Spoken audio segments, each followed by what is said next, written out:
Section 1 of The Count Chauffeur. The Count Chauffeur by William le Queux. Chapter 1. A Move on the 40. In Paris, in Rome, in Florence, in Berlin, in Vienna, in fact over half the face of Europe, from the Pyrenees to the Russian frontier, I am now known as the Count Chauffeur. An Englishman, as my name George Ewart denotes, I am of cosmopolitan birth and education, my early youth having been spent on the Continent, where my father was agent for a London firm. When I was 14, my father, having prospered, came to London and established himself as an agent in Wood Street, City, representing a great firm of silk manufacturers in Lyons. At 20, I tried city life. But an office with a high stool, a dusty ledger, and sandwich lunches had no attraction for me. I had always had a turn for mechanics, but was never allowed to adopt engineering as a profession, my father's one idea being that I should follow in his footsteps, a delusive hope entertained by many a fond parent. 6 months of office life sufficed me.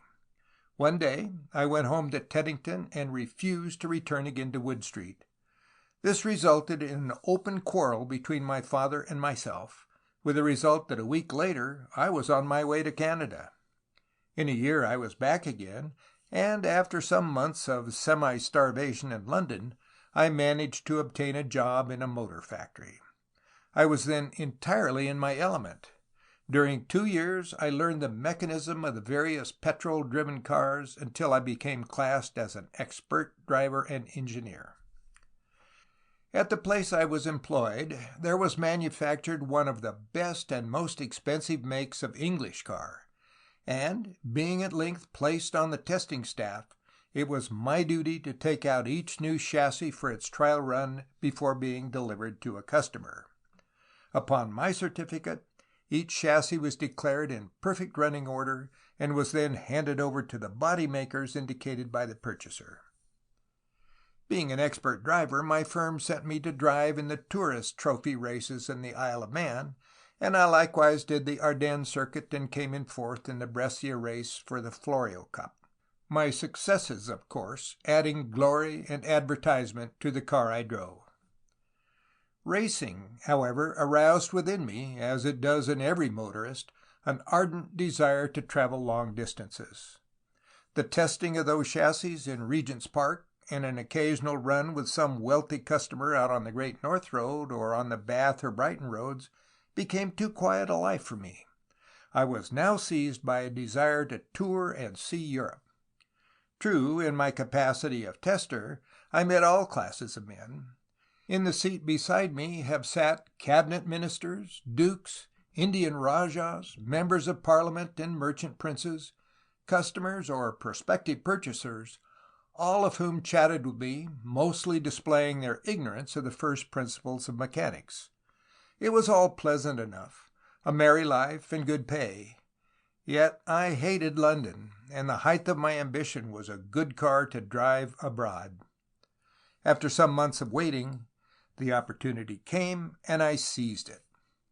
By appointment at the Royal Automobile Club one grey December morning, I met Count Bindo di Ferraris, a young Italian aristocrat, whose aspect, however, was the reverse of that of a southerner. About 30, he was tall, lithe, and well dressed in a dark brown lounge suit. His complexion, his chestnut hair, his erect, rather soldierly bearing, his clean-shaven face, and his open countenance gave him every appearance of an English gentleman. Indeed, I at first took him for an Englishman, for he spoke English so perfectly. When he had examined my testimonials and made a number of inquiries, he asked, "You speak French?" "Yes," was my reply, "a little Italian and a little German." "Italian!" he exclaimed in surprise. "Excellent." Then, while we sat alone with no one within hearing, he told me the terms upon which he was willing to engage me to drive on the Continent, and added, "Your salary will be doubled, providing I find you entirely loyal to me. That is to say, you must know how to keep your mouth closed. Understand?" and he regarded me rather curiously, I thought. "No," I answered, "I don't quite understand." "Well, then, there are matters, private family matters, of which you will probably become cognizant. Truth to tell, I want help, the help of a good, careful driver who isn't afraid, and who is always discreet. I may as well tell you that before I wrote to you, I made certain secret inquiries regarding you, and I feel confident that you can serve me very much to our mutual advantage." This puzzled me, and my curiosity was further aroused when he added, "To be plain, there is a certain young lady in a very high society in the case. I need not tell you more, need I? You will be discreet, eh?" I smiled and promised. What did it all mean, I wondered? My employer was mysterious, but in due course I should, as he prophesied, obtain knowledge of this secret. A secret love affair, no doubt. The Count's private affairs did not, after all, concern me. My duty was to drive on the continent, and for what he was to pay me I was to serve him loyally and see that his tire and petrol bills were not too exorbitant. He went to the writing table and wrote out a short agreement, which he copied, and we both signed it. A rather curiously worded agreement, by which I was to serve him for 3 years, and during that time our interests were to be mutual. That last phrase caused me to wonder, but I scribbled my name and refrained from comment, for the payment was already double that which I was receiving from the firm.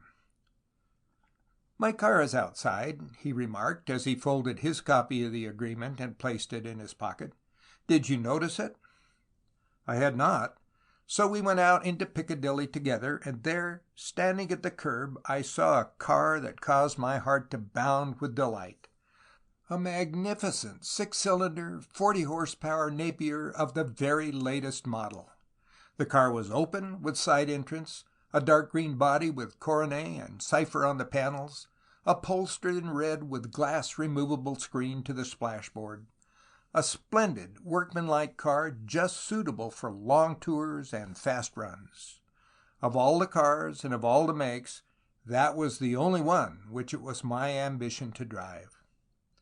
I walked around it in admiration and saw that every accessory was the best and very latest that money could buy, even to the newly invented gas generator, which had only a few weeks ago been placed on the market. I lifted the long bonnet, looked around the engine, and saw those 6 cylinders in a row, the latest invention of a celebrated inventor. "Splendid!" I ejaculated. "There's nothing yet to beat this car. By Jove, we can get a move on a good road." "Yes," smiled the Count, "my man Mario could make her travel. But he's a fool, and has left me in a fit of temper.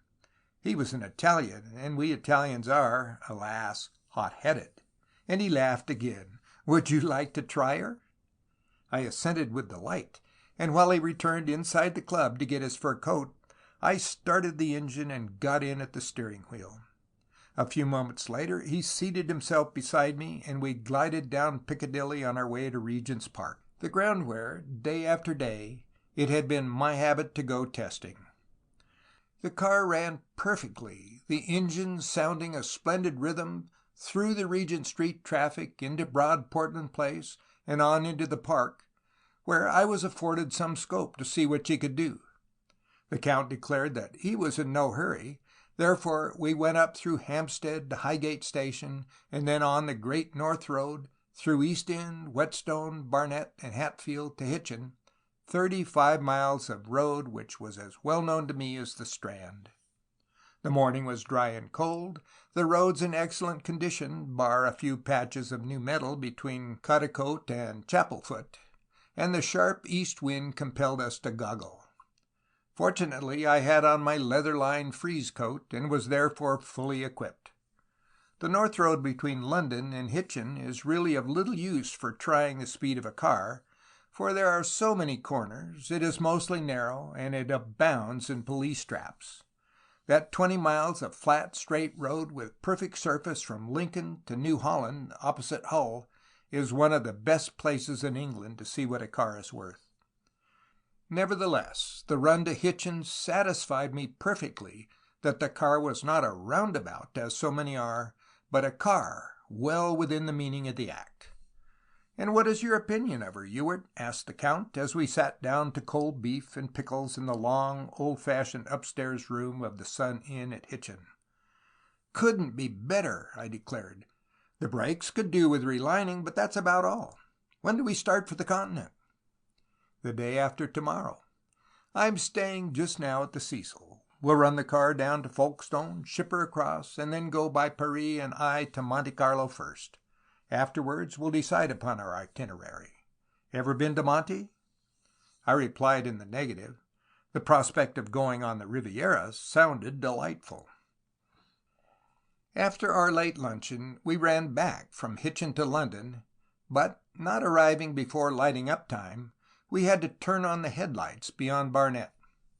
We drove straight to the fine garage on the embankment beneath the Cecil, and after I had put things square and received orders for 10 o'clock next day, I was preparing to go to my lodgings in Bloomsbury to look through my kit in preparation for the journey, when my employer suddenly exclaimed, "Come up to the smoking room a moment. I want to write a letter for you to take to Boodle's in St. James Street for me, if you will." I followed him upstairs to the great blue-tiled smoking room overlooking the embankment, and as we entered, two well-dressed men, Englishmen of aristocratic bearing, rose from a table and shook him warmly by the hand. I noticed their quick, apprehensive look as they glanced at me, as though in inquiry, but my employer exclaimed, "This is my new chauffeur, Ewart, an expert. Ewart, these are my friends, Sir Charles Blythe," indicating the elder man, "and Mr. Henderson. These gentlemen will perhaps be with us sometimes, so you had better know them." The pair looked me up and down and smiled pleasantly.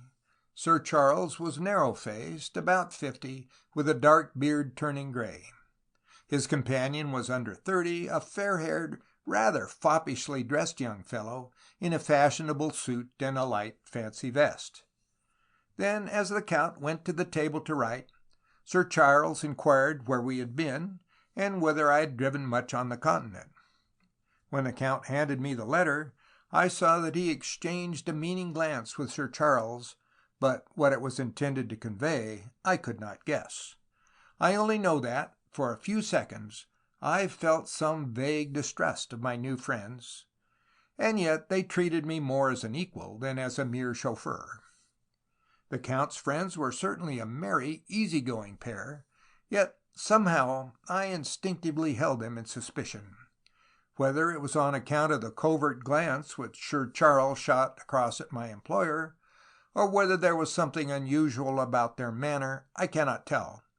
I am only aware that when I left the hotel, I went on my way in wonder.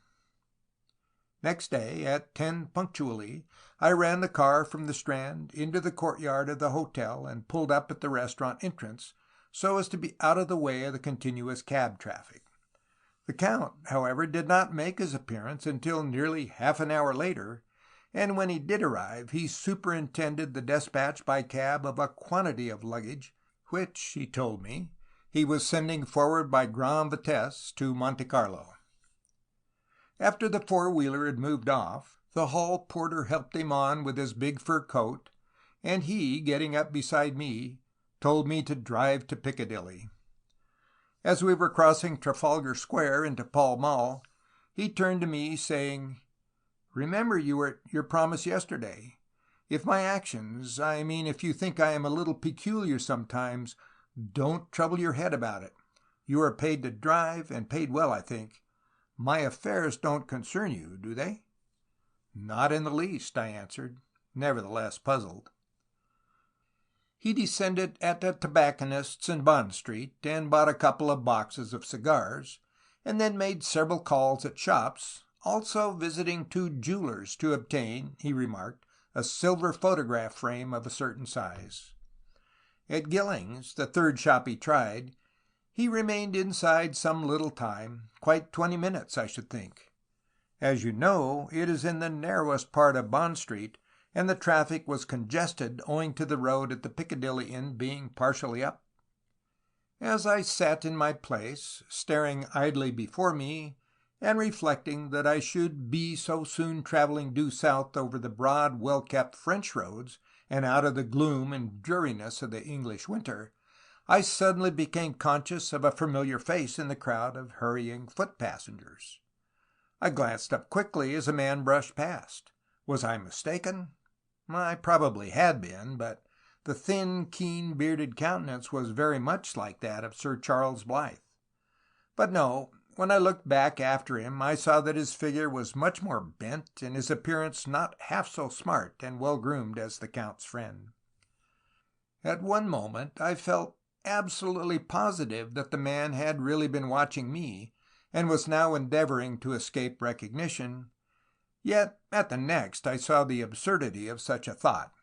Sir Charles's face had, I suppose, been impressed upon my memory on the previous evening, and the passer-by merely bore some slight resemblance, and so I dismissed it from my mind. A few moments later, a man in a frock-coat, probably the jeweler's manager, opened the door, looked up and down the street for a few moments, shot an inquisitive glance at me, and then disappeared within.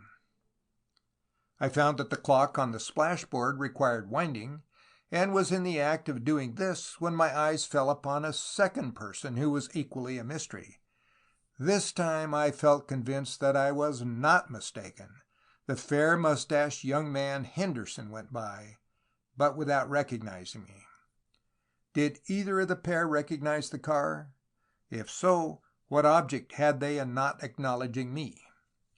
My suspicions were again aroused. I did not like either of the two men. Were they following my master with some evil intent? In London, and especially in certain cosmopolitan circles, one cannot be too cautious regarding one's acquaintances. They had been slightly too overdressed and too familiar with the Count to suit me, and I had resolved that, if I had ever to drive either of them, I would land them in some out-of-the-world hole with a pretended breakdown. The non-motorist is always at the mercy of the chauffeur, and the so-called breakdowns are frequently due to the vengeance of the driver, who gets his throttle stuck or some trouble which sounds equally serious, but which is remedied in 1, 2, or 3, or 4 hours, according to how long the chauffeur decides to detain his victim by the roadside. I wondered, as I sat ruminating, whether these two men were really crooks, and so deep-rooted were my suspicions that I decided, when the Count returned, to drop him a hint that we were being watched. I am not nervous by any means, and, moreover, I always carry for my own protection a handy little revolver. Yet I admit that at that moment I felt a decidedly uncomfortable feeling creeping over me. These men meant mischief. I had detected it in their eyes on the previous night. By some kind of mysterious intuition, I became aware that we were in peril. Almost at that moment the shop door was opened by the manager, and the Count, emerging, crossed to me and said, "Go into the shop, Ewart, and wait there till I return. I'm just going round to get some money." And seeing a boy passing, he called to him, saying, "Just mind this car for 10 minutes, my boy, and I'll give you half-a-crown. Never mind the police. If they say anything, tell them I'll be back in 10 minutes." The lad, eager to earn a trifle, at once consented, and descending I entered the shop, the door of which was still being held open for me, while the Count hailed a hansom and drove away. The shop is one of the finest in Bond Street, as you know. At that moment there were, however, no other customers. The manager politely invited me to be seated, saying, "His lordship will be only a short time," and then, standing with his hands behind his back, he commenced to chat with me. "That's a very fine car of yours," he said. "You ought to be able to travel pretty fast, eh?" "Well, we do, as a matter of fact," I replied. Then he went to the door, and looking over the panes of frosted glass, asked what horsepower it was, and a number of other questions with which non-motorists always plague the chauffeur. Then, returning to me, he remarked what a very nice gentleman his lordship was, adding that he had been a customer on several occasions. "Have you been long in his service?" he inquired. "Oh, yes," I replied, determined not to be thought a new hand. "Quite a long time. As you say, he is a very charming man." He's very wealthy, according to the report. I read something about him in the papers the other day, a gift of some thousands to the hospital fund." This rather surprised me. I never remembered having seen the name of Count Bindo di Ferraris in the papers.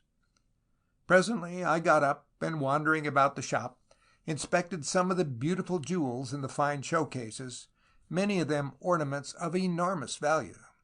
The manager, a pleasant elderly man, took me round and showed me some of the most beautiful jewelry I had ever seen. Then, excusing himself, he retired to the office beyond the shop, and left me to chat with one of the assistants.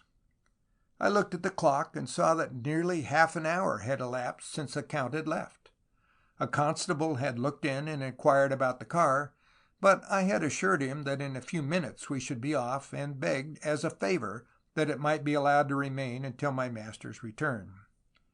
Another quarter of an hour elapsed, when the door opened, and there entered two respectably dressed men in dark overcoats, one wearing a soft brown felt hat and the other a bowler.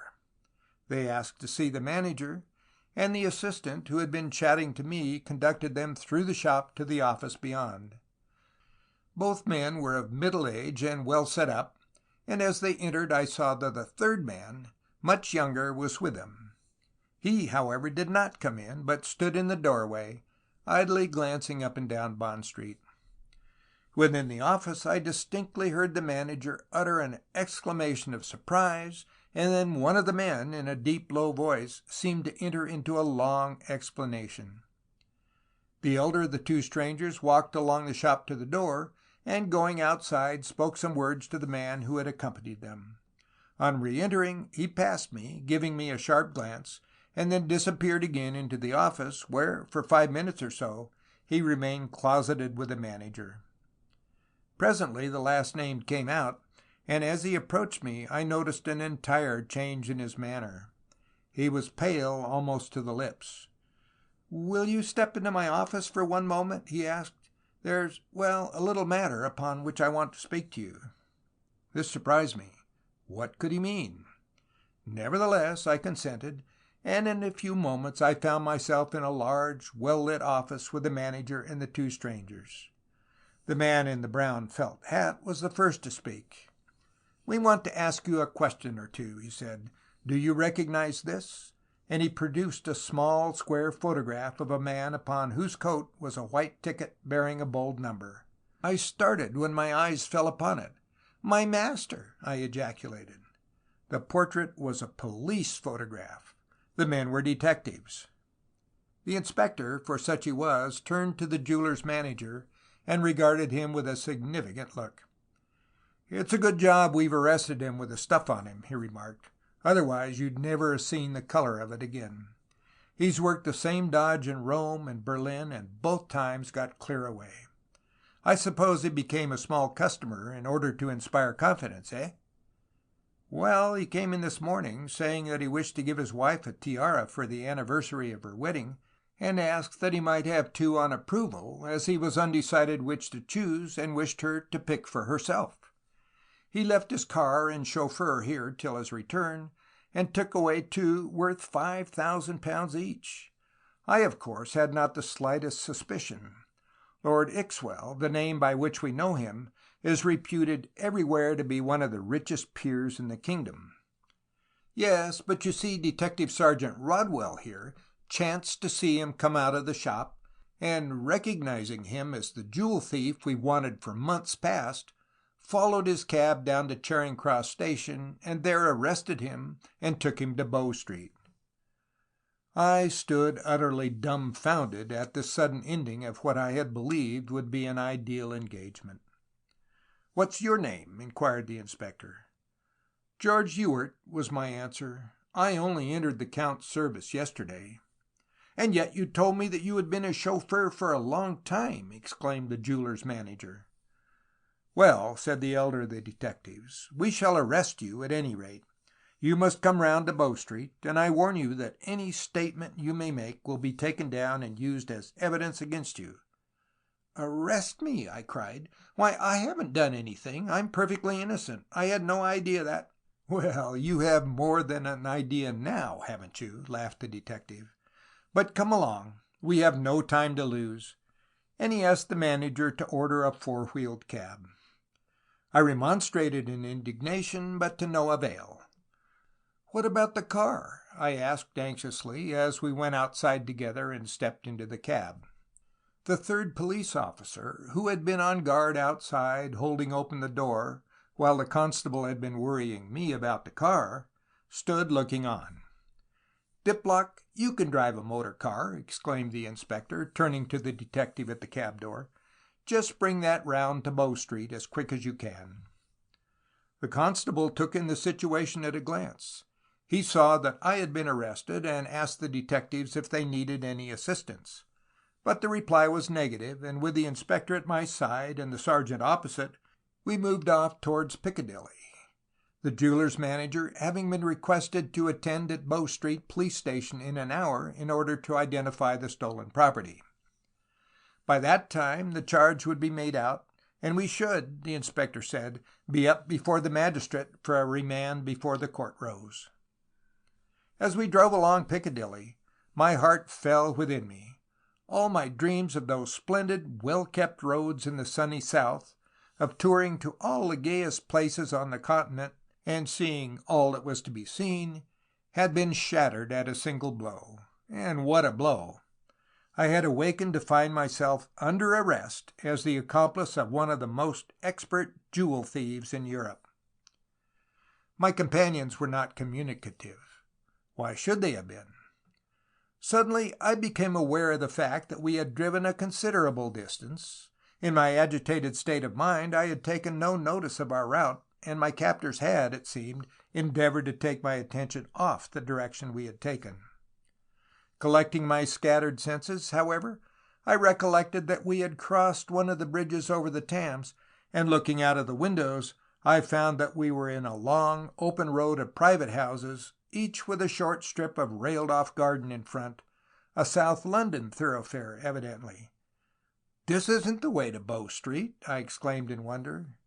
"Well, not exactly the straight way," grinned the inspector. "A roundabout route, let's call it."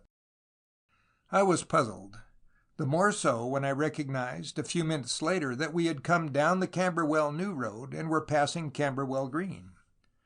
We continued up Denmark Hill until, at the corner where Champion Hill branches off, the inspector called to the cabman to stop, and we all descended, the detective sergeant paying the fare.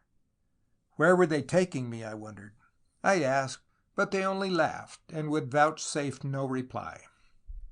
Together we walked up the quiet, semi-rural Champion Hill until we reached Green Lane, when, at the sharp right angle to the road, as we turned, I saw before me an object which caused me to hold my breath in utter amazement.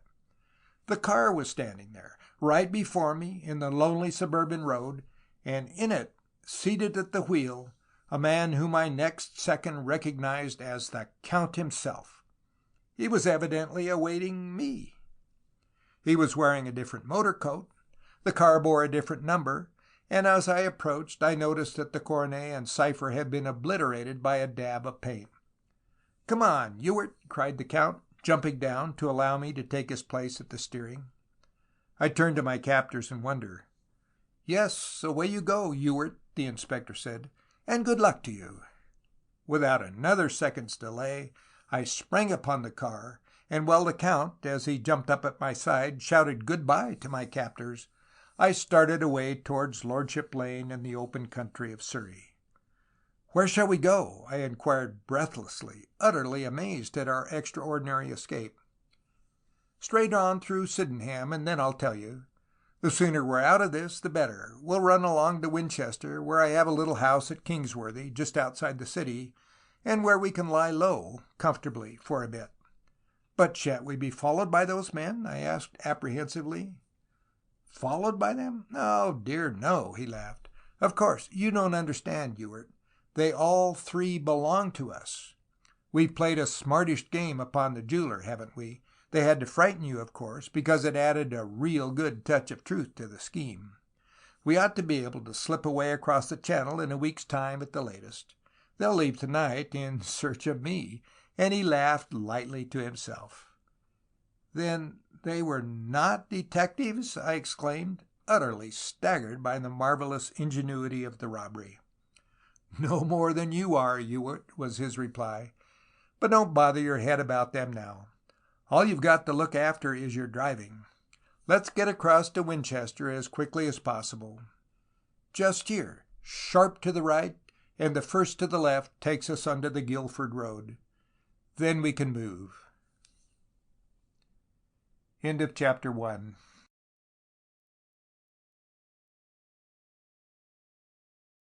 Section 2 of The Count Chauffeur by William Le Queux. Chapter 2. A Sentimental Swindle. Count Bindo's retreat near Winchester proved to be a small, rather isolated house near Kingsworthy. It stood in its own grounds, surrounded by a high wall, and at the rear was a very fair garage that had been specially constructed with inspection pit and the various appliances.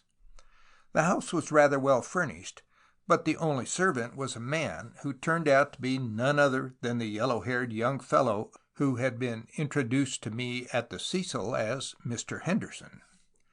He no longer wore the light, fancy vest and smartly cut clothes, but was in a somewhat shabby suit of black. He smiled grimly as I recognized him, while his master said, "Got back all right, Henderson, eh?" "I arrived only 10 minutes ago, sir. All was quiet, wasn't it?"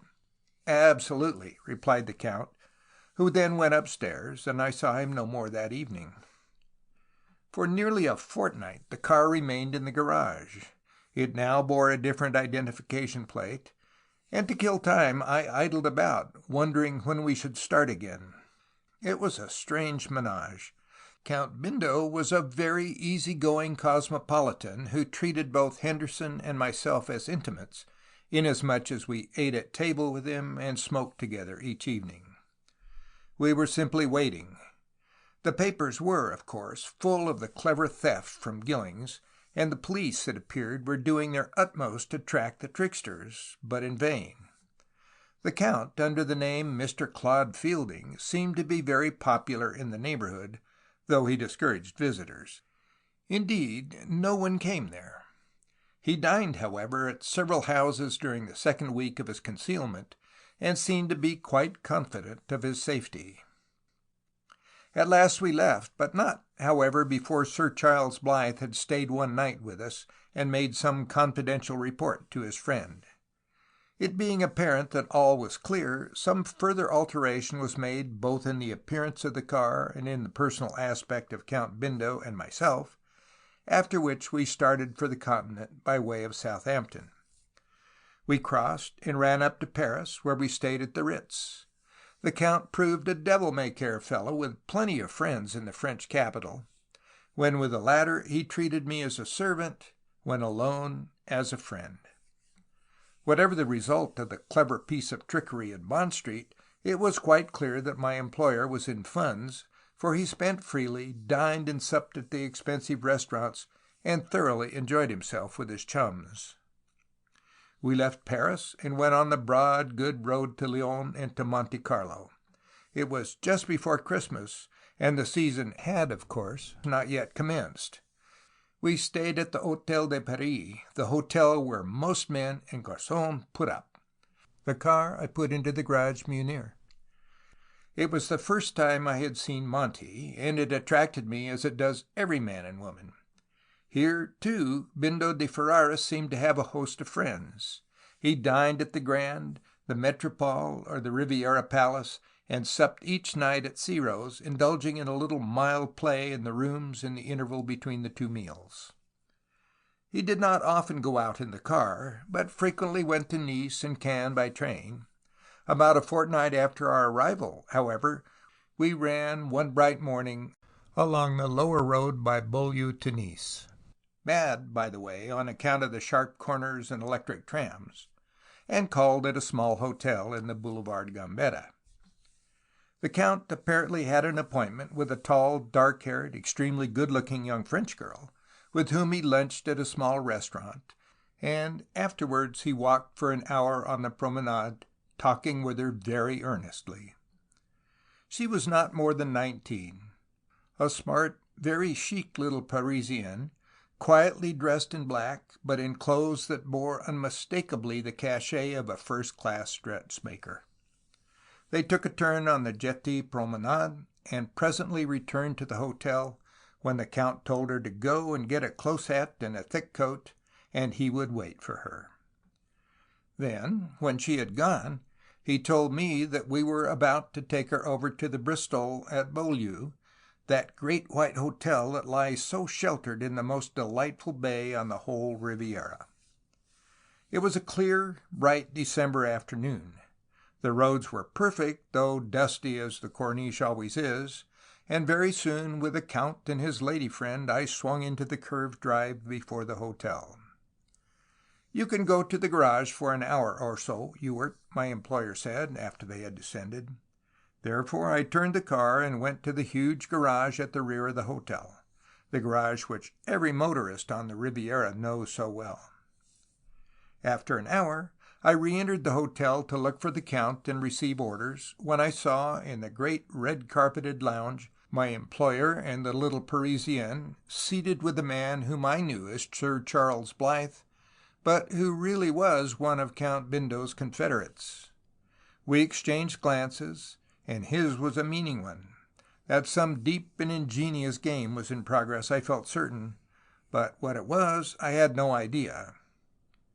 Blythe was smartly dressed in a grey flannel suit and white shoes, the costume de rigueur on the Riviera, and as he smoked his cigar, easily reclining in the wicker lounge-chair, he presented the complete picture of the English aristocrat putting in a month or two for sunshine. Both men were talking earnestly in French with the dark-eyed little lady, who now and then laughed, or, raising her shoulders, looked from one to the other and protruded her chin in a gesture of uncertainty.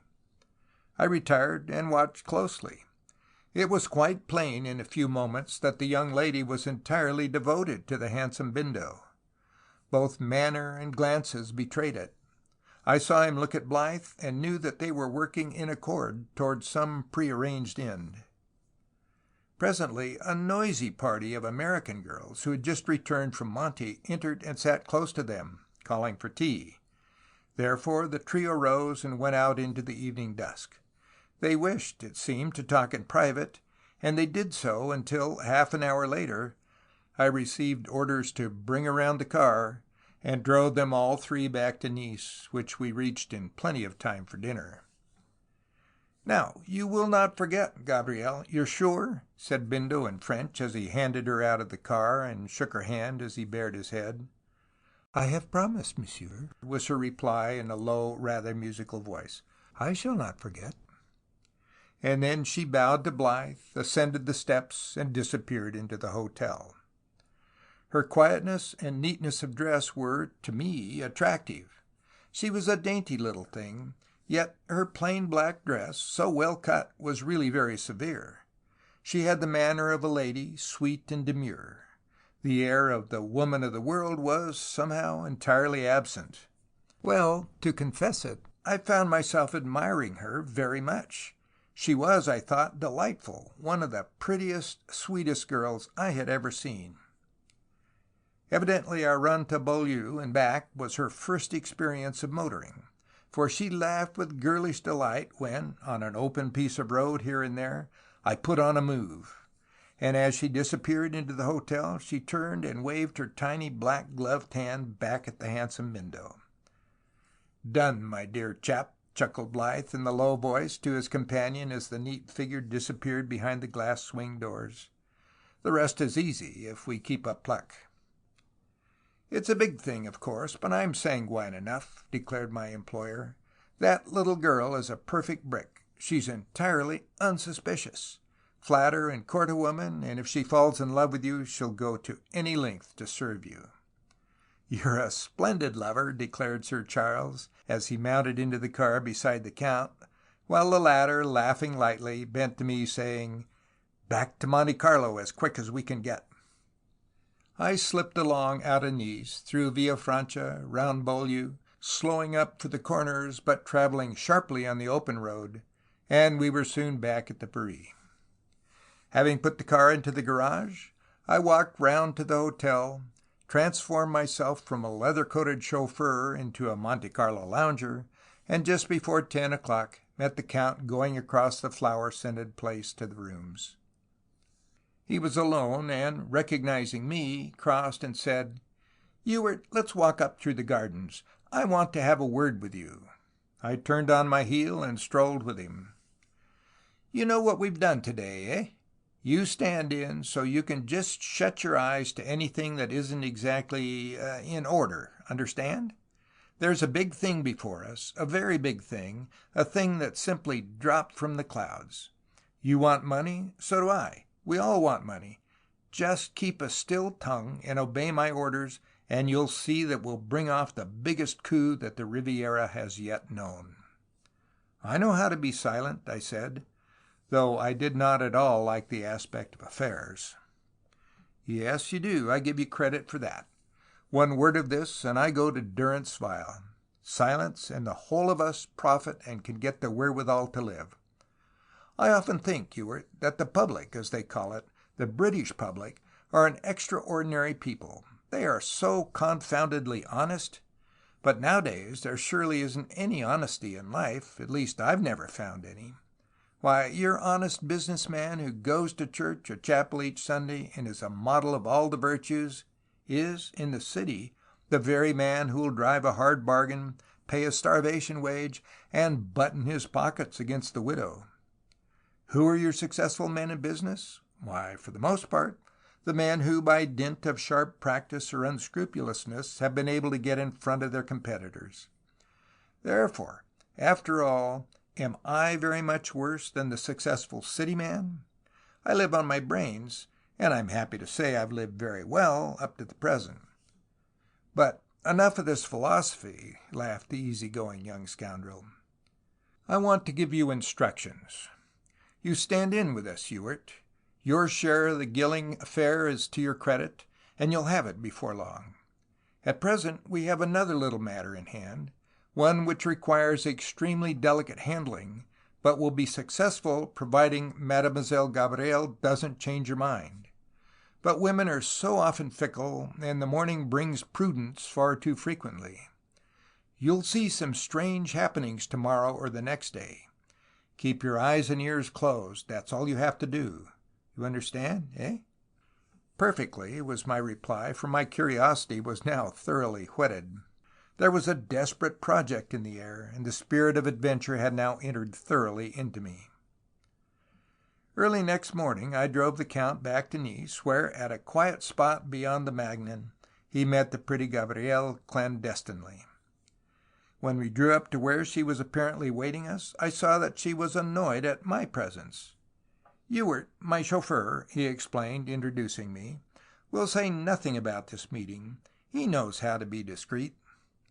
I raised my peaked motor cap as our eyes met.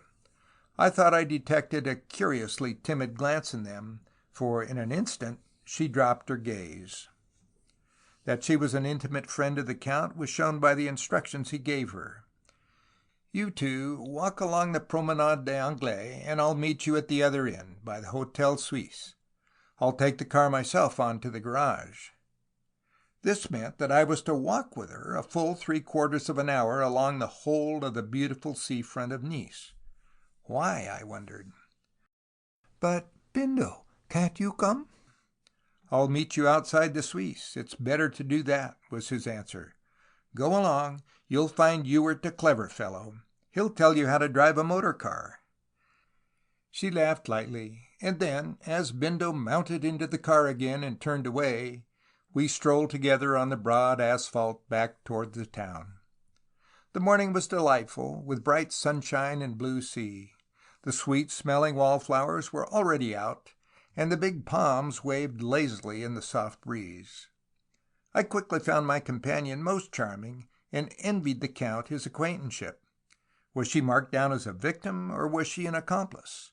I could not grasp the motive for being sent to walk the whole length of the promenade with her.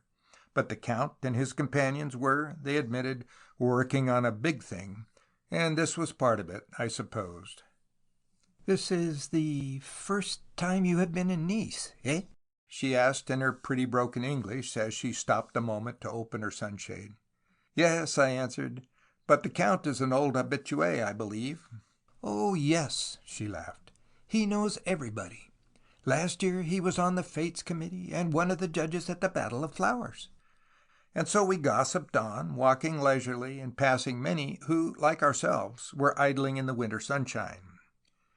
There was an air of refined ingenuousness about her that was particularly attractive. She walked well, holding her skirt tightly about her, as only a true Parisienne can, and displaying a pair of extremely neat ankles. She inquired about me, how long had I been in the Count's service, how I liked him, and such like, while I, by careful questioning, discovered that her name was Gabrielle de Luz, and that she came to the Côte d'Azur each season. Just as we were opposite the white facade of the Hotel Westminster, we encountered a short, rather stout, middle-aged lady, accompanied by a tall, thin, white-haired gentleman. They were well dressed, the lady wearing splendid sables. My companion started when she recognized them, instantly lowering her sunshade in order to hide her face. Whether the pair noticed her, I cannot say. I only know that, as soon as they passed, she exclaimed in annoyance, "I can't think why Bindo sent you along here with me." "I regret, mademoiselle, that my companionship should be distasteful to you," I replied, mystified. "No, not that, monsieur," she cried anxiously. "I do not mean that. You do not know. How can you know what I mean?" "You probably mean that you ought not to be seen walking here on the Promenade d'Anglais with a common chauffeur." "If you are a chauffeur, monsieur, you are also a gentleman," she said, looking straight into my face. "I thank mademoiselle for her high compliment," I said, bowing, for I really was in no way averse to a little mild flirtation with such a delightful companion. And yet, what, I wondered, was my role in this latest piece of complicated trickery? She quickened her pace, glancing anxiously at everyone we met, as though wishing to arrive at the end of our walk. I was sorry our little chat was drawing to a close. I would like to have had her at my side for a day's run in the car, and I told her so. "Perhaps you will take me for a long trip one day. Who knows?" she laughed. "Yesterday it was perfect." A few moments later we arrived before the Suisse, and from the seat on the promenade Count Bindo rose to greet us. He had left his motor coat and cap in the car, and stood before us in his grey flannels and white soft felt hat, a smart, handsome figure such as women mostly admire. Indeed, Bindo was essentially a ladies' man, for he seemed to have a bowing acquaintance with hundreds of the fair sex. "Well, Gabrielle, and has Ewart been saying lots of pretty things to you, eh?" "How unkind of you," she protested, blushing slightly. "You really ought not to say such things."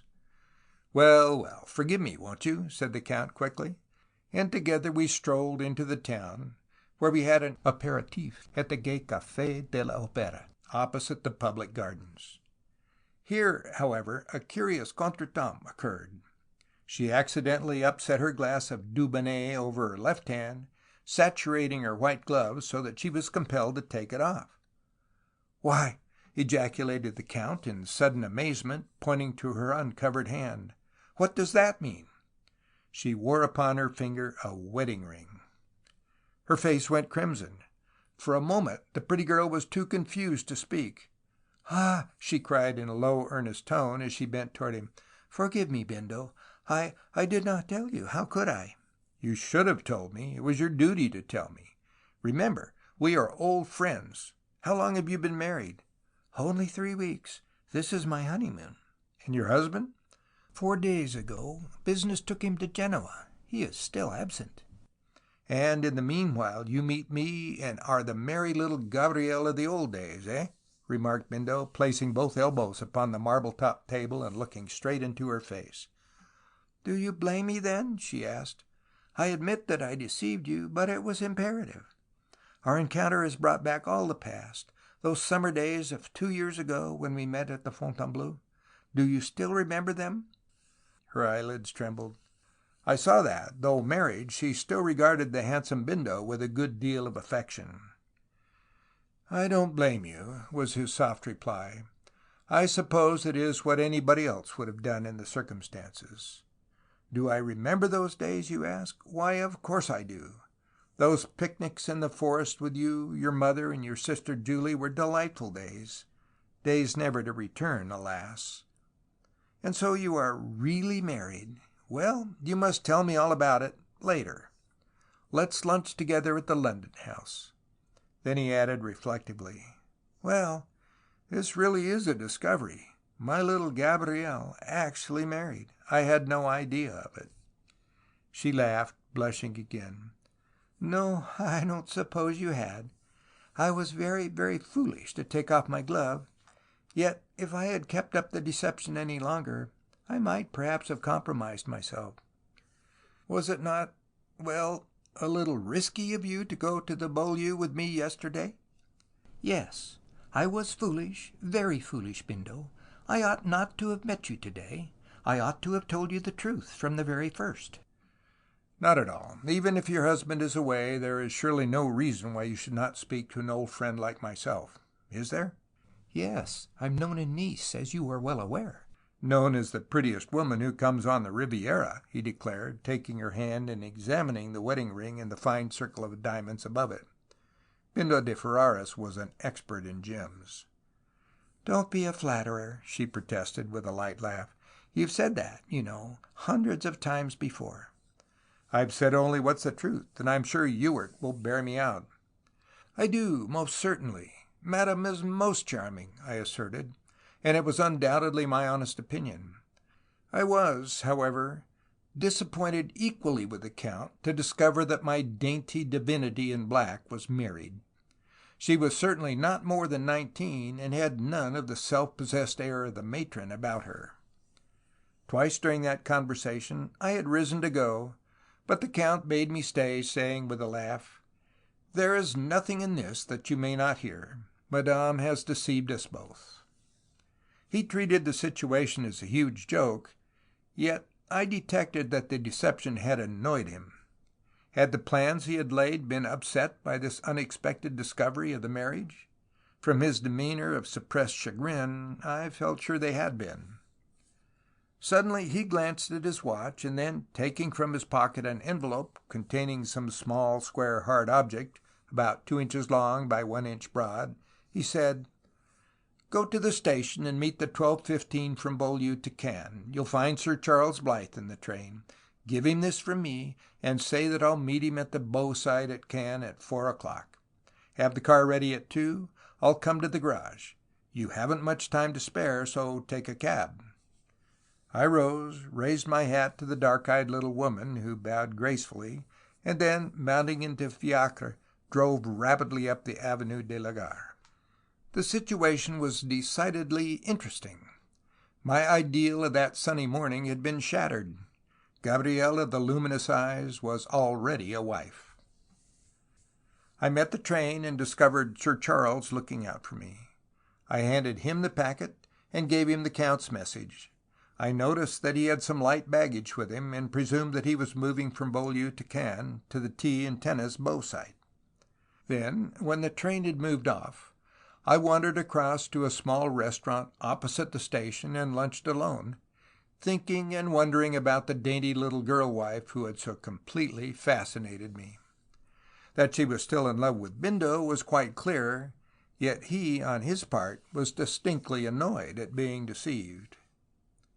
At 2 o'clock, almost punctually, he entered the garage, flung his hat into the car, put on his cap, goggles, and motor coat, and without a word I drew the 40 Napier out onto the road. "To the Cannes, quick!" he snapped. "Round to the right into the Rue Magnan, then straight along. You saw Blythe?" "Yes, I gave him the packet and the message." "Good, then we haven't any time to lose. Get a move on her whenever you can."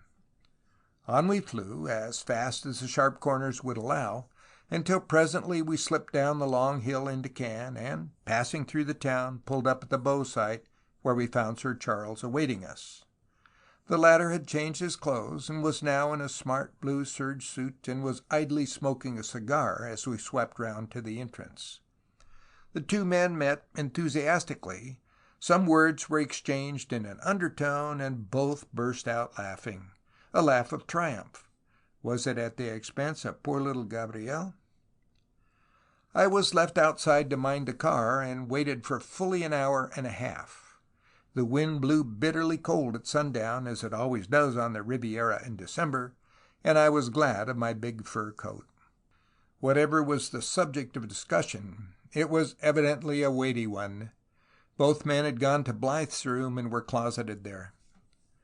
A little after 5, Blythe came out, hailed a cab, and drove away into town, while the Count, whose appearance was so entirely changed that I scarcely knew him, sauntered slowly down the hall after his friend. Blythe had evidently brought him some fresh clothes from Monte Carlo, and he had used his room as a dressing-room. He looked very much older, and the dark brown suit he now wore was out of shape and ill-fitting. His hair showed gray over the ears, and he wore gold spectacles. Instantly I saw that the adventurous scheme was still in progress, so I descended and lit the big headlights. About a dozen idlers were in the vicinity of the car, and in sight of them all he struggled into his big motor coat, and, entering, gave me orders to drive into the center of town. Then, after we had got clear of the hotel, he said, "Stop at the station. We'll have to pick up Blythe." Directed by him, we were soon at the spot where Sir Charles awaited us. "I've got it!" he exclaimed in a low voice as he took out a big coat, motor cap, and goggles. "Quick work, wasn't it?" "Excellent!" declared the Count, and then, bending to me, added, "Round there to the left. The high road a little further on, to Marseilles." "To Marseilles?" I echoed, surprised that we were going so far as 100-odd miles. But at that moment I saw the wide highway and turned into it, and with our big searchlights throwing a white radiance on the road, I set the car westward through St. Raphael and Les Arcs. It commenced to rain, with a biting bitter wind, and turned out a very disagreeable night, but, urged on by both men, I went forward at as quick a pace as I dared go on that road, over which I had never before travelled. At Toulon we pulled up for a drink, for by that time we were all three chilled to the bone, notwithstanding our heavy leather-lined coats. Then we set out again for Marseilles, which we reached just after 1 o'clock in the morning, drawing up at the Louvet Pie, which every visitor to the capital of southern France knows so well. Here we had a good hearty meal of cold meat and bock. Prior, however, to entering Marseilles, we had halted, changed our identification plate, and made certain alterations in order more thoroughly to disguise the car. After supper we all got in again, and Bindo directed me up and down several long streets until we were once more in the suburbs. In quiet, unfrequented road we pulled up, where from beneath the dark shadow of a wall a man silently approached us. I could not distinguish his face in the darkness, but from his voice I knew it was none other than Henderson, the servant from Kingsworthy. "Wait here for half an hour, then run the car back to that church I pointed out to you as we came along, the one at the top of the Cannebière. Wait for us there. We shall be perhaps an hour, perhaps a little more," said the Count, taking a stick from the car, and then the trio disappeared into the darkness. Fully an hour elapsed, until at length, along in the shadow, the three crept cautiously, each bearing a heavy bundle wrapped in black cloth, which they deposited in the car. The contents of the bundles chinked as they were placed upon the floor. What their booty was, I knew not. Next instant, however, all three were in, the door was closed, and I drew off into the dark open road straight before me, out into the driving rain. The Count, who was at my side, seemed panting and agitated. "We've brought it off all right, Ewart," he whispered, bending to me a few minutes later. "In behind there's over £20,000 worth of jewellery for us to divide later on.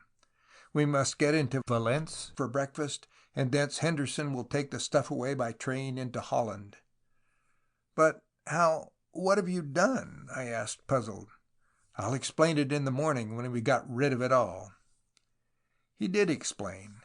Blythe and Henderson both left us at Valence with the booty, while Bindo and myself, in the morning sunshine, went forward at an easy pace along the Lyon road. The affair wanted just a little bit of delicate maneuvering, he explained. It was an affair of the heart, you see. We knew that the pretty little Gabrielle had married old de Mer, the well-known jeweler in the Quais in Marseille, and that she had gone to spend her honeymoon at Nice. Unknown to either, I took a room next theirs at the hotel, and thanks to the communicating doors they have in foreign hotels, overheard her husband explain that he must go to Genoa on pressing business. He also left her his safe keys, the duplicates of those held by his manager in Marseille, with injunctions to keep them locked in her trunk. I allowed him to be absent a couple of days, and then, quite unexpectedly, I met her on the promenade, pretending, of course, that I was entirely unaware of her marriage with old de Mer. In case of accident, however, it was necessary that the little woman should be compromised with somebody, and, as you were so discreet, I sent you both yesterday morning to idle along the whole length of the promenade. In the meantime, I nipped back into the hotel, entered Gabrielle's room, obtained the 2 safe keys, and took impressions of them in wax. These I put into a tin matchbox and sent them by you to Blythe at the station. Blythe, with his usual foresight, had already engaged a locksmith in Cannes, telling him a little fairy story of how he had lost his safe keys, and how his manager in London, who had duplicates, had sent him out the impressions. The keys were made to time. Blythe took a cab from the hotel and got them and rejoined us at Cannes station, and then we went on to Marseille. There the affair became easier, but more risky. Henderson had already been reconnoitering the shop for a week, and had conceived a clever plan by which we got in from the rear, quickly opened the 2 big safes with the copied keys, and cleared out all old de Mer's best stock. I'm rather sorry to have treated little Gabrielle so, but after all it really doesn't hurt her, for old de Mer is very rich, and he won't miss £20,000 as much as we're in need of it. The loving husband is still in Genoa, and poor little Gabrielle is no doubt thinking herself a fool to have so prematurely shown her wedding ring. End of chapter 2.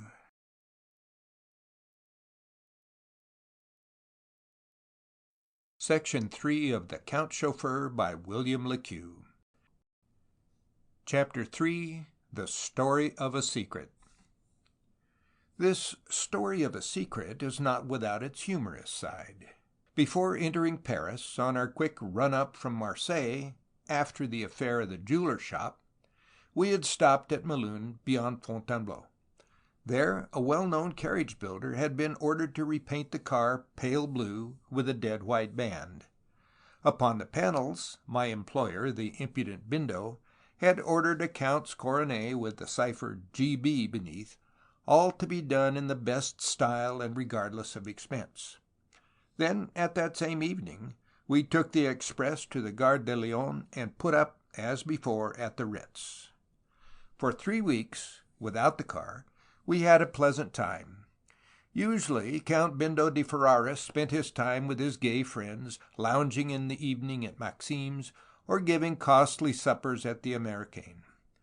One lady with whom I often saw him walking in the streets or sitting in cafes was, I discovered, known as Valentine of the Beautiful Eyes. I recognized her one night on the stage of a music hall in the Boulevard des Clichy, where she was evidently a great favorite.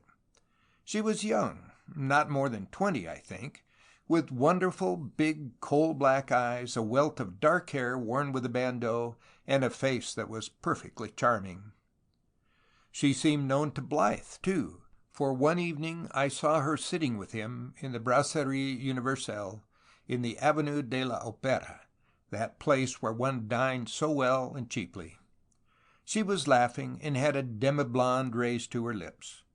So essentially a Parisienne, she was also something of a mystery, for though she often frequented cafes and went to the Folies Bergère and Olympia, sang at the Marinée, and mixed with a bohemian crowd of champagne drinkers, she seemed nevertheless a most decorous little lady. In fact, though I had not spoken to her, she had won my admiration. She was very beautiful, and I was only a man and human. One bright morning, when the car came to Paris, I called for her at Bindo's orders at her flat in the Avenue Kleber, where she lived, it appeared, with a prim, sharp-nosed old aunt of angular appearance, peculiarly French. She soon appeared, dressed in the very latest motor clothes, with her veil properly fixed in a manner which showed me instantly that she was a motorist. Besides, she would not enter the car, but got up beside me, wrapped a rug about her skirts in a businesslike manner, and gave me the order to move. "Where to, mademoiselle?" I asked. "Did not the Count give you instructions?" she asked in her pretty broken English, turning her great dark eyes upon me in surprise. "Why, to Brussels, of course." "To Brussels!" I ejaculated, for I thought the run was to be only about Paris, to meet Bindo, perhaps. "Yes, are you surprised?" she laughed. "It is not far, 200 kilometers or so. Surely that is nothing for you." "Not at all. Only the Count is at the Ritz. Shall we not call there first?" "The Count left for Belgium by the 7:50 train this morning," was her reply.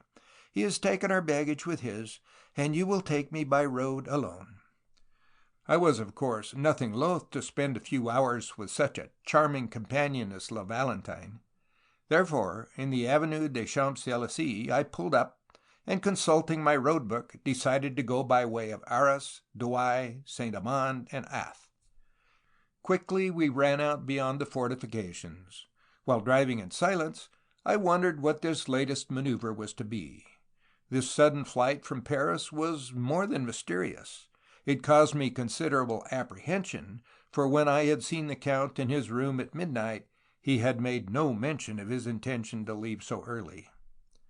At last, out upon the straight highway that ran between lines of high, bare poplars, I put on speed, and quickly the cloud of white dust rose behind us. The northerly wind that gray day was biting and threatened snow. Therefore my pretty companion very soon began to feel the cold. I saw her turning up the collar of her cloth motor coat, and guessed that she had no leather beneath. To do a day's journey in comfort in such weather, one must be windproof. "You are cold, mademoiselle," I remarked. "Will you not put on my leather jacket? You'll feel the benefit of it, even though it may not appear very smart." And I pulled up. With a light, merry laugh she consented, and I got out the garment in question, helped her into it over her coat, and though it was a trifle tight across the chest, she at once declared that it was a most excellent idea. She was indeed a merry child of Paris, and allowed me to button the coat, smiling the while at my masculine clumsiness. Then we continued on our way, and a few moments later were going for all we were worth over the dry, well-kept, level road eastward toward the Belgian frontier. She laughed and chatted as the hours went by. She had been in London last spring, she told me, and had stayed at the Savoy. The English were so droll and lack cachet, though the hotel was smart, especially at supper. "We passed Douai," she remarked presently, after we had run rapidly through many villages and small towns. "I must call for a telegram." And then, somehow, she settled down into a thoughtful silence. At Arras I pulled up, and got her a glass of hot milk. Then on again, for she declared that she was not hungry, and preferred getting to Brussels than to linger on the road. On the broad highway to Douai we went at the greatest speed that I could get out of the fine six-cylinder, the engine beating beautiful time and the car running as smoothly as a watch.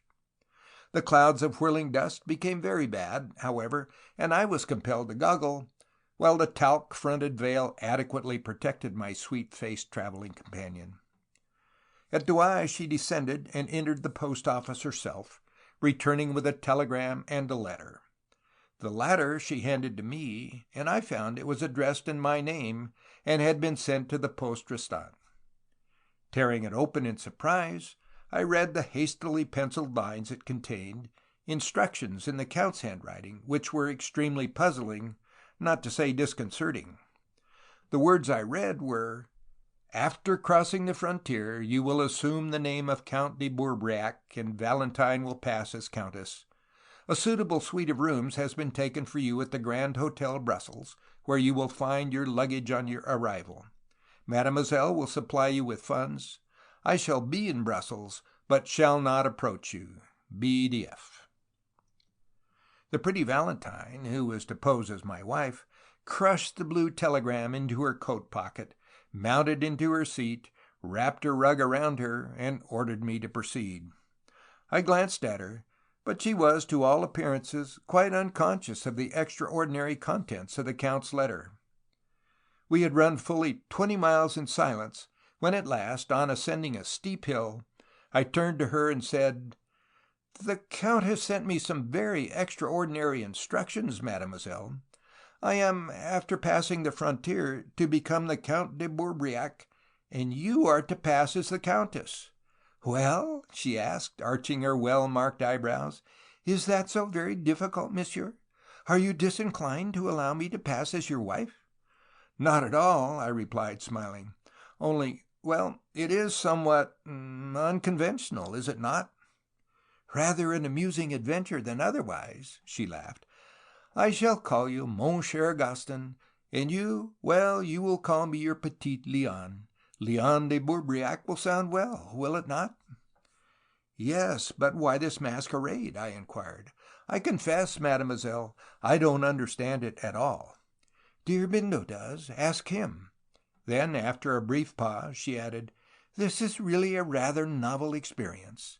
And she laughed gleefully, as though thoroughly enjoying the adventure. Without slackening speed, I drove on through the short winter afternoon. The faint yellow sunset slowly disappeared behind us, and darkness crept on. With the fading day, the cold became intense, and when I stopped to light the headlamps, I got out my cashmere muffler and wrapped it around her throat. At last we reached the small frontier village, where we pulled up before the Belgian customs house, paid the deposit upon the car, and obtained the leaden seal. Then, after a liqueur glass of cognac each at a little café in the vicinity, we set out again upon that long, wide road that leads through Ath to Brussels. A puncture at a place called Luz caused us a little delay, but the pseudo-countess descended and assisted me, even helping me to blow up the new tube, declaring that the exercise would warm her. For what reason the pretty Valentine was to pass as my wife was, to me, entirely mysterious. That Bindo was engaged in some fresh scheme of fraud was certain, but what it was, I racked my brains in vain to discover. Near Angheim we had several other tire troubles, for the road had been newly metalled for miles.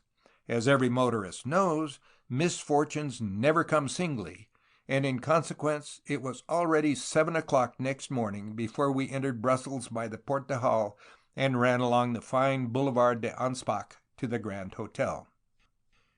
The gilt-laced hall porter, who was evidently awaiting us, rushed out, cap in hand, and I, quickly assuming my role as Count, helped out the Countess and gave the car over to one of the employees of the hotel garage. By the manager we were ushered into a fine suite of 6 rooms on the first floor overlooking the boulevard, and treated with all the deference due to persons of highest standing. At that moment Valentine showed her cleverness by remarking that she had not brought Elise, her maid, as she was to follow by train, and that I would employ the services of one of the hotel valets for the time being. Indeed, so cleverly did she assume the part that she might really have been one of the ancient nobility of France. I spoke in English. On the continent just now it is considered rather smart to talk English. One often hears 2 German or Italian women speaking atrocious English together in order to air their superior knowledge before strangers. Therefore, that I spoke English was not remarked by the manager, who explained that our courier had given him all instructions and had brought the baggage in advance. The courier was, I could only suppose, the audacious Bindo himself. That day passed quite merrily. We lunched together, took a drive in the pretty Bois de la Cambre, and after dining went to the Monet to see Madame Butterfly. On our return to the hotel, I found a note from Bindo, and, saying good night to Valentine, I went forth again to keep the appointment he had made, in a café in the quiet Chaussée de Charleroi on the opposite side of the city. When I entered the little place, I found the Count seated at a table with Blythe and Henderson. The two latter were dressed shabbily, while the Count himself was in dark gray with a soft felt hat, the perfect counterfeit of the foreign courier. With enthusiasm, I was welcomed into the corner. "Well," asked Bindo with a laugh, "and how do you like your new wife, Ewart?" And the others smiled. "Charming," I replied, "but I don't see exactly where the joke comes in." "I don't suppose you do, just yet." "It's a risky proceeding, isn't it?" I queried. "Risky? What risk is there in gulling hotel people?" he asked. "If you don't intend to pay the bill, it would be quite another matter." "But why is the lady to pass as my wife? Why am I the Count de Bourbriac? Why, indeed, are we here at all?" "That's our business, my dear Ewart. Leave matters to us. All you've got to do is just to play your part well. Appear to be very devoted to La Comtesse, and it'll be several hundreds into your pocket. Perhaps a level thou. Who knows?" "A thou each, quite," declared Blythe, a cool, audacious international swindler of the most refined and cunning type.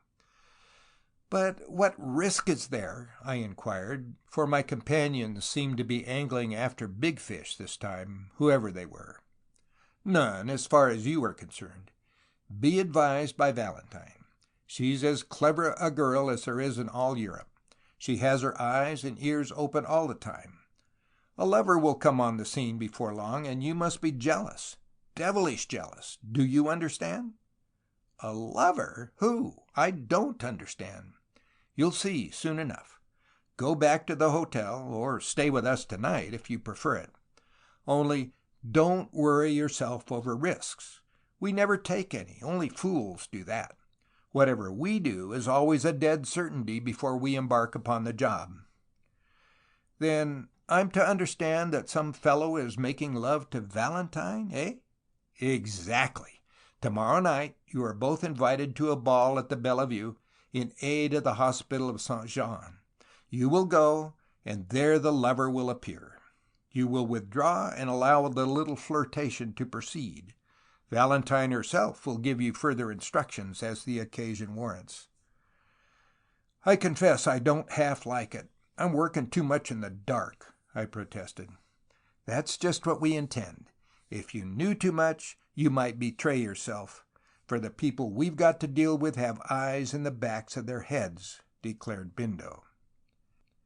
It was 5 o'clock next morning before I returned to the Grand, but during the hours we smoked together at various obscure cafes, the trio told me nothing further, though they chaffed me regarding the beauty of the girl who had consented to act the part of my wife, and who, as I could only suppose, stood in with us. At noon, surely enough, came a special invitation to the Comte et Comtesse de Bourbriac for the great ball that evening at the Hotel Bellevue. And at 10 o'clock that night Valentine entered our private salon splendidly dressed in a low-cut gown of smoke-gray chiffon covered with sequins. Her hair had been dressed by a maid of the first order, and as she stood pulling on her long gloves, she looked superb. "How do you find me, my dear Monsieur Ewart? Do I look like a comtesse?" she asked, laughing. "You look perfectly charming, mademoiselle." "Léon, if you please," she said reprovingly, holding up her slim forefinger. "Léon, Comtesse de Bourbriac, Château de Bourbriac, Côte Nord." And her pretty lips parted, showing her even, pearly teeth. When, a half hour later, we entered the ballroom, we found all smart Brussels assembled around a royal prince and his wife who had given their patronage in the cause of charity. The affair was, I saw at a glance, distinctly a society function. Many men from the ministries were present, and several of the ambassadors, in uniform, together with their staffs, who, wearing their crosses and ribbons, made a brave show, as they do in every ballroom. We had not been there 10 minutes before a tall, good-looking young man in a German cavalry uniform strode up in recognition, and bowing low over Valentine's outstretched hand, said, in French, "My dear Countess, how very delighted we are to have you here with us tonight. You will spare me a dance, will you not? May I be introduced to the Count?" My husband, Captain von Stolberg of the German embassy. And we shook hands. Was this fellow the lover, I wondered? I met the Countess at Vichy last autumn, explained the captain in very good English. She spoke very often of you. You were away in Scotland shooting the grouse, he said. Yes, yes, I replied, for want of something better to say. We both chatted with the young attaché for a few minutes, and then as a waltz struck up, he begged a dance of my wife, and they both whirled down the room. Valentine was a splendid dancer, and as I watched them, I wondered what could be the nature of the plot in progress. I did not come across my pretty fellow traveler for half an hour, and then I found that the captain had half filled her program. Therefore I lay low, danced once or twice with uninteresting Belgian matrons, and spent the remainder of the night in the fumoir until I found my wife ready to return for the grand. When we were back in the salon at the hotel, she asked, "How do you like the captain, Monsieur Ewart? Is he not what you call in English a duck?" "An overdressed, swaggering young idiot, I call him," was my prompt reply. "And there you are right, quite right, my dear Monsieur Ewart. But as you see, we all have an eye to business in this affair. He will call tomorrow, because he is extremely fond of me. Oh, if you had heard all his pretty love phrases! I suppose he has learnt them out of a book. They couldn't be his own. Germans are not romantic. How can they be? But he is an Adonis in the flesh, with corsets." And we laughed merrily together. "He thinks you are fond of him, eh?" "Why, of course. He made violent love to me at Vichy, but he was not attaché then." "And how am I to treat him when he calls tomorrow?" "As your bosom friend. Give him confidence, the most perfect confidence. Don't play the jealous husband yet. That will come afterwards. Bonsoir, monsieur." And when I had bowed over her soft little hand, she turned and swept out of the room with a loud frou-frou of her silken train. That night I sat before the fire smoking for a long time. My companions were evidently playing some deep game upon this young German, a game in which neither trouble nor expense was being spared, a game in which the prize was a level £1,000 apiece all around. I quite appreciated that I had now become an adventurer, but I had done so out of pure love of adventure. About 4 o'clock next afternoon, the captain came to take 5 o'clock, as he called it. He clicked his heels together as he bowed over Valentine's hand, and she smiled upon him even more sweetly than she had smiled at me when I had helped her into my leather motor coat. She wore a beautiful toilette, one of the latest of Dulés, as she had explained to me, and she really presented a delightfully dainty figure as she sat there pouring out tea and chatting with the infatuated captain of Siracy. I saw quickly that I was not wanted. Therefore I excused myself and went for a stroll along the Café Métropole, afterwards taking a turn up the Montagne de la Cour. All day I had been on the lookout to see either Bindo or his companions, but they were evidently in hiding. When I returned, just in time to dress for dinner, I asked Valentine what progress her lover was making, but she merely replied, "Slow, very slow. But in things of this magnitude one must have patience. We are invited to the embassy ball in honor of the Crown Prince of Saxony tomorrow night. It will be amusing." Next night she dressed in a gown of pale rose chiffon, and we went to the embassy, where one of the most brilliant balls of the season was in progress, King Leopold himself being present to honor the Crown Prince. Captain Stolberg soon discovered the woman who held him beneath her spell, and I found myself dancing attendance upon the snub-nosed little daughter of a burgomaster, with whom I waltzed the greater part of the evening. On our return, my wife told me with a laugh that matters were progressing well. "Otto," she added, "is such a fool. Men in love will believe any fiction a woman tells them. Isn't it really extraordinary?" "Perhaps I'm one of those men, mademoiselle," I said, looking straight into her beautiful eyes. For I own she had in a measure fascinated me, even though I knew her to be an adventuress. She burst out laughing in my face. "Don't be absurd, Monsieur Ewart," she cried. "Fancy you! But you certainly wouldn't fall in love with me. We are only friends, in the same swim, as I believe you term it in English." I was a fool, I admit it, but when one is thrown into the society of a pretty woman, even a chauffeur may make speeches he regrets. So the subject dropped, and with a mock curtsy and a saucy wave of her hand, she went to her room. On the following day she went out alone at 11, not returning until 6. She offered no explanation of where she had been, and of course it was not for me to question her. As we sat at dinner in our private salle à manger an hour later, she laughed at me across the table and declared that I was sitting as soberly as though I really were her dutiful husband. And next day she was absent again the whole day, while I amused myself in visiting the law courts, the picture galleries, and the general sights of the little capital of which Messieurs the brave Belgians are so proud. On her return she seemed thoughtful, even triste. She had been on an excursion somewhere with Otto, but she did not enlighten me regarding its details. I wondered that I had had no word from Bindo, yet he had told me to obey Valentine's instructions, and I was now doing so. At dinner she once clenched her little hand involuntarily and drew a deep breath, showing me that she was indignant at something. The following morning, as she mentioned that she should be absent all day, I took a run on the car as far as the quaint little town of Dinan, up the Meuse, getting back to dinner. In the salon she met me, already in her dinner gown, and told me that she had invited Otto to dine. "Tonight you must show your jealousy. You must leave us together here in the salon after dinner, and then a quarter of an hour later return suddenly. I will compromise him. Then you will quarrel violently, order him to leave the hotel, and thus part bad friends." I hardly liked to be a party to such a trick, yet the whole plot interested me. I could not see to what material end all this tended. Well, the gay captain duly arrived, and we dined together merrily. His eyes were fixed admiringly upon Valentine the whole time, and his conversation was mainly reminiscent of the days at Vichy.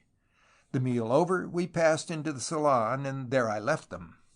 But on re-entering shortly afterwards, I found him standing behind the couch, bending over and kissing her.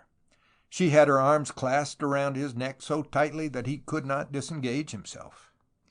In pretended fury I dashed across to the pair with my fists clenched in jealous anger. What I said I scarce remember. All I know is that I let forth a torrent of reproaches and condemnations and ended by practically kicking the fellow out of the room, while my wife sank upon her knees and implored my forgiveness, which I flatly refused. The captain took his kicking in silence, but in his glance was murder as he turned once and faced me ere he left the room. "Well, Valentine," I asked, when he was safely out of hearing, and when she had raised herself from her knees laughing, "and what now?" "The whole affair is now plain sailing. Tomorrow you will take the car to Liège, and there await me outside the cathedral at midnight on the following night. You will easily find a place. Wait until 2 o'clock, and if I am not there, go on to Cologne and put up at the Hôtel du Nord." "Without baggage?" "Without baggage. Don't trouble about anything. Simply go there and wait." At midday on the following day, the pretty Valentine dressed herself carefully and went out. Then, an hour later, pretending that I was only going for a short run, I mounted into the car and set out for Liège, wondering what was now to happen. Next day I idled away, and at 11:45 that night, after a run around town, I pulled up in the shadow before the cathedral and stopped the engine. The old square was quite quiet, for the good Liégeois retire early, and the only sound was the musical carillon of the bells. In impatience I waited. The silent night was clear, bright, and frosty, with a myriad shining stars above. Time after time the great clock above me chimed the quarters, until just before 2 o'clock there came a dark female figure round the corner, walking quickly. In an instant I recognized Valentine, who was dressed in a long traveling coat with fur collar and a sealskin toque. She was carrying something beneath her coat. "Quick," she said breathlessly. "Let us get away. Get ready. Count Bindo is following me." And, ere I could start the engine, my employer, in a long dark overcoat and felt hat, hurriedly approached us, saying, "Come, let's be off, Ewart. We've a long journey tonight to Cassel. We must go through Eye and pick up Blythe, and then on by way of Cologne, Arnsberg, and the Hopeka Tal." Quickly they both put on the extra wraps from the car, entered, and wrapped the rugs about them, while 2 minutes later, with our big headlamps shedding a broad white light before us, we turned out upon the wide high road to Verviers. "It's all right," cried Bindo, leaning over me when we had covered about 5 miles or so. "Everything went off perfectly." "And Monsieur made a most model husband, I assure you," declared the pretty Valentine, with a musical laugh. "But what have you done?" I inquired, half turning, but afraid to take my eyes from the road. "Be patient. We'll explain everything when we get to Cassel," responded Valentine. And with that I had to be content. At the station at Eye we found Blythe awaiting us, and when he had taken the seat beside me, we set out by way of Duren to Cologne, and on to Cassel, a long and bitterly cold journey.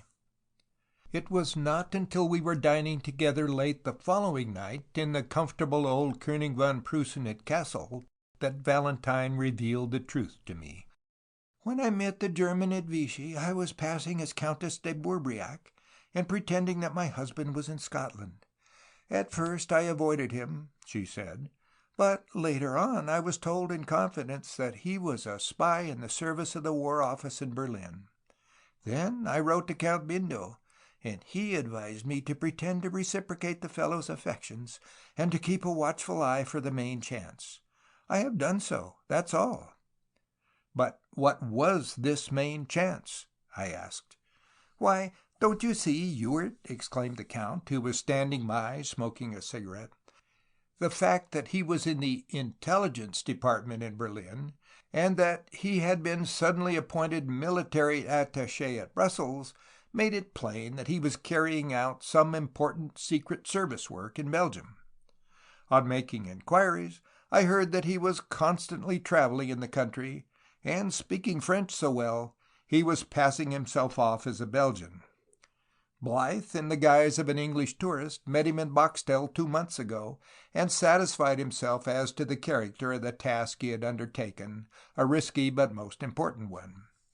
Then we all agreed that, when completed, the secrets he had possessed himself of should become ours, for the intelligence department of either France or England would be certain to purchase them for almost any sum we liked to name, so important were they. About 2 months we waited for the unsuspecting Otto to complete his work, and then suddenly the Countess reappears, accompanied by her husband. And, well, Valentine, you can best tell Ewart the remainder of the story," added the audacious scoundrel, replacing his cigarette in his mouth. "As Monsieur Ewart knows, Captain Stolberg was in love with me, and I pretended to be infatuated with him. The other night he kissed me, and my dear Gaston saw it, and in just indignation and jealousy promptly kicked him out. Next day I met him, told him that my husband was a perfect hog, and urged him to take me from him. At first he would not sacrifice his official position as attaché, for he was a poor man.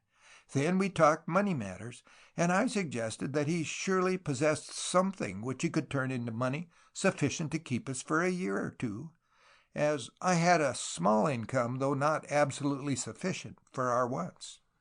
In fact, I offered, now that he had compromised me in the eyes of my husband, to elope with him. We walked in the Bois de la Cambre for 2 solid hours that afternoon, until I was footsore, and yet he did not catch on. Then I played another game, declaring that he did not love me sufficiently to make such a sacrifice, and at last taking a dramatic farewell of him. He allowed me to get almost to the gates of the Bois, when he suddenly ran after me and told me that he had a packet of documents for which he could obtain a large sum abroad. He would take them, and myself, to Berlin by that night's mail, and then we would go on to St. Petersburg, where he could easily dispose of the mysterious papers. So we met at the station at midnight. By the same train traveled Bindo and Messrs. Blythe and Henderson. In the carriage he told me where the precious papers were, in a small leathern handbag, and this fact I whispered to Blythe when he brushed past me in the corridor. At Pepinster, the junction for Spa, we both descended to obtain some refreshment, and when we returned to our carriage, the captain glanced reassuringly at his bag. Bindo passed along the corridor, and I knew the truth. Then, on arrival at Liège, I left the captain smoking and strolled to the back end of the carriage, waiting for the train to move off.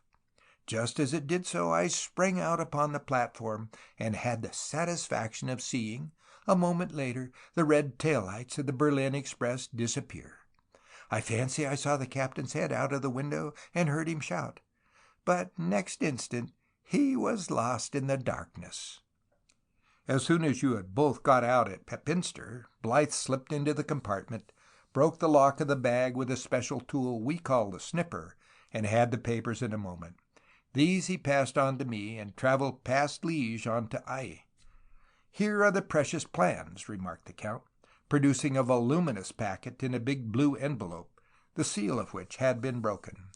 And on opening this, he displayed to me a quantity of carefully drawn plans of the whole canal system and secret defences between the Rhine and the Meuse, the waterway, he explained, which one day Germany, in time of war with England, will require to use in order to get her troops through to the port of Antwerp and the Belgian coast. The first complete and reliable plans ever obtained of the chain of formidable defences that Belgium keeps a profound secret.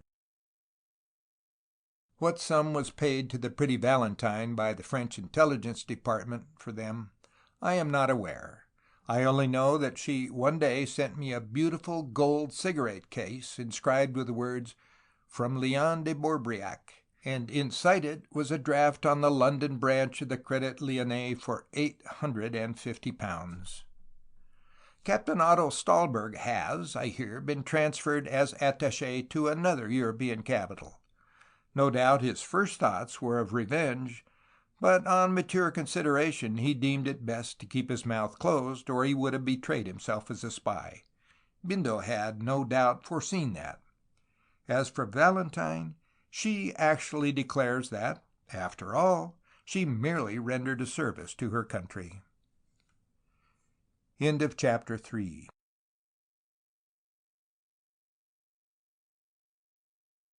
Section 4 of The Count's Chauffeur by William le Queux. Chapter 4. A Run with Rosalie. Several months had elapsed since my adventure with Valentine of the Beautiful Eyes. From Germany, Count Bindo di Ferraris had sent me with a car right across Europe to Florence, where at Nenzi's, the builder of motor bodies, I, in obedience to orders, had it repainted a bright yellow, almost the color of mustard. When a fortnight later it came out of the Nenzi works, I hardly recognized it. At Bindo's orders, I had had a second body built, one made of wicker and lined inside with glazed white leather, which, when fixed upon the chassis, completely transformed it. This second body I sent by rail down to Leghorn, and then drove the car along the Arno Valley down to the seashore. My orders were to go to the Palace Hotel at Leghorn, and there await my master. The hotel in question was, I found, one of the best in Italy, filled by the smartest crowd of men and women, mostly of the Italian aristocracy, who went there for the magnificent sea-bathing. It was a huge white building with many balconies and striped awnings facing the blue Mediterranean. Valentine had traveled with me as far as Milan, while Bindo had taken train, I believe, to Berlin. At Milan my pretty companion had wished me adieu, and a month later I had taken up my residence in Leghorn, and there led an idle life, wondering when I was to hear next from Bindo. Before we parted, he gave me a fairly large sum of money, and told me to remain at Leghorn until he joined me. Weeks passed. Leghorn in summer is the Brighton of Italy, and everything there was delightfully gay. In the garage of the hotel were many cars, but not one so good as our 40-horsepower Napier. The Italians all admired it, and on several occasions I took motoring enthusiasts of both sexes out for short runs along the old Maremma Sea Road. The life I led was one of idleness, punctuated by little flirtations, for by Bindo's order I was staying at the palace as owner of the car, and not as mere chauffeur. The daughters of the Italian countesses and marchionesses, though brought up so strictly, are always eager for flirtation, and therefore, as I sat alone at my table in the big salle à manger, I caught many a glance from black eyes that danced with merry mischievousness. Valentine, when she left me in Milan, had said laughingly, "I may rejoin you again ere long, Monsieur Ewart, but not as your pretended wife, as at Russell's." "I hope not, mademoiselle," I had answered quite frankly. "That game is a little too dangerous. I might really fall in love with you." "With me?" she cried, holding up her small hands with a quick gesture. "What an idea! Oh la la, jamais!" I smiled. Mademoiselle was extremely beautiful. No woman I had ever met possessed such wonderful eyes as hers. "Au revoir, mon cher," she said, "and a pleasant time to you till we meet again." Then, as I mounted on the car and traversed the big Piazza del Duomo before the cathedral, she waved her hand to me in farewell. It was, therefore, without surprise that, sitting in the hall of the hotel about 5 o'clock one afternoon, I watched her in an elegant white gown descending the stairs, followed by a neat French maid in black. Quickly I sprang up, bowed, and greeted her in French before a dozen or so of the idling guests. As we walked across to Pancaldi's baths, she told her new maid to go on in front, and in a few quick words explained, "I arrived direct from Paris this morning. Here I am the Princess Helen of Dornbach-Luxemburg of the Ringstrasse in Vienna, the Schloss Kirchenbühl on the Drava and Avenue des Champs-Élysées, Paris, a Frenchwoman married to an Austrian. My husband, a man much older than myself, will arrive here in a few days." "And the maid?" "She knows nothing to the contrary. She has been with me only a fortnight. Now you must speak of me in the hotel. Say that you knew me well at Monte Carlo, Rome, Carlsbad, and that you have stayed at Kirchenbühl and have dined at our house in Paris. Talk of our enormous wealth and all that. And tomorrow invite me for a run on the car." "Very well, Princess," I laughed. "But what's the new scheme, eh?" "At present nothing has been definitely settled. I expect Bindo in a few days, but he will appear to us as a stranger, a complete stranger. At present all I wish to do is to create a sensation. You understand? A foreign princess is always popular at once, and I believe my arrival is already known all over the hotel. But it is you who will help me, Monsieur Ewart. You are the wealthy Englishman who is here with his motor car, and who is one of my intimate friends. You understand?" "Well," I said, with some hesitation, "don't you think all this kind of thing very risky? Candidly, I expect before very long we shall all find ourselves under arrest." She laughed heartily at my fears. "But in any case you would not suffer.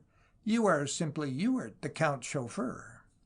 "I know, but at this moment I'm posing here as the owner of the car and living upon part of the proceeds of that little transaction in the train between Brussels and the German frontier." "Ah, monsieur, never recall the past. It is such a very bad habit. Live for the future and let the past take care of itself. Just remain perfectly confident that you run no risk in this present affair." "What's your maid's name?" "Rosalie Barlet." "And she knows nothing?" "Absolutely nothing." I watched the neat-waisted figure in black walking a little distance ahead of us. She was typically Parisienne, with Louis XV shoes and a glimpse of smart lingerie as she lifted her skirt daintily. Rather good-looking she was, too, but with a face as bony as most of the women of Paris, and a complexion slightly sallow. By this time we had arrived at the entrance to the baths, where on the asphalt promenade, built out into the clear crystal Mediterranean, all smart Leghorn was sitting in chairs and gossiping beneath the awnings, as Italians love to do. Pancaldi's is essentially Italian. English, French, or German visitors are rarely, if ever, seen. Therefore, the advent of the princess, news of whose arrival had spread from mouth to mouth but an hour ago, caused a perceptible flutter among the lounging idlers of both sexes. My companion was, I saw, admired on every hand, while surprise was being expressed that I should turn out to be a friend of so very distinguished a person. In the brilliant sundown, with just a refreshing breath of air coming across the glassy sea, we sat watching the antics of the swimmers and the general merriment in the water. I lit a cigarette and gossiped with her in French, ostentatiously emphasizing the words "Your Highness" when I addressed her, for the benefit of those passing and repassing behind us. For an hour she remained, and then, returning to the hotel, dressed and dined. As she sat with me at table that night in the handsome restaurant, she looked superb in pale turquoise chiffon with a single row of diamonds around her throat. Paste they were, of course, but none of the women who sat with their eyes upon her even dreamed that they were anything but the family jewels of the princely house of Dornbach-Laxenburg. Her manner and bearing were distinctly that of a patrician, and I saw that all in the hotel were dying to know her. Yes, Her Highness was already a great success. About 10 o'clock she put on a wrap, and, as usual with the guests at the palace at Leghorn, we went for a brief stroll on the promenade. As soon as we were entirely alone, she said, "Tomorrow you will take me for a run on the car, and the next day you will introduce me to one or two of the best people. I will discover who are the proper persons for me to know. I shall say that you are George Ewart, eldest son of a member of the English Parliament and well known in London, eh?" As we were walking in the shadow through a small leafy public garden lying between the roadway and the sea, we suddenly encountered the figure of a young woman who, in passing, saluted my companion with deep respect. It was Rosalie.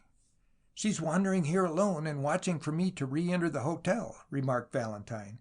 "But she need not follow me like this, I think." "No," I said. "Somehow I don't like that girl." "Why not? She's all right. What more natural than that she should be on the spot to receive me when I come in?" "But you don't want to be spied upon like this, surely," I said resentfully. "Have you done anything to arouse her suspicion that you are not exactly what you pretend yourself to be?" "Nothing whatever. I have been a model of discretion. She never went to the Avenue Kleber. I was staying for 2 nights at the Grand, under my present title, and after engaging her I told her that the house in the Avenue des Champs-Élysées was in the hands of decorators." "Well, I don't half like her following us. She may have overheard something of what we've just been saying. Who knows?" "Rubbish! Ah, mon cher ami, you are always scenting danger where there is none." I merely shrugged my shoulders, but my opinion remained. There was something mysterious about Rosalie.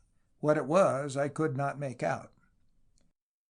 At 10 o'clock next morning, Her Highness met me in the big marble hall of the hotel, dressed in the smartest motor clothes, with a silk dust coat and the latest invention in veils, pale blue with long ends twisted several times around her throat. Even in that costume she looked dainty and extremely charming. I too was altered in a manner that certainly disguised my true calling, and when I brought the car around to see the front steps, quite a crowd of visitors gathered to see her climb to the seat beside me, wrap the rug around her skirts, and start away. With a deep blast on the electric horn, I swept out of the hotel grounds to the left, and a few moments later we were heading away along the broad sea road through the pretty villages of Ardenza and Antignano, out into that wild open country that lies between Leghorn and the wide, deadly marshes of the fever-stricken Maremma. The road we were traveling was the old road to Rome. For 200 miles along it, a desolate, dreary, and uninhabited way, lay the Eternal City. Over that self-same road, on the top of the brown rocks, the conquering Roman legions marched to Gaul, and war chariots once ran where now sped motor cars. Out there in those great solitudes through which we were passing, Nothing has changed since the days of Nero and of the Caesars. 25 miles into the country we ran, and then pulled up to smoke and chat. She was fond of a cigarette, and joined me, laughing merrily at the manner in which we were so completely deceiving the gay world of Leghorn. The local papers that morning had announced that Her Highness the Princess Helen of Dornbach-Laxenburg, one of the most beautiful women in Europe, had descended at the Palace Hotel, and had been seen at Pancaldi's later in the afternoon. As soon as I came down this morning, I was pounced upon for information, I explained. A young Italian marquis, who has hitherto snubbed me, begged that I would tell him something concerning Her Highness. He is deeply smitten with your beauty, that's very evident, I laughed. My beauty? You are really incorrigible, Monsieur Ewart, she answered reprovingly as she blew the tobacco smoke from her lips. And what, pray, is the name of this admirer? The Marquis of Rapallo, the usual hard-up but well-dressed elegant, you know. He wears 2 fresh suits of white linen a day with socks to match his ties. Last night he sat at the table next to us and couldn't keep his eyes off you. A rather short fellow with a little black mustache turned upwards. Ah, yes, I recollect, she replied, and then I thought that her countenance changed. And so he's been inquiring about me. Well, let's run back to déjeuner, or colazione, as they call it here in Italy, I believe. An hour later we drew up again at the hotel, and Her Highness disappeared within. Then, after I'd taken the car to the garage in the rear and entered the hotel myself, I quickly became surrounded by people who wanted introductions to my charming acquaintance, and to whom I romanced about her wealth, her position, and her home surroundings. On the following day, Valentine allowed me to introduce her to 4 persons: an Italian marchioness who moved in the most exclusive Roman set, the wife of a Sicilian duke, the wife of Jacobi, the wealthy Jew banker of Turin, and a captain of Bersaglieri. One night a lonely but well-dressed stranger entered the restaurant and seated himself in a corner, almost unnoticed, save by Valentine and myself. The newcomer was the audacious Bindo, passing as Mr. Bellingham, an Englishman, but he gave us no sign of recognition. Indeed, the days went on, but he never approached either of us. He simply idled about the hotel or across at Pancaldi's, having picked up 1 or 2 acquaintances, kindred spirits in the art of graceful idling. He never even wrote me a note. Some deep game was in progress, but its nature I was entirely unable to gather. Now, truth to tell, I experienced a growing uneasiness concerning Rosalie. To me she was always the modest maid devoted to Her Highness, and yet I thought I once detected a glance of mischief in her dark eyes. Determined to discover all I could, I at once commenced a violent flirtation with her, unknown, of course, to Valentine. Mademoiselle seemed flattered by the attentions of one whom she believed to be an English gentleman. Therefore I met her out one evening and took her for a long walk, pretending to be deeply smitten by her charms. From the first moment I began to talk with her, I saw that she was not the shallow, giddy girl I had believed her to be. She no doubt appreciated my attentions, for I took her to a café on the opposite side of the town where we would not be recognized, and there we sat a long time chatting. She seemed extremely curious to know who I really was, yet the queries she put to me were just a trifle blundering. They betrayed an earnest desire to know more than I intended that she should know. I wish Your Highness would go back to Aix-les-Bains, or to Vichy or Luchon. I'm tired of this wretched hole where I know nobody, she complained presently. I had quite sufficient of Italy when I was with the Duchess of Pandolfini. I did not know we were coming here, otherwise I should not have accepted the engagement. And yet, well, the princess is very kind and considerate. She certainly is to her friends, and I hope the same to her servants, I said, and then we rose to walk back, for it was nearly 11, and Her Highness, who had gone to the opera with 2 of the ladies to whom I had introduced her, would soon be due back, and the dainty Rosalie must be there to receive her. Upon our walk across the town I flattered her, pretending to be her devoted admirer, but when I left her I felt more convinced than ever upon 3 points, namely that she was much older than 22, as she had declared, that she was unduly inquisitive, and that she certainly was no fool. That night I sent my master a note to his room, warning him to be wary of her, and on the following morning I told Her Highness my suspicions. From that moment I made it my object in life to keep a watchful eye on the new French maid. Each evening, after her services were no longer required, she went forth alone and wandered idly up and down the esplanade. Sometimes she walked out to Ardenza, a village 1.5 miles distant, halted always at the same stone seat in a little public garden, and then strolled back again in blissful ignorance of being so closely watched. If Rosalie had any suspicion that Valentine was not the Princess Helen, then there was, I foresaw, a grave and constant danger, and I for one did not intend to run any further risk.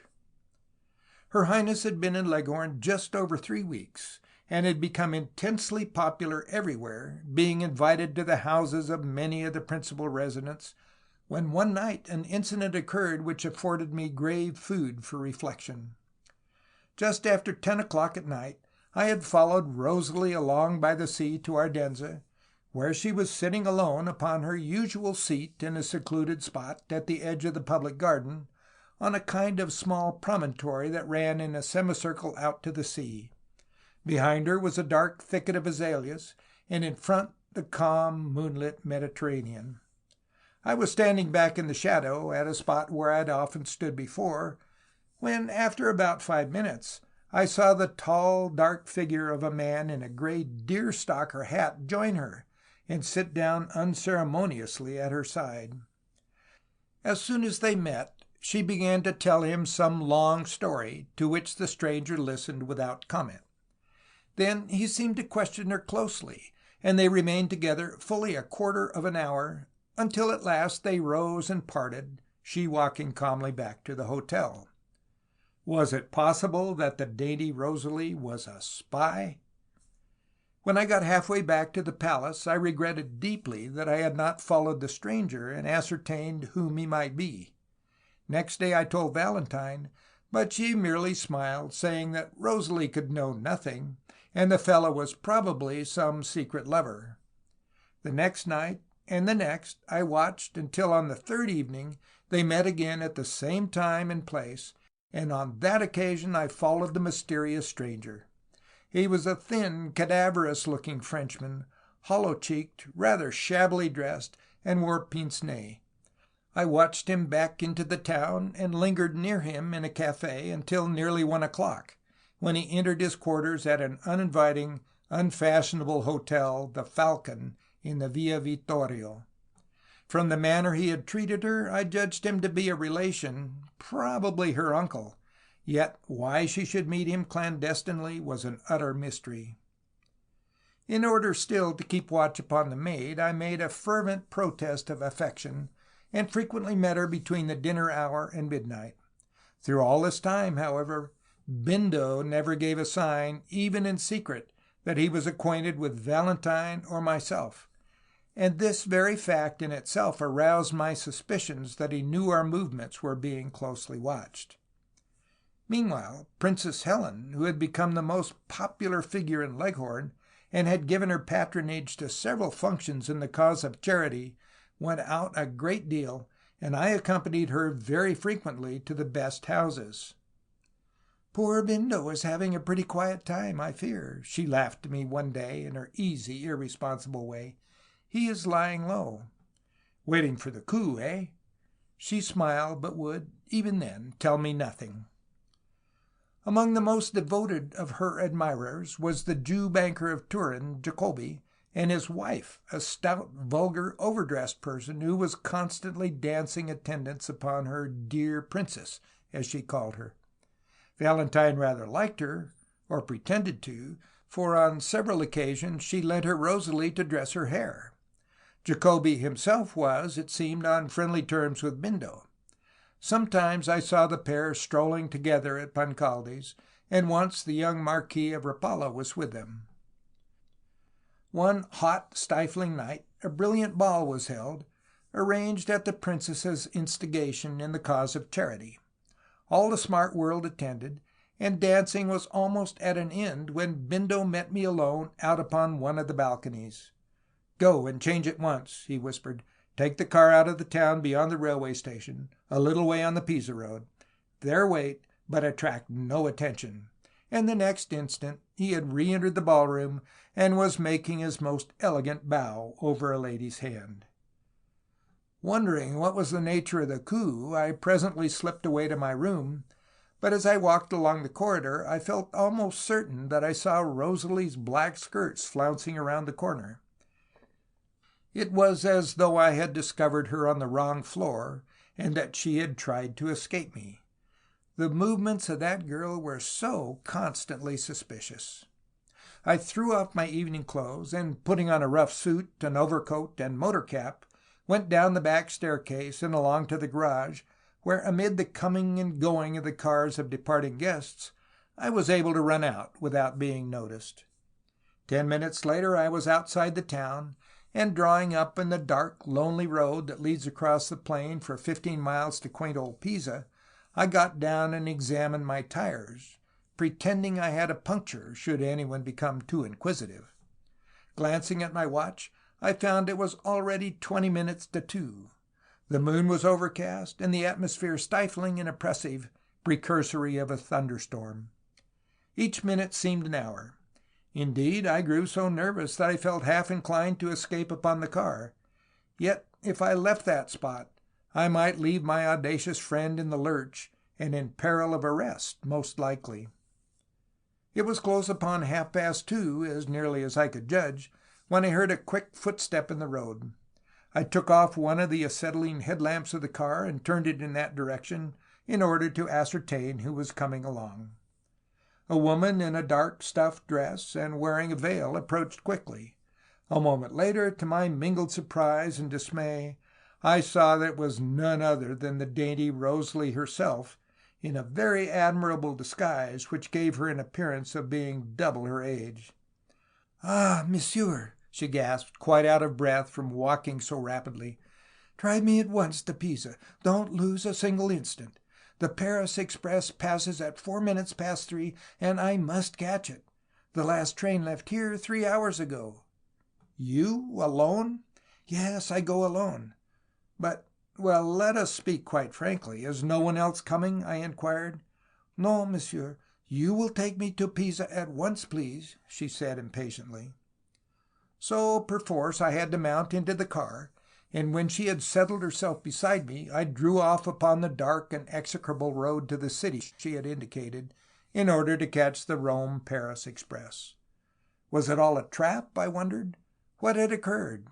I dared not ask her anything, while she, on her part, preserved an absolute silence. Her only fear seemed lest she lost her train. That something had occurred was very evident, but of its nature I still remained in entire ignorance, even when, a short distance from the great echoing station, I dropped the chic little maid with whom I had for the past 3 weeks pretended to be so violently in love. On getting down, she told me to await her. She would only be a few minutes. This surprised me, as I thought she was leaving for Paris. She hurried away, and as I watched her going down the road toward the station, I saw the dark figure of a man emerge from the shadow and join her. For a moment he became silhouetted against the station lights, and I recognized that it was her mysterious friend. 5 minutes later she rejoined me. Then, on turning back, I was forced to remain at the level crossing until the Paris express, with its long wagonette, had roared past, and afterwards I put on a move, and we were soon back in Leghorn. She did not return to the hotel with me, but at her request I dropped her just before we entered the town. Morning revealed the startling truth. 3 women, occupying adjacent rooms, had lost the greater part of their valuable jewels, which they had sent from home on purpose to wear at the ball. The police were ferreting about the hotel, questioning everybody.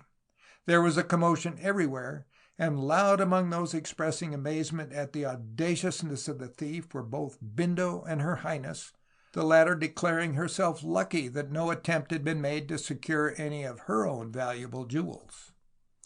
At noon I took her for a run in the car in order to have an opportunity to chat. When we were alone on the road, she said, "You entertained a foolish but quite reasonable suspicion of Rosalie. She and Kampf, the man you saw her with, always worked together. They indeed suggested this present little affair, for they knew that Italian women bring lots of jewelry here in order to show it off. Besides, hotels are their specialty. So there seemed to Bindo no reason why we should not have a little of the best of it. The diamond necklace of the Signora Jacobi is well known to be one of the finest in all Italy. Therefore, on several occasions, I lent her Rosalie for hairdressing, and she, clever girl, very soon discovered where all the best of the stuff was kept. Bindo, in the meantime, was keeping his keen eye open in other quarters. Last night, when the Jewess went up to her room, she found her own maid had gone to bed very unwell, and the faithful Rosalie had, at my orders, taken her place. How kind it was of the dear princess, she said. When Rosalie left the room, she carried with her the necklace, together with several other trifles which she had pretended to lock in the jewel case. 10 minutes later, Bindo also slipped into her hands all that he had obtained in a swift raid in 2 other rooms during the dance, and she left the hotel, carrying away gems worth roughly, we believe, about 16,000 pounds sterling. Kampf was awaiting her in Pisa, and by this time is already well on his way to the frontier at Modane, with a precious packet in his pocket. "And there is really no suspicion of us?" I asked apprehensively. "Certainly not. Not a soul knows that Rosalie left the hotel last night. She re-entered by a window that Bindo left open." "But the garage people know that I was out," I said. "Well, and what of it? You have no hand in it, have you, mon cher? No, we shall remain here another week. It is quite pleasant here, and quite safe. To leave might arouse suspicion." "Have not the police questioned Rosalie?" "Certainly, but they have no suspicion of the maid of Princess Helen of Dornbach-Luxemburg. How could they, especially as the prefect and his wife were my guests at dinner last night?" "Well," I declared, "the way the whole affair has been managed is perfectly artistic." "Of course," she said, "we do not blunder. Only poor people and fools do that." End of chapter 4.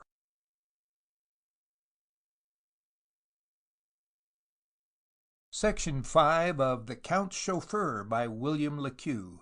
Chapter 5. The 6 New Novels.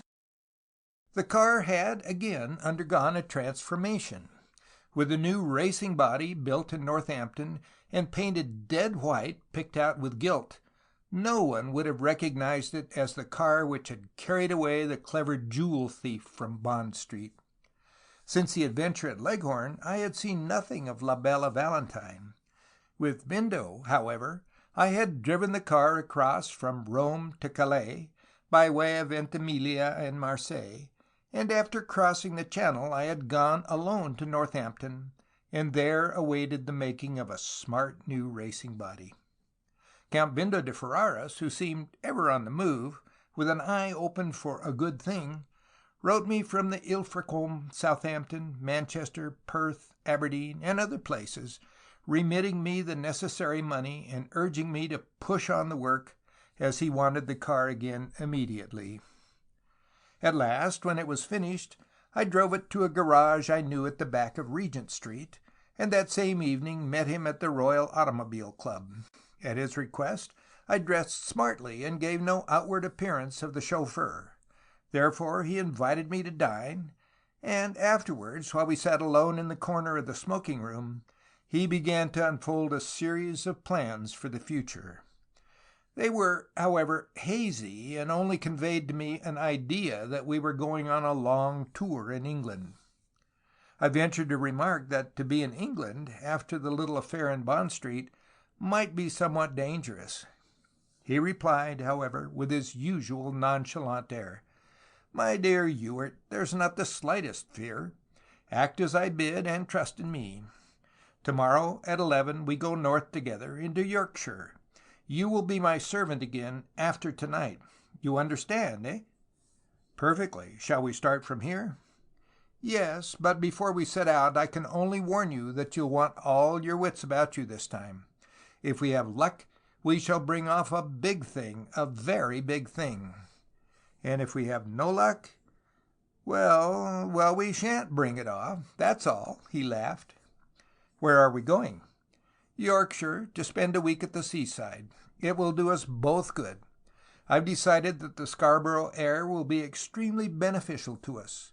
One of our friends is already there, at the Grand." "Sir Charles?" "Exactly. He's very fond of Scarborough, likes the church parade on Sundays, the music on the spa, and all that kind of thing. So we'll join him. I wonder if we shall get through in a day." "We ought to, with luck," was my response, and then, after urging me to leave everything in his hands, he told me I'd better get early to bed and thoroughly overhaul the car early next morning before starting. So next day at 10 he took his seat by my side outside the club in Piccadilly, and we drove away into the traffic toward Regent's Park, on our way to that much overrated highway, the Great North Road.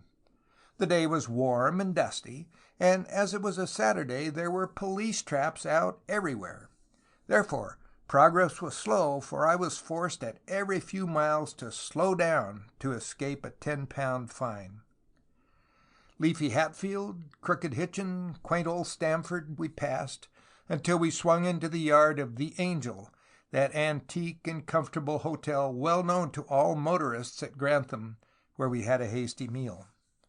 Then out again in the sunset we headed through Doncaster to York, and in the darkness, with our big headlamp shining, we tore through Malton and slipped down the hill into Scarborough. The run had been a long and dusty one, the last 50 miles in darkness and at a high speed. Therefore, when we pulled up before the Grand, I leaned heavily upon the steering wheel, weary and fagged. It was about 11 o'clock at night, and Sir Charles, who had evidently been expecting our arrival in the big hall of the hotel, rushed out and greeted Bindo effusively. Then, directed by a page boy who sat in the Count's seat, I took the car round to Hutton's garage close by. With Sir Charles I noticed another man, young, with very fair hair, a mere boy, he seemed, in evening clothes of the latest cut. When I returned to the hotel, I saw them all seated in the big hall over whiskies and soda, laughing merrily together.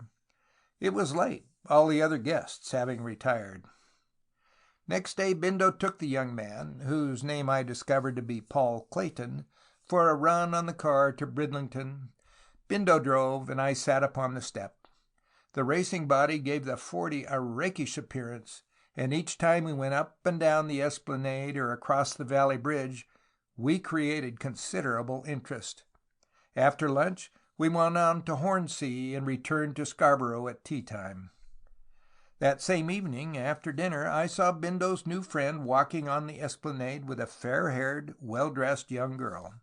They were deep in conversation, and it struck me that she was warning him regarding something. Days passed, warm, idle August days. Scarborough was full of visitors. The Grand was overrun by a smartly dressed crowd, and the spa was a picturesque sight during the morning promenade. The beautiful Belvedere grounds were a blaze of roses, and, being private property, were regarded with envy by thousands who trod the asphalt of the esplanade. Almost daily Bindo took Paul for a run on the car. To York, to Castle Howard, to Driffield, and to Whitby we went, the road to the last named place, by the way, being execrable. Evidently Bindo's present object was to ingratiate himself with young Clayton, but with what ulterior motive I could not conceive. Sir Charles remained constantly in the background. Well-dressed and highly respectable, he presented a rather superior air, and walked on the spa at certain hours, establishing a kind of custom from which he did not depart.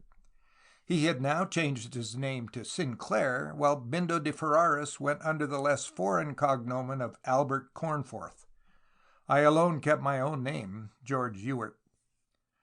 As day succeeded day, I kept wondering what was really in the wind. Why were they so friendly with Paul Clayton? Of one fact I felt assured, and it was that jewels were not the object of the maneuver on this occasion. That Bindo and his friends had laid some deep plot was, of course, quite certain, but the Count never took me into his confidence until the last moment, when the coup was made. Therefore, try how I would, I could not discover the intentions of the gang. From Leghorn to Scarborough is a far cry. At least we were safe from detection from our little business affairs, save that of the Bond Street jewelers. Continually I reflected that our description had been circulated by the police, and that some enterprising constable or detective might pick up upon us on the off chance of being correct. Count Bindo, or Albert Cornforth, as he now chose to be known, was having a most excellent time. He soon grew to know many people in the hotel, and being so essentially a ladies' man, was greatly in request at the dances. Continually he apologized to the ladies for being unable to take them motoring, but, as he explained, the space on a racing car is limited. Thus a fortnight passed. Round at the garage were a number of cars from London, Manchester, and elsewhere, and I soon grew friendly with several expert chauffeurs, two of whom were old friends. One day Bindo and I had been to Harrogate, dined at the Majestic, and returned.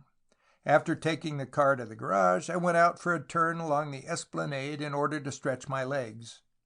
It was midnight, brightly starlit, and silent save for the low sighing of the waves upon the shore. I had lit my pipe, and walked nearly to the Holbeck Gardens at the extreme end of the south cliff, when, in the darkness, I discerned two figures sitting upon a seat in the shadow. One was a man, the other a woman in a light evening dress, with a wrap thrown over her head and shoulders. As I passed, I managed to get a glimpse of their faces. One was Paul Clayton, and the other the pretty, fair-haired young woman I had seen him with before. They were sitting in the attitude of lovers. He held her hand, and, I believe, had just raised it to his lips. I hurried on, annoyed with myself for being so inquisitive, but the beautiful face of the girl became impressed upon my memory. Count Bindo, the nonchalant, audacious cosmopolitan who spent money so freely, was a veritable marvel of cleverness and cunning in all matters of chicanery and fraud. He was evidently a man who, though still young, had a pretty dark record. But what it really was, he carefully concealed from me. I can only admit that I had now become an adventurer like the others, for in each case I had received a certain portion of the profits of the coups which we had assisted each other in effecting. True, we lived a life full of excitement and change, but it was a life I liked, for at heart I was nothing if not a wanderer and an adventurer. I liked adventure for adventure's sake, and cared nothing for the constant peril of detection. Strange how easily one can be enticed from a life of honesty into one of fraud, especially if the inducements held out are an adequate recompense for any qualm of conscience. The actions of our friend Sir Charles Blythe were also rather puzzling. He seemed to be taking no part in whatever scheme was in progress. If I met him in public on the esplanade or elsewhere, I saluted him as a chauffeur should, but when we met unobserved I was his equal, and on several occasions I made inquiries which he refused to satisfy. We had been nearly 3 weeks in Scarborough when, after dinner one evening in the big hall of the hotel, I saw the audacious Bindo seated, drinking coffee with a little, queer, wizen-faced, but rather overdressed old lady, towards whom he seemed to be particularly polite. She was evidently one of those wrinkled, yellow-toothed old tabbies who still believe themselves to be attractive, for as I watched covertly, I saw how she assumed various poses for the benefit of those seated in her vicinity. Though so strikingly dressed, in a gown trimmed with beautiful old lace, she wore no jewelry save her wedding ring. Her airs and mannerisms were, however, amusing, and quickly made it apparent that she moved in a good set. From the hall porter I presently learned that she was a Mrs. Clayton of St. Melian's Hall, near Peterborough, the widow of a wealthy Oldham cotton spinner who generally spent a month at that hotel each year. "She's a quaint old girl," he informed me in confidence, "thinks no end of herself, and always trying to hang on to some woman with a title, even if she's only a baronet's wife. Some ill-natured woman has nicknamed her the Chameleon, because she changes her dresses so often and is so fond of bright colors. But she's a good old sort," he added, "always pretty free with her tips. Her son is here, too." Whoever or whatever she was, it was evident that Bindo was busily engaged in ingratiating himself with her, having previously established a firm friendship with her son, who, by the way, had left Scarborough on the previous day. I happened to have a friend who was a chauffeur to a doctor in Peterborough. Therefore I wrote to him that evening, making inquiries regarding St. Melian's and its owner. 3 days later a reply came to the effect that the hall was about 10 miles from Peterborough, and one of the finest country seats in Northamptonshire. It had been the property of a well-known earl, who, having become impoverished by gambling, had sold it, together with the great estate, to old Joshua Clayton, the Lancashire millionaire. "She keeps a couple of cars," my friend concluded. "One is a Humber voiturette, the other a 24 Mercedes. You know her chauffeur, Saunders, from the Napier works." Of course I knew Saunders. He was once a very intimate friend of mine, but for the past couple of years I had lost sight of him. Why, I wondered, was Bindo so intensely interested in the overdressed old crone? He walked with her constantly on the spa or along the esplanade. He lounged at her side when she sat to watch the parading summer girls and their flirtations, and he idled at coffee with her every evening. After a few days, Sir Charles Blythe, alias Sinclair, was introduced. By prearrangement, the bogus baronet chanced to be standing by the railings looking over the spa grounds one morning when Bindo and his companion strolled by. The men saluted each other, and Bindo asked Mrs. Clayton's leave to introduce his friend. The instant the magic title was spoken, the old lady became full of smiles and graces, and the trio, walking together, passed along in the direction of Holbeck. 2 days later, Henderson appeared on the scene quite suddenly. I was walking along Westboro late one evening when somebody accosted me, and, turning, I found it was our friend, whom I believed to be still on the continent. He was dressed as foppishly as usual, and certainly betrayed no evidence that he was a crook. "Well, Ewart," he asked, "and how goes things? Who's this old crone we've got in tow? A soft thing, Bindo says." I told him all I knew concerning her, and he appeared to be reassured. He had taken a room at the Grand, he told me, and I afterward found that on the following morning Bindo pretended to discover him at the hotel, and introduced him to the unsuspecting old lady as young Lord Kelham. Mrs. Clayton was delighted at thus extending her acquaintanceships with England's bluest blood. That same afternoon the old lady, who seemed to be of a rather sporting turn of mind, expressed a desire to ride upon a racing car. Therefore I brought round the 40, and Bindo drove her over to Malton, where we had tea and a quick run back in the evening. There are no police traps on the road between Scarborough and York, therefore we were able to put on a move, and the old lady expressed the keenest delight at going so fast. As I sat upon the step at her feet, she seemed constantly alarmed lest I should fall off. "My own cars never go so quickly," she declared. "My man drives at a snail's pace." "Probably because you have traps in Northamptonshire," Bindo replied. "There are always lurking constables along the Great North Road and the highways leading into it. But you must let me come and take your driver's place for a little while. If the cars are worth anything at all, I'll get the last mile out of them." "I only wish you would come and pay me a visit, Mr. Cornforth. I should be so very delighted. Do you shoot?" "A little," Bindo answered. "My friend Sir Charles Sinclair is said to be one of the best shots in England, but I'm not much of a shot myself." "Then can't you persuade him to come with you?" "Well, I'll ask him," my employer replied. "He has very many engagements, however. He's so well known, you see." "He'll come if you persuade him, I'm sure," the old lady said, with what she believed to be a winning smile. "You can drive my Mercedes, and he can shoot. I always have a house party through September, so you both must join it.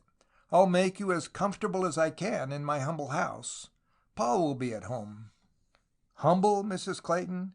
Why, I have years ago heard St. Million spoken of as one of the show houses of the Midlands." "Then you've heard an exaggeration, my dear Mr. Cornforth," was her response, as she laughed lightly. "Remember, I shall expect you, and you can bring your own car if you like. Our roads are fairly good, you'll find." Bindo accepted with profuse thanks, and shot me a glance by which I knew that he had advanced one step further toward the consummation of his secret intentions, whatever they were. Sir Charles would, no doubt, go with us. What, I wondered, was intended? 3 weeks later we arrived one evening at St. Mellion's, and found it a magnificent old Tudor mansion in the centre of a lordly domain, and approached from the high road by a great beech avenue nearly a mile in length. The older wing of the house, part of an ancient Gothic abbey, was ivy-covered, while in front of the place was a great lake, originally the fish pond of the Carmelite monks.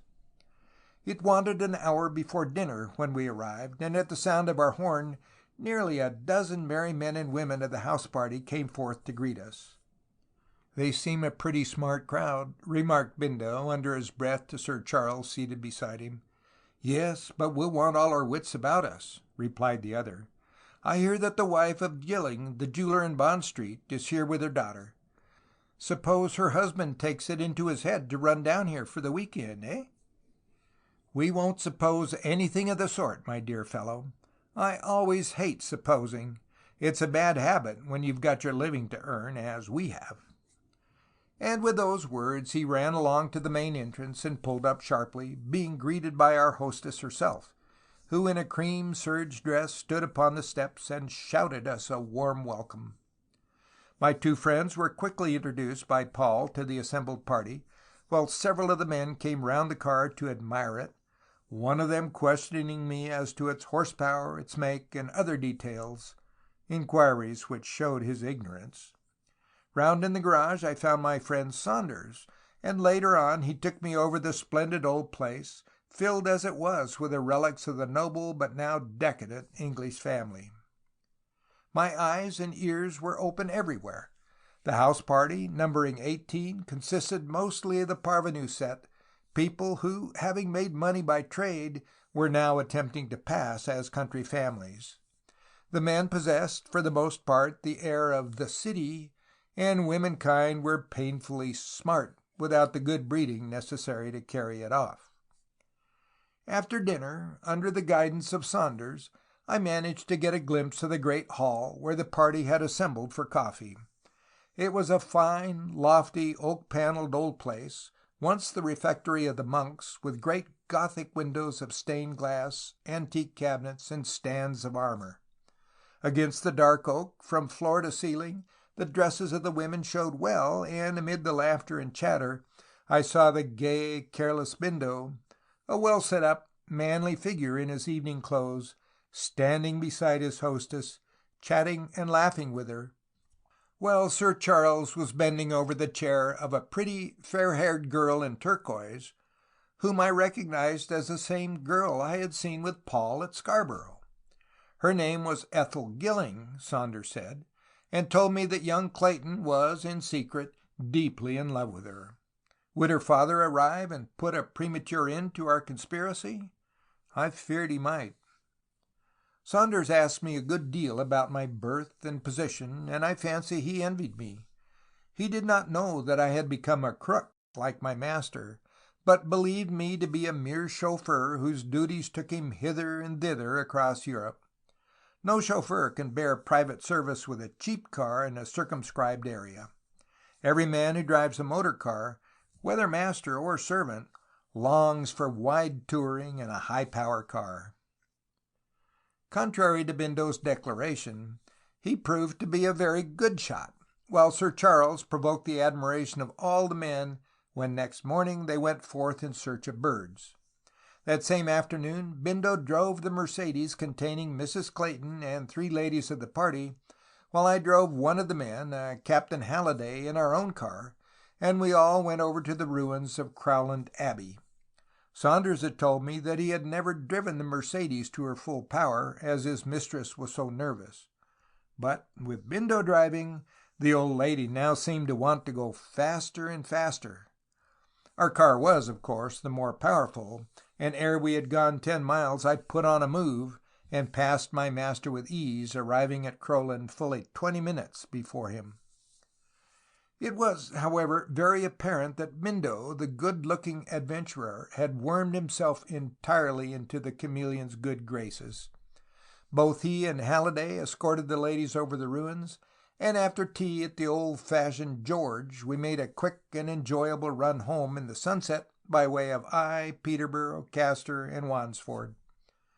The autumn days went by, and amid such pleasant surroundings, our visit was proving a most merry one.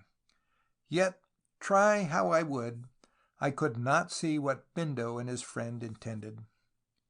The girl in turquoise, who flirted so outrageously with young Clayton, was, I discovered, also very friendly with Sir Charles.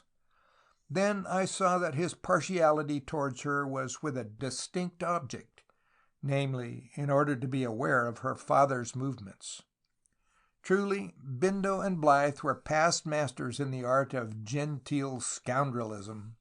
Adventurers of the very first water, they seldom, if ever, let me into their secrets until their plans were actually matured. Their reason for this reticence was that they believed I might show the white feather. They could not yet rely upon my audacity or courage. Within a week, Bindo was the most popular man in the house party, the humorist of the dinner table, and an expert in practical jokes, of which many were being played, one half of the party being pitted against the other half, as is so often the case.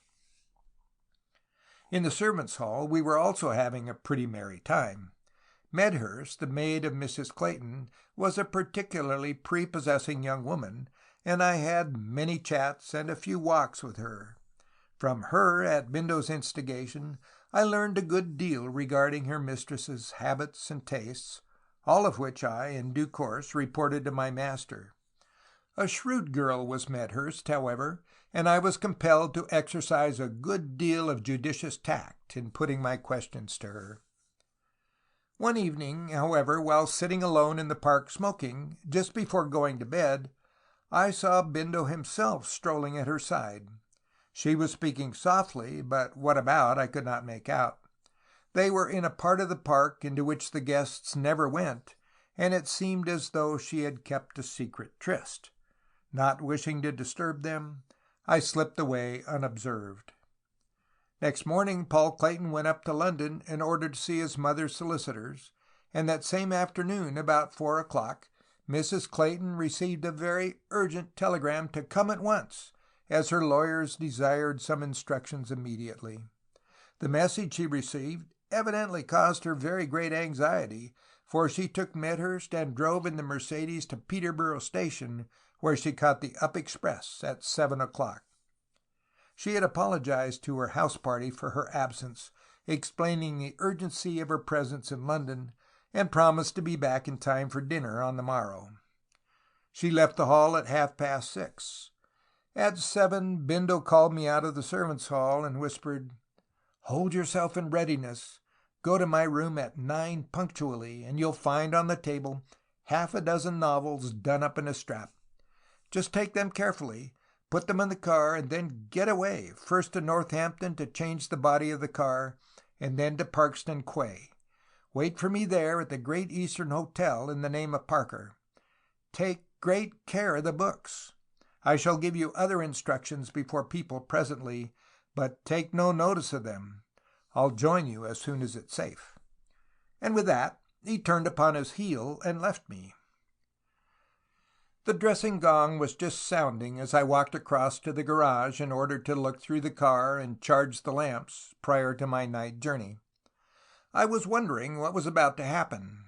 That some coup was to be made that night was very evident. I spent half an hour on the car and had all in order when a servant came to say that my master wanted me. I found Bindo in the hall, laughing gaily with some ladies prior to going into dinner. "Oh, Ewart," he said when I entered, cap in hand, "I want you to run the car over to Birmingham tonight and bring Colonel Fielding here tomorrow. You know where he lives, at Welford Park. He's expecting you. The roads are all right, so you'll make good time. You'd better get a couple of outer covers, too, when you're there. You'll bring the colonel back in time for dinner tomorrow, you understand?" "Yes, sir," I replied, and bowing went out, while with the ladies he turned in the direction of the dining room. I idled about until the stable clock was just on the point of striking 9 when I made my way by the servants' staircase to my master's room. The corridor was in semi-darkness. I rapped, but there being no one there, I entered, switched on the light, and there upon the table found the small pile of new cloth-bound 6-shilling novels, held together with a strap of webbing such as lawyers use to tie up their papers. I took them up, switched off the light, and carried them downstairs to the car, which I had previously brought out into the stable yard. My lamps were already lit, and I was in the act of putting on my frieze coat when Saunders, driving the Mercedes, passed me, going toward the main entrance of the hall. He had a passenger, a guest from the station, judging from his dress. As the stranger descended from the car, the light over the steps revealed his face. I started. It was the jeweler I had spoken to in Bond Street, the man I had taken for the manager, but who was none other than Mr. Gilling himself. I saw that all was lost. In a few moments he would come face to face with Bindo.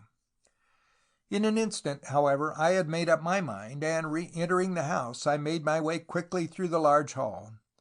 But Gilling was already there, kissing his wife and daughter. I glanced around, but was reassured to see both Bindo and Sir Charles were absentees. Did they know of Gilling's impending arrival? I ran up to the rooms of both my friends, but could not find them. In Bindo's room a dress coat had been thrown upon the bed. He had changed since I had been up there for the books. Alarmed by the news of the jeweler's arrival, they had, in all probability, changed hurriedly and slipped away. Therefore I ran down to the car, and telling Saunders that I was off to Birmingham and should return on the morrow, I ran quietly down the long, dark avenue. From St. Millions to Harwich, as the crow flies, is about 130 miles. First, however, I went to Northampton and put the previous body on the car. Then the road I took was by Huntingdon, Cambridge, Halstead, and Colchester, in all about 170 miles. The night was dark, but the roads were in fairly good condition.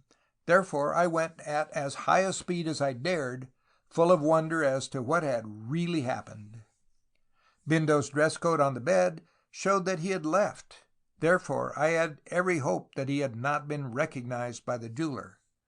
After I had changed the body at the coachbuilder's at Northampton, the run to Essex coast proved an exciting one, for I had one narrow escape at a level crossing.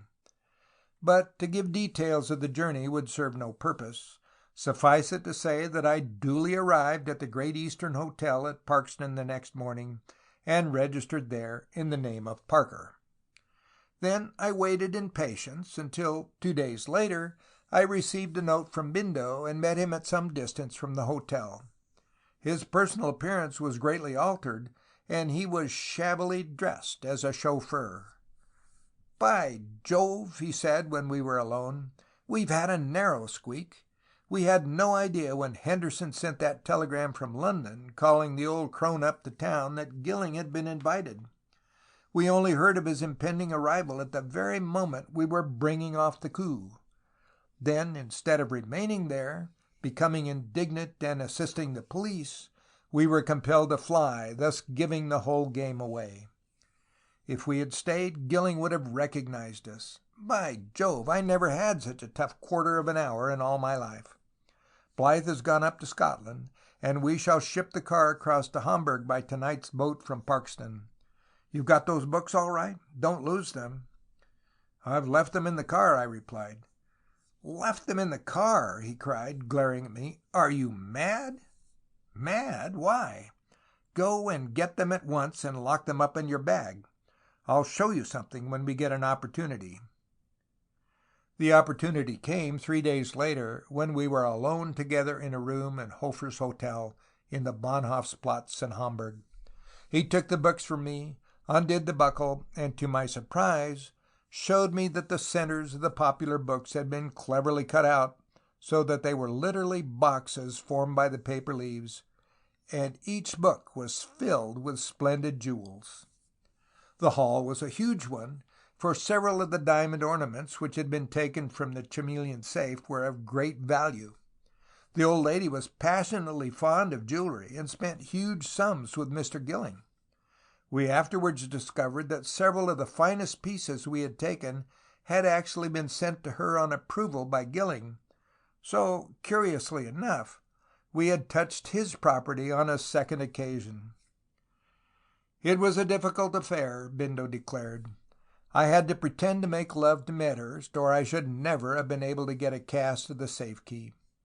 However, we've been able to take the best of the old lady's collection, and they'll fetch a good price in Amsterdam, or I'm a Dutchman myself.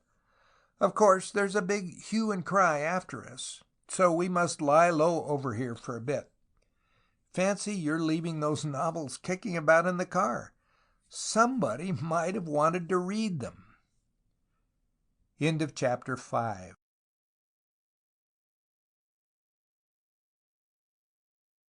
Section 6 of The Count Chauffeur by William le Queux.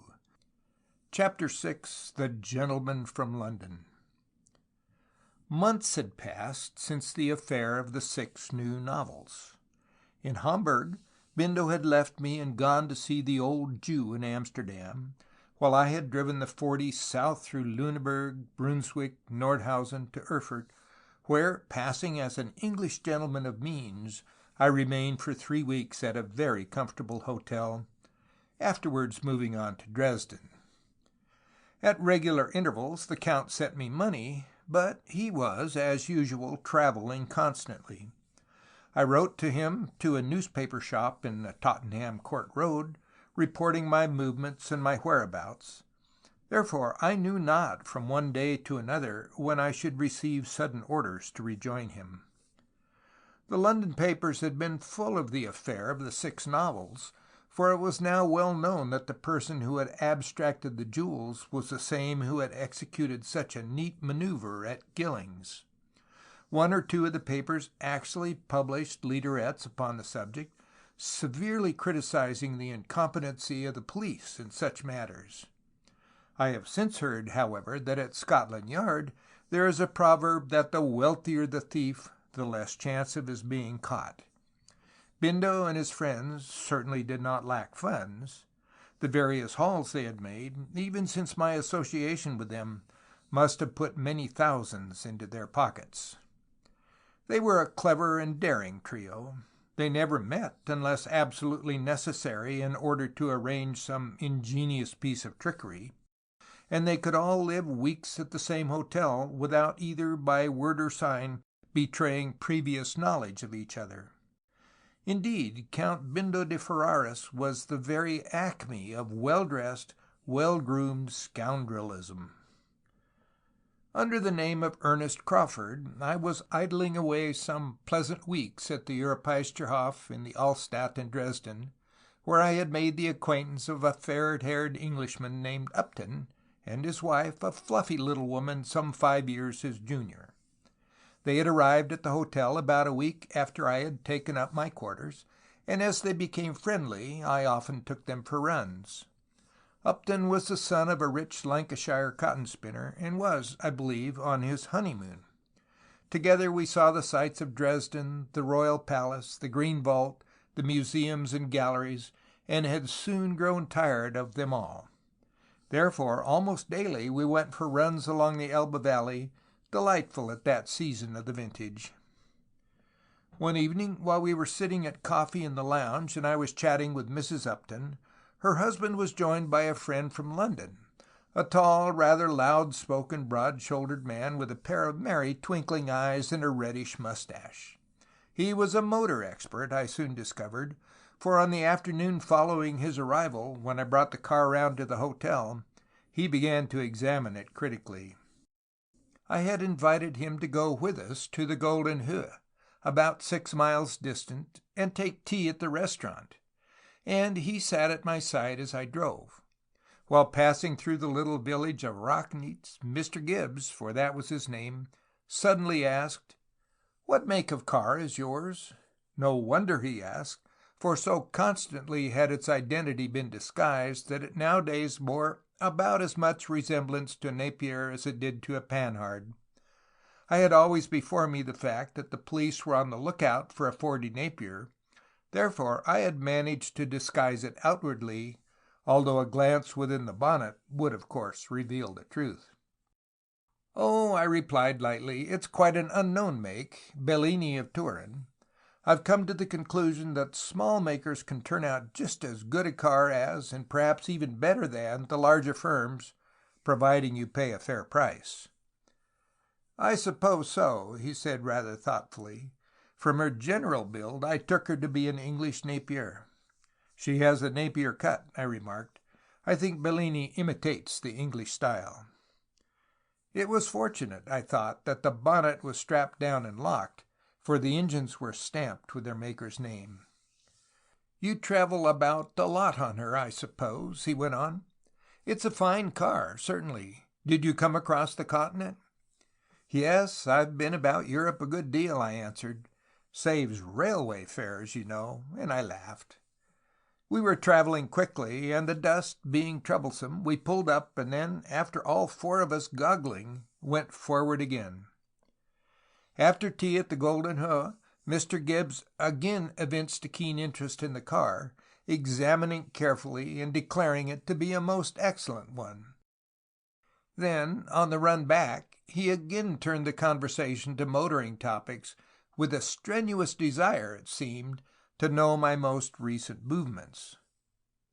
A couple of days passed, and I found Upton's friend a most congenial companion. Each afternoon we all went out for a run, and each evening, after dining, we went to the theatre. On the 4th day after Mr. Gibbs' arrival, a messenger brought me a note, which, to my surprise, I found to be from Blythe, who directed me to meet him in secret in a certain café in the Grosse Garten at 11 o'clock that night. Then I knew that something further had been planned. In accordance with the request, I went to the café at the hour appointed. It was crowded, but I soon discovered him, smartly dressed and seated at a table in the corner.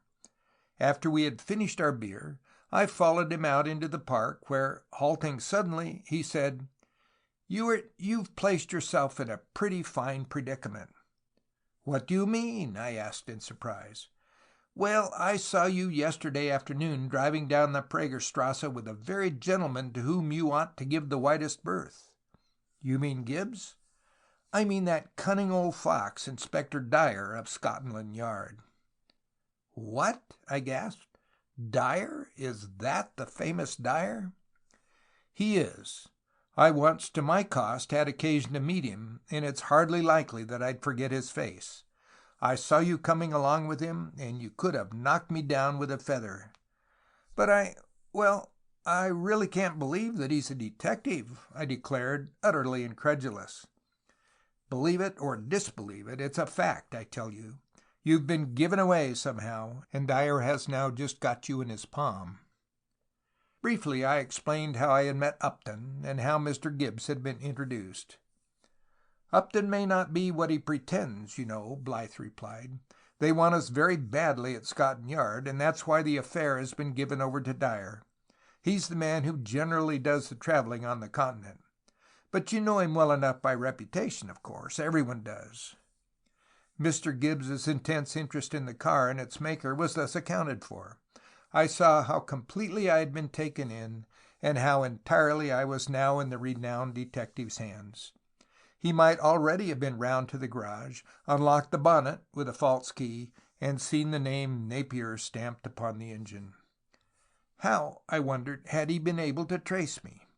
No doubt the fact that we had shipped a car across from Parkston to Hamburg was well known to Scotland Yard, yet since that night it had undergone 2 or 3 transformations which had entirely disguised it. I was rapidly growing a mustache, too, and had otherwise altered my personal appearance since I posed as Bindo's chauffeur in Scarborough. The Count, who is lying low in a small hotel in Dusseldorf, wants you to meet him with a car in Turin in a fortnight's time, at the Hotel Europe. A Russian princess is staying there, and we have a plan. But it seems very probable that you'll be waiting extradition to Bow Street if you don't make a bold move and slip out of Dyer's hands." "Yes," I said thoughtfully. "If Gibbs is really Dyer himself, then I fear that although I've been discreet, for I make a point of never telling my business to strangers, yet he has more than a suspicion that the car is the same one that I drove daily on the esplanade at Scarborough. And if he has a suspicion, he has probably wired to England for one of the witnesses to come out and identify you. Gilling himself, most probably." "Then we're in a most complete hole," I declared, drawing a long face. "Absolutely. What are you going to do?" "What can I do?" "Get out of it, and at once," replied Blythe coolly. "If Dyer discovers and tries to prevent your escape, make a bold fight for it." And from his hip pocket he drew a serviceable-looking plated revolver and handed it to me with the remark that it was fully loaded. I saw that my position was one of peril. Even now Dyer might have watched me keeping this appointment with Blythe. "I shall leave for Leipzig in an hour," my friend said. "You'd better return to the hotel, get the car, and make a dash for it." "Why should I get the car?" I queried. "Why not slip away at once?" "If you tried, you'd probably be pinched at the station. Dyer is an artful bird, you know. Once up with you, he isn't likely to lose sight of you for very long." As he was speaking, I recognized, seated at a table before the cafe some distance away, my friend Upton, idly smoking a cigar and apparently unconscious of my proximity. "That's all right," declared Blythe when I had pointed him out. "It proves 2 things. First, that this Mr. Upton is really one of the younger men from the Yard, and secondly, that Dyer has sent him after you to watch where you went tonight. That's fortunate, for if Dyer himself had come, it's certain he would have recognized me. I gave him a rather nasty jag when he arrested me 4 years ago, so it isn't very likely he forgets. And now let's part. At all hazards, get away from Dresden. But go back to the hotel first, so as to disarm suspicion. When you are safe, wire to the address in the Tottenham Court Road. So long."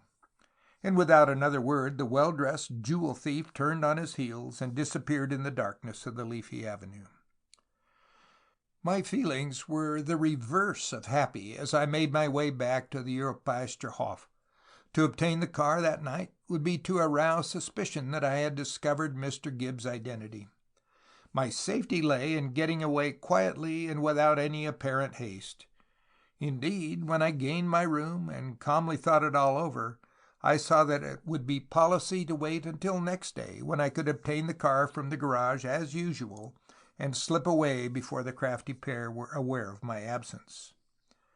The reason they had not applied to the German police to arrest me could be but one. They had sent to London for someone to come and identify me. This person might arrive at any moment. Dyer had been in Dresden already 4 days, therefore every minute's delay was dangerous. After long and careful consideration, I resolved to wait until the morrow. No sleep, however, came to my eyes that night, as you may well imagine. All the scandal of arrest, trial, and imprisonment rose before me as the long night hours dragged on.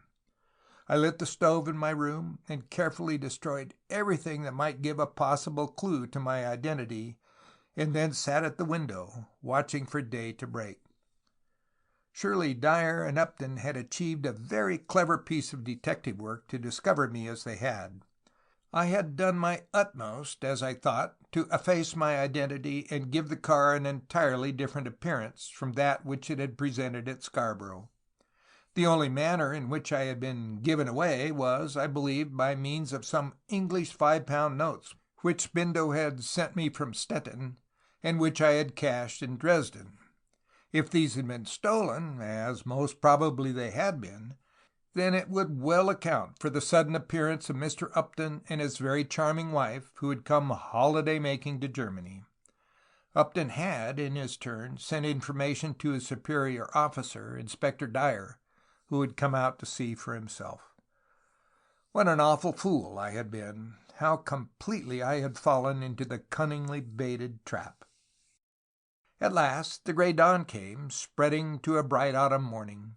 The roads outside were dry and dusty. I meant, in a few hours, to make a breakneck dash out of Dresden and to hide somewhere in the country. To attempt to escape by rail would be folly, but if either man was on watch and invited himself to go for a run with me, what then? I grasped the weapon in my pocket and set my teeth hard, recollecting Blythe's words. At 8 I ordered my coffee, and, drinking it in feverish haste, went down to the rear of the hotel where the garage was situated. While crossing the courtyard, however, I met Upton, who had a habit of early rising, and was apparently idling about. I purposely did not wear my motor cap, but my pockets were stuffed with all my belongings that were portable. "Hulloa!" he cried cheerfully. "What are you doing today, eh?" "Well," I said with apparent indifference, "I'm just going to look around the car before breakfast. Perhaps I'll go for a run later on. The roads are still in perfect condition." "Then I'll go with you," was his prompt reply. "My wife has a bad headache and won't go out today. Gibbs, too, is full of business in the town. So let's go together."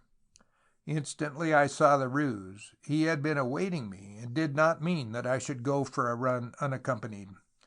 "Certainly," I replied promptly. "Shall you be ready in half an hour?"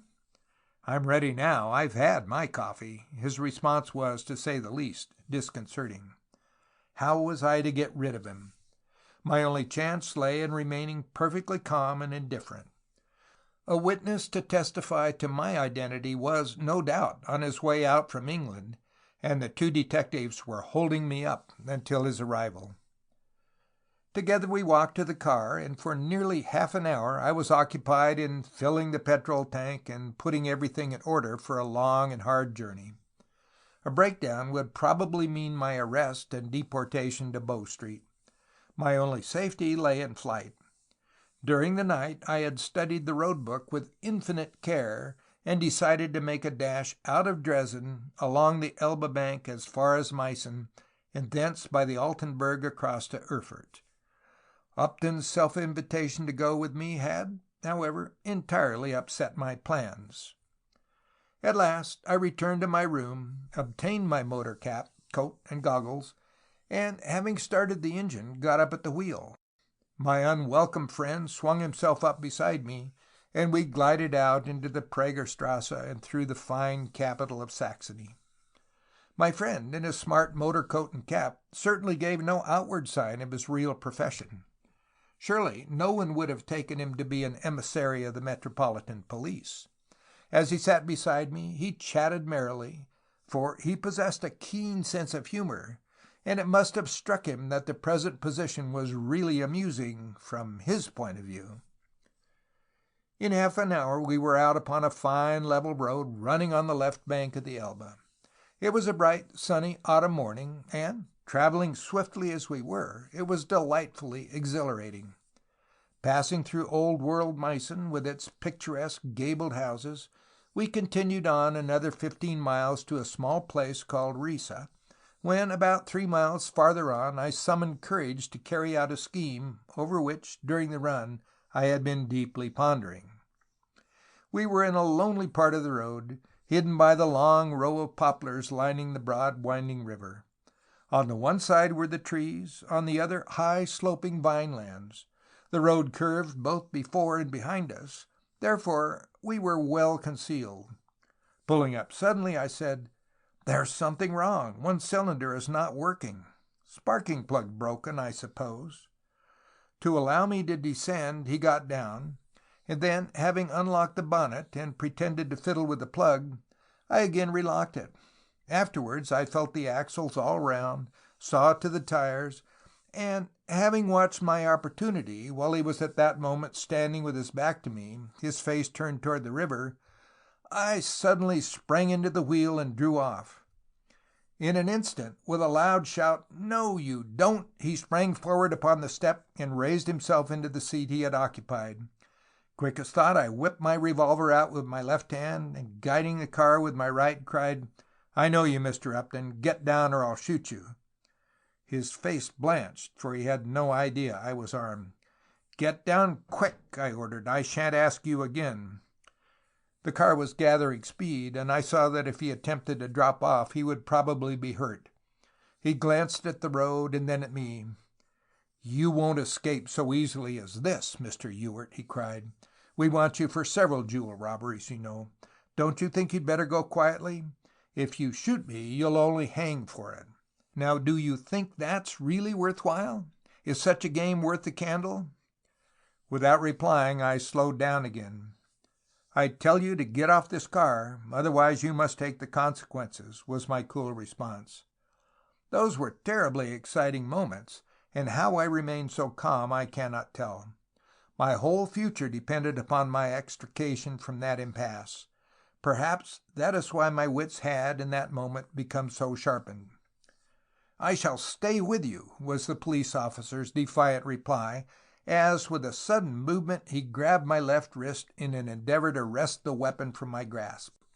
Next second I had stopped the car, pressed down the brake, and thus had both my hands free. In a moment the struggle became desperate. He fought for his life, for he saw that, now he had defied me, I meant what I threatened. No doubt he was physically stronger than myself, and at first he had the advantage, but not for long, because, resorting to a ruse taught me long ago by a man who was a professional wrestler at the music halls, I succeeded in turning the muzzle of the weapon onto his face.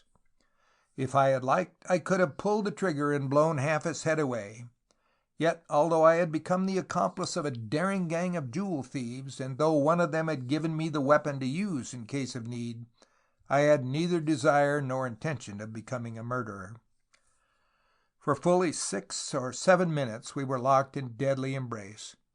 Upton, time after time, tried to turn the weapon upon me, and so compel me to give it up under threats of death. In this, however, he was unsuccessful, though more than once he showered at me fierce imprecations. He had his thin, sinewy hands in my collar, and was pressing his bony knuckles into my throat until I was half throttled, when of a sudden, by dint of effort of which I had never believed myself capable, I gave his arm a twist which nearly dislocated his shoulder and forced him to release his hold. I still had the revolver tightly clenched in my right hand, for I had now succeeded in changing it from my left, and at last slipped it back into my hip pocket, leaving both hands free. Then, in our desperate struggle, he tried to force me backwards over the steering wheel, and would have done so had I not been able to trip him unexpectedly. In a second I had flung my whole weight upon him, and sent him clutching the air over the splashboard and so across the bonnet to the ground.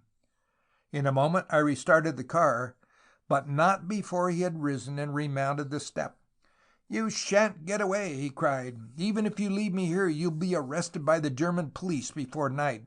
They already have your description." "Enough!" I cried savagely, again whipping out my weapon. "Get down or I'll shoot."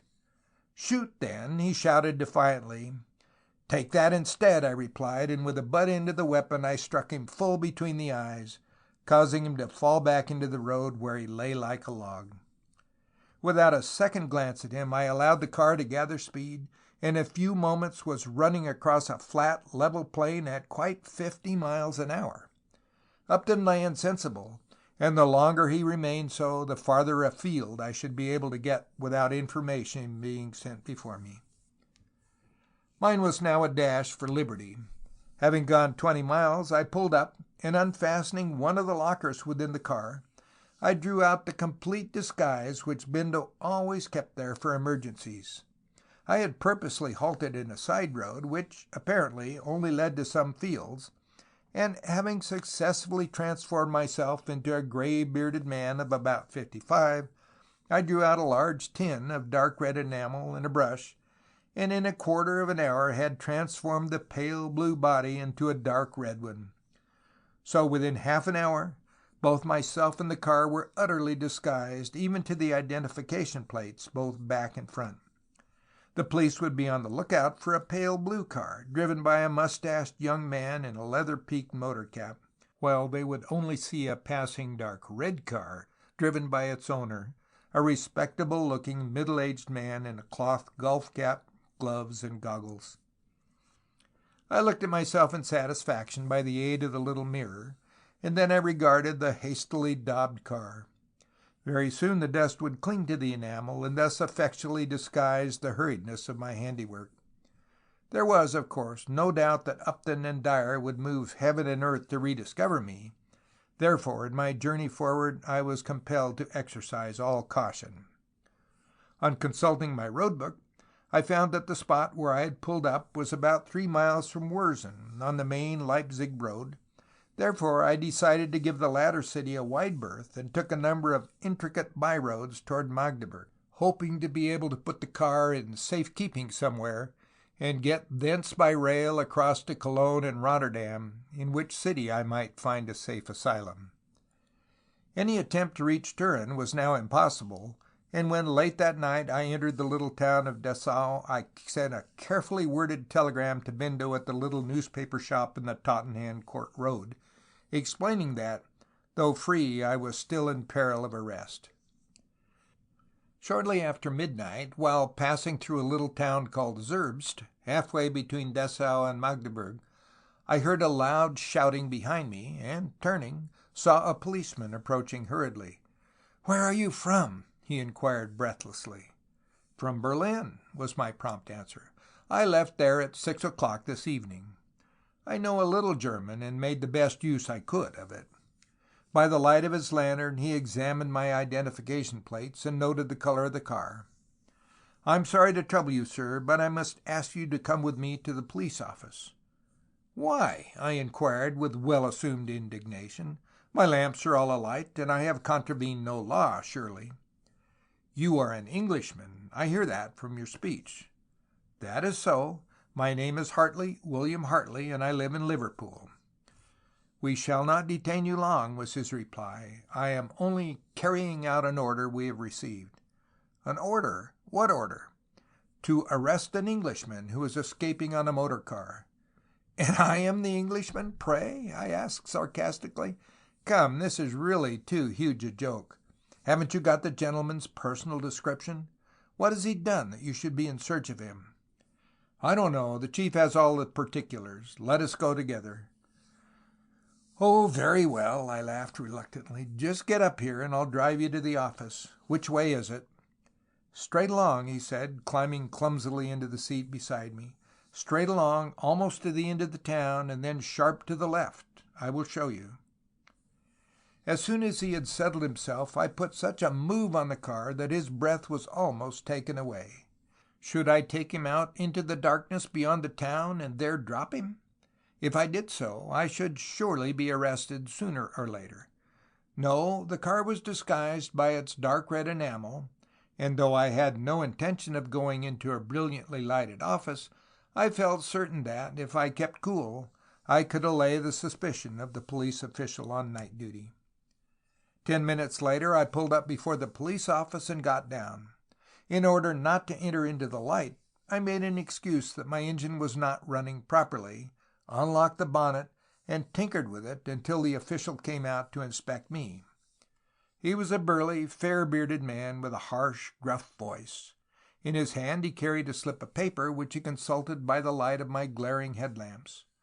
I saw that it was a copy of a telegram he had received, giving my description, for the previous identification numbers of the car was written there. For a few moments he stood in silence with the man who had arrested my progress. Then, seeing from his face that he had found both myself and the car the exact opposite of what was reported, I said in an irritated tone of indignation, "I must really object to being thus brought here against my will.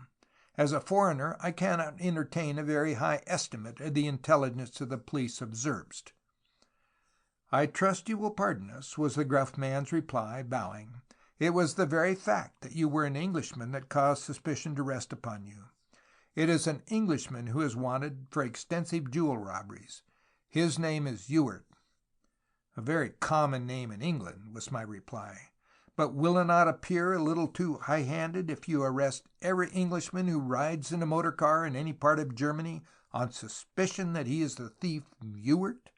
How do they describe the car?" "Pale blue," he admitted. "Well, mine is scarcely that, is it?" I asked as he stood beside me. The bonnet was open, and by the light of the policeman's lantern he was admiring the 6 bright cylinders. "No," he responded. Even now, however, the bearded fellow seemed only half convinced. But German officials are a particularly hidebound genus of mankind. He saw, however, that I had now grown exasperated, and presently, after putting a few further questions to me, he expressed his regret that I should have suffered any delay or inconvenience, and politely wished me a pleasant journey to my destination. A lucky escape, I thought, when once again I was out on the broad high road to Magdeburg, my headlamp showing a stream of white light far along the dusty way. Instead of getting into Magdeburg, as I believed, I found myself an hour later in a dark, ill-lit town upon a broad river, and discovered that I was in Schirnbach, on the main road to Hanover. The distance to the latter city was 100 miles, and as I could get away from there by half a dozen lines of railway, I decided to push forward, even though for the past 18 hours I had only had a piece of bread and a mug of beer at Dessau. About 11 o'clock on the following morning, after 2 tire troubles, I was passing out of the quaint medieval town of Hildesheim, intending to reach Hanover before noon. I had come around the Holbahnhof and on to the highway beyond the railroad, when my heart gave a leap as a policeman dashed out into the road in front of me and held up his hand. "Your name?" he demanded gruffly. "William Hartley, an Englishman," was my prompt response. I regret, insist on your presence at the police office," he said authoritatively. "Oh!" I cried, annoyed. "I suppose I must go through the same farce as at Zerbst last night." "You were at Zerbst? You admit that?" asked the man in uniform. The instant those words left his lips, I saw that I was trapped. It was, no doubt, as I had suspected. The superintendent of police at Zerbst had seen stamped upon the engines the maker's name, Napier, and this he had reported by telegraph to Dyer in Dresden. Then a second telegraphic order had gone forth for my arrest. "Well," I laughed, "it surely is no crime to admit having been to Zerbst, is it? There seems an unusual hue and cry over this mysterious Englishman, isn't there? But if you say I must go to the police office, I suppose I must. Get up here beside me and show me the way." The man clambered up, when, in a moment, I put on all speed forward. The road was wide open, without a house on it. "No!" he cried. "Back into the town!" I, however, made no response, but let the car rip along at a good 50 miles an hour. She hummed merrily. "Stop! Stop! I order you to stop!" he shouted, but I heeded him not. I saw that he had grown frightened at the fearful pace we were traveling. Suddenly, when we had gone about 7 miles, I pulled up at a lonely part of the road, and, pointing my revolver at his head, ordered him to descend. He saw that I was desperate. It was a moment for deeds, not words. I saw him make a movement to draw out his own weapon. Therefore, ere he was aware of it, I struck him a blow full on the face, practically repeating my tactics with Upton. The fellow reeled out of the car, but before I could get started again he fired twice at me, happily missing me each time. He made a desperate dash to get on the footboard again, but I prevented him, and in turn was compelled to fire. My bullet struck his right shoulder, and his weapon fell to the ground. Then I left him standing in the road, uttering a wild torrent of curses as I waved my hand in defiant farewell. A mile from Hanover, I threw off my gray beard and other disguise, washed my face in a brook, abandoned the car, and at 3 o'clock that afternoon found myself safely in the express for Brussels on my way to Paris, the city which at that moment I deemed safest for me. From that moment to this, I have not been upon German soil. End of chapter 6.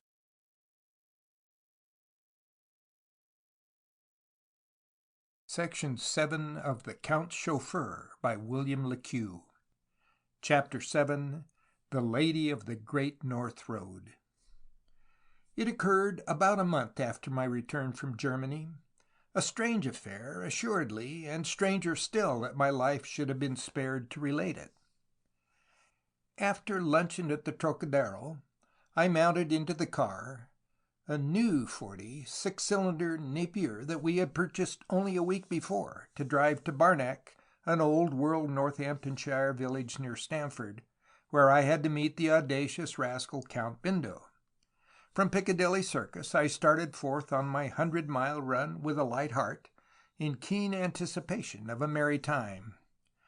The Hughes, with whom Bindo was staying, always had gay house parties, for the Major, his wife, and Marigold, his daughter, were keen on hunting, and we usually went to the meets of the Fitzwilliam, and got good runs across the park, Castor Hanglands, and the neighbourhood. Through the grey, damp afternoon I drove on, up the Great North Road, that straight, broad highway which you who motor know so well. Simmons, Bindo's new valet, was suffering from neuralgia. Therefore I had left him in London, and, sitting alone, had ample time for reflection. The road surface was good, the car running like a clock, and on the level, open highway out of Biggleswade through Tempsford and Eaton Socon along to Buckenden, the speed indicator was registering 35 and even 40 miles an hour.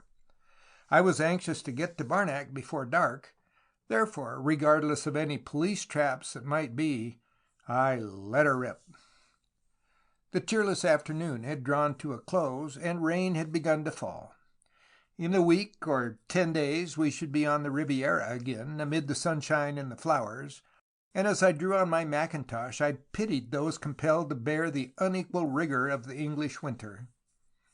I was rushing up Alconbury Hill on my second, having done 70 miles without stopping, when of a sudden I felt that drag on the steering wheel that every motorist knows and dreads.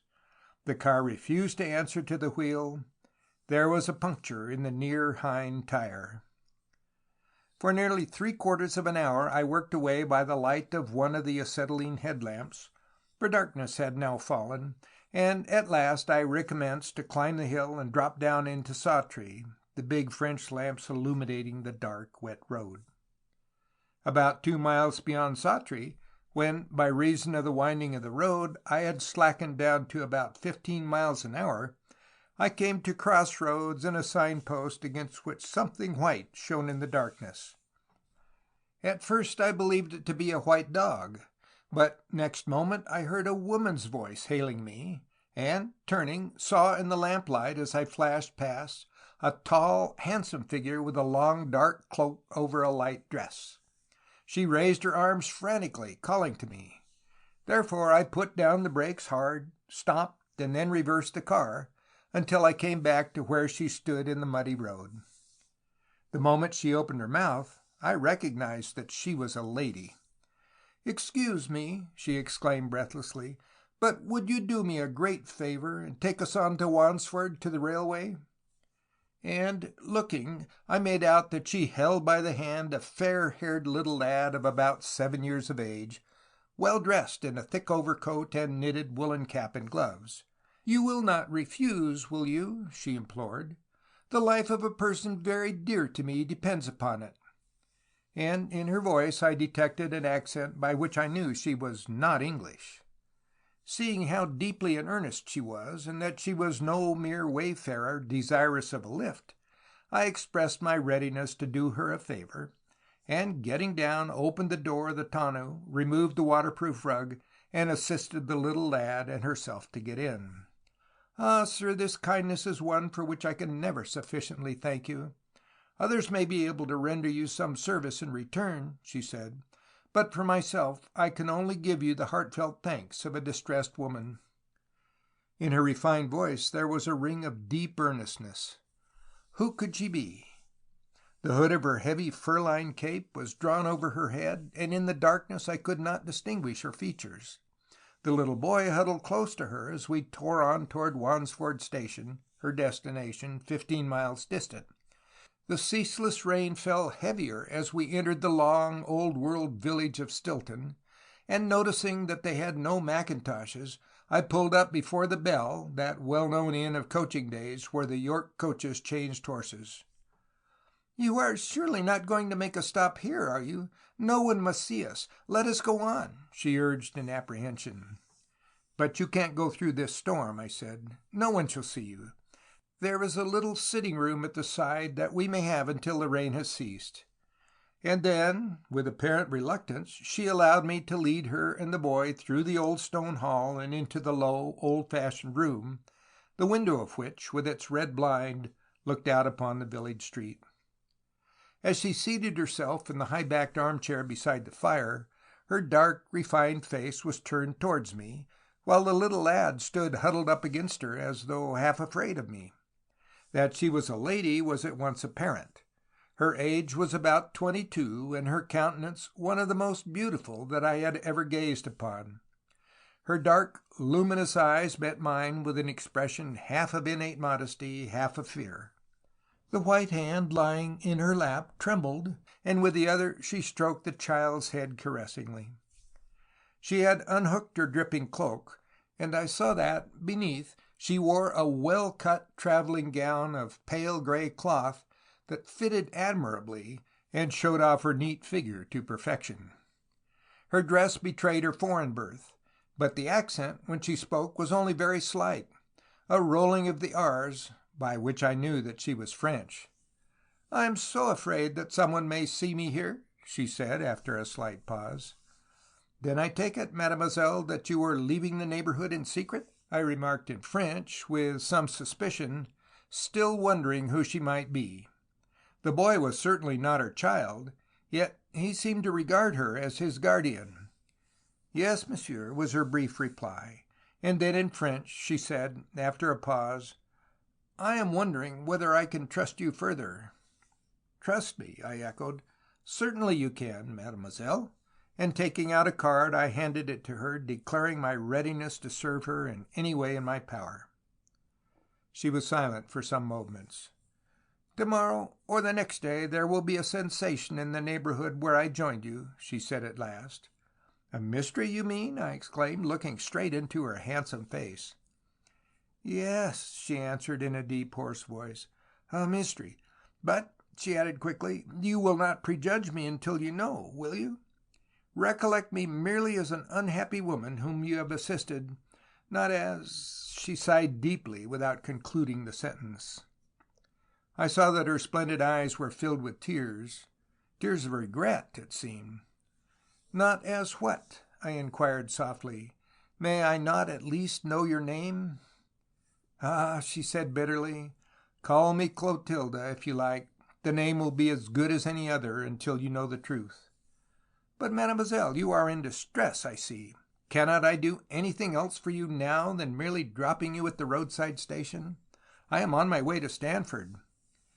"No," she sighed, "you can do nothing more at present. Only deny that you have ever met me." Her words puzzled me. At one moment I wondered if she were not some clever woman who was abducting the lad, and by whose plausible tale I was being led into rendering her assistance. And yet, as I stood with my back to the fire, gazing at her as she sat, I recognized a something about her that told me she was no mere adventuress. Upon her finger was a magnificent ring, a coronet of fine diamonds that flashed and sparkled beneath the lamplight, and when she smiled at me, her face assumed a sweet expression that held me in fascination. "Can you not tell me what has occurred?" I asked at last, in a quiet, earnest voice. "What is the nature of the sensation that is imminent?" "Ah, no," she answered hoarsely. "You will know soon enough." "But, mademoiselle, I confess I should like to meet you again in London and offer you my services." In half an hour we shall part." "Yes, we shall part, and if we do not meet again, I shall always remember you as one who performed one of the greatest services a man can perform. Tonight, monsieur, you have saved my life and his," she added, pointing to the little lad at her side. "Saved your lives? How?" "You will know one day," was her evasive reply. "And who is he?" "I regret that I am not permitted to tell you," she answered. At that instant heavy footsteps sounded in the hall, and gruff voices exchanged greetings. "Hark!" she gasped, starting to her feet in alarm. "Is the door locked?"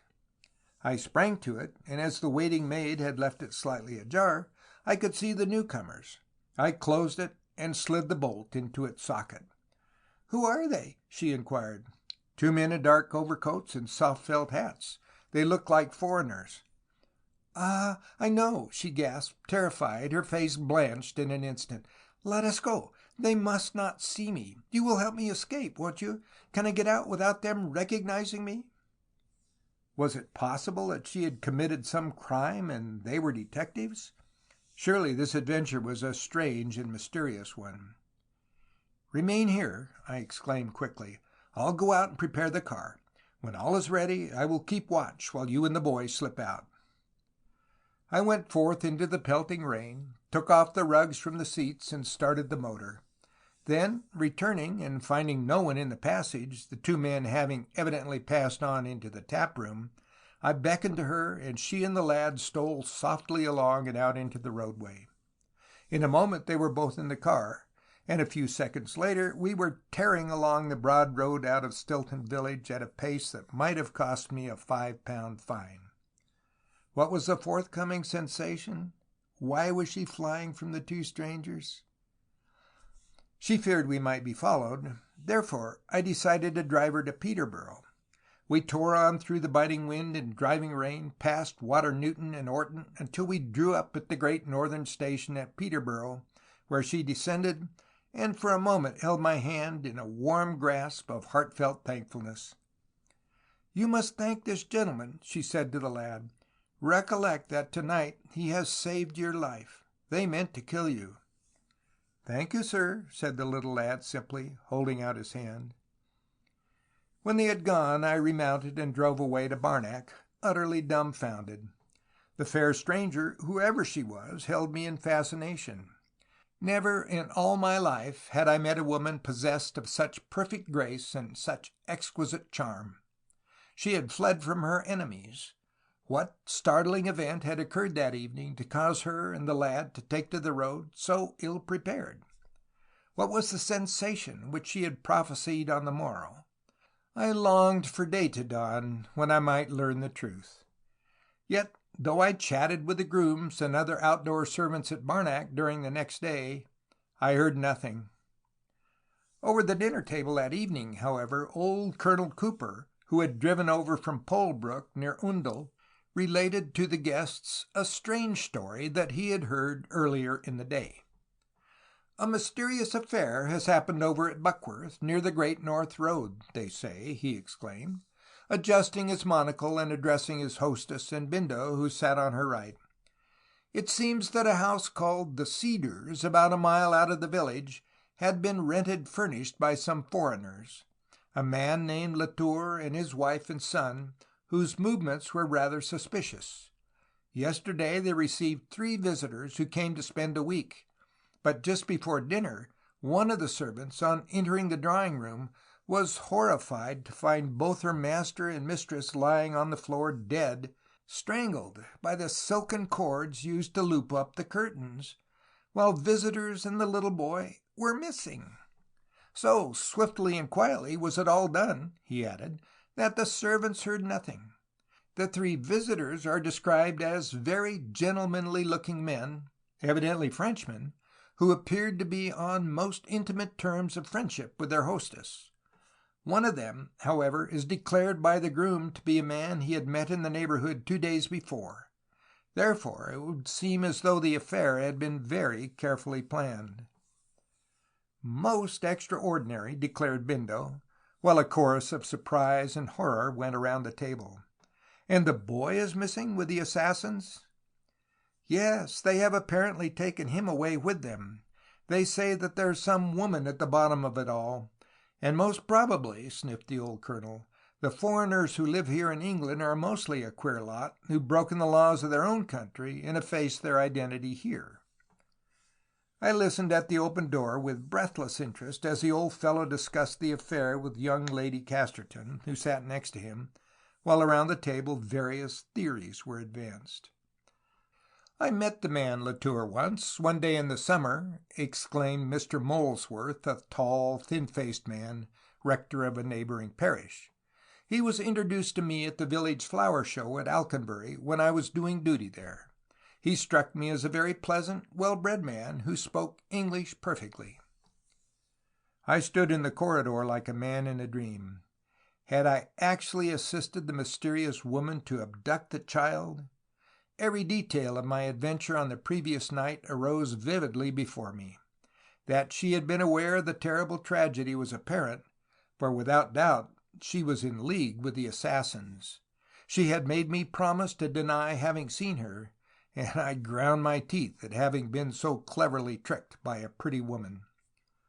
Yet ought I to prejudge her when still ignorant of the truth which she had promised to reveal to me? Was it just? Next day, making excuse that I wished to test the car, I ran over to the sleepy little village of Buckworth, which lay in the hollow about 2 miles from the signpost where I had been stopped by Clotilda. The Cedars was a large old-fashioned house, standing away from the village in its own grounds, and at the village inn, where I called, I learned from the landlord many additional details of how the 3 mysterious visitors had arrived in a station fly from Huntingdon, how eagerly Mr. Latour had welcomed them, and how they had disappeared at nightfall after accomplishing their object. "I hear it said that a woman is at the bottom of it all," I remarked. "Of course we can't say, sir," he replied, "but a little while ago Mr. Latour was seen several times by men working in the fields to meet down at Alconbury Brook a rather handsome dark young lady and walk with her." Was that Lady Clotilda, I wondered? The inquest, held 2 days later, revealed nothing concerning the antecedents of the Latours, except that they had taken the Cedars furnished a year before, and very rarely received visitors. Mr. Latour was believed to be French, but even of that nobody was certain. A week afterwards, after taking Bindo up to Nottingham, I returned to London and watched daily for some communication, as Clotilda had promised. Weeks passed, but none came, and I gradually became more and more convinced that I had been the victim of an adventuress. One afternoon, however, I received at my rooms in Bloomsbury a brief note in a woman's handwriting, unsigned, asking me to call at an address in Eccleston Street, Pimlico, that evening at 9:30. "I desire to thank you for your kindness to me," was the concluding sentence of the letter. Naturally, I kept the appointment, and on ringing at the door was shown up by a manservant to a sitting room on the first floor, where I stood prepared again to meet the woman who held me entranced by her beauty. But instead of a woman, there appeared the 2 dark-faced, sinister-looking foreigners, who entered without a word and closed the door behind them. I instantly recognized them as those I had seen in the passage of the Bell at Stilton. "Well, so you have come," laughed the elder of the 2. "We have asked you here because we wish to know something." And I saw that in his hand he held some object which glistened as it caught my eye. It was a plated revolver. I had been trapped. "What do you want to know?" I inquired, quickly on the alert against the pair of desperate ruffians. "Answer me, Mr. Ewart," said the elder of the 2, a man with a gray beard and a foreign accent. "You were driving an automobile near Alconbury on a certain evening, and a woman stopped you. She had a boy with her, and she gave you something, a packet of papers to keep in safety for her. Where are they? We want them."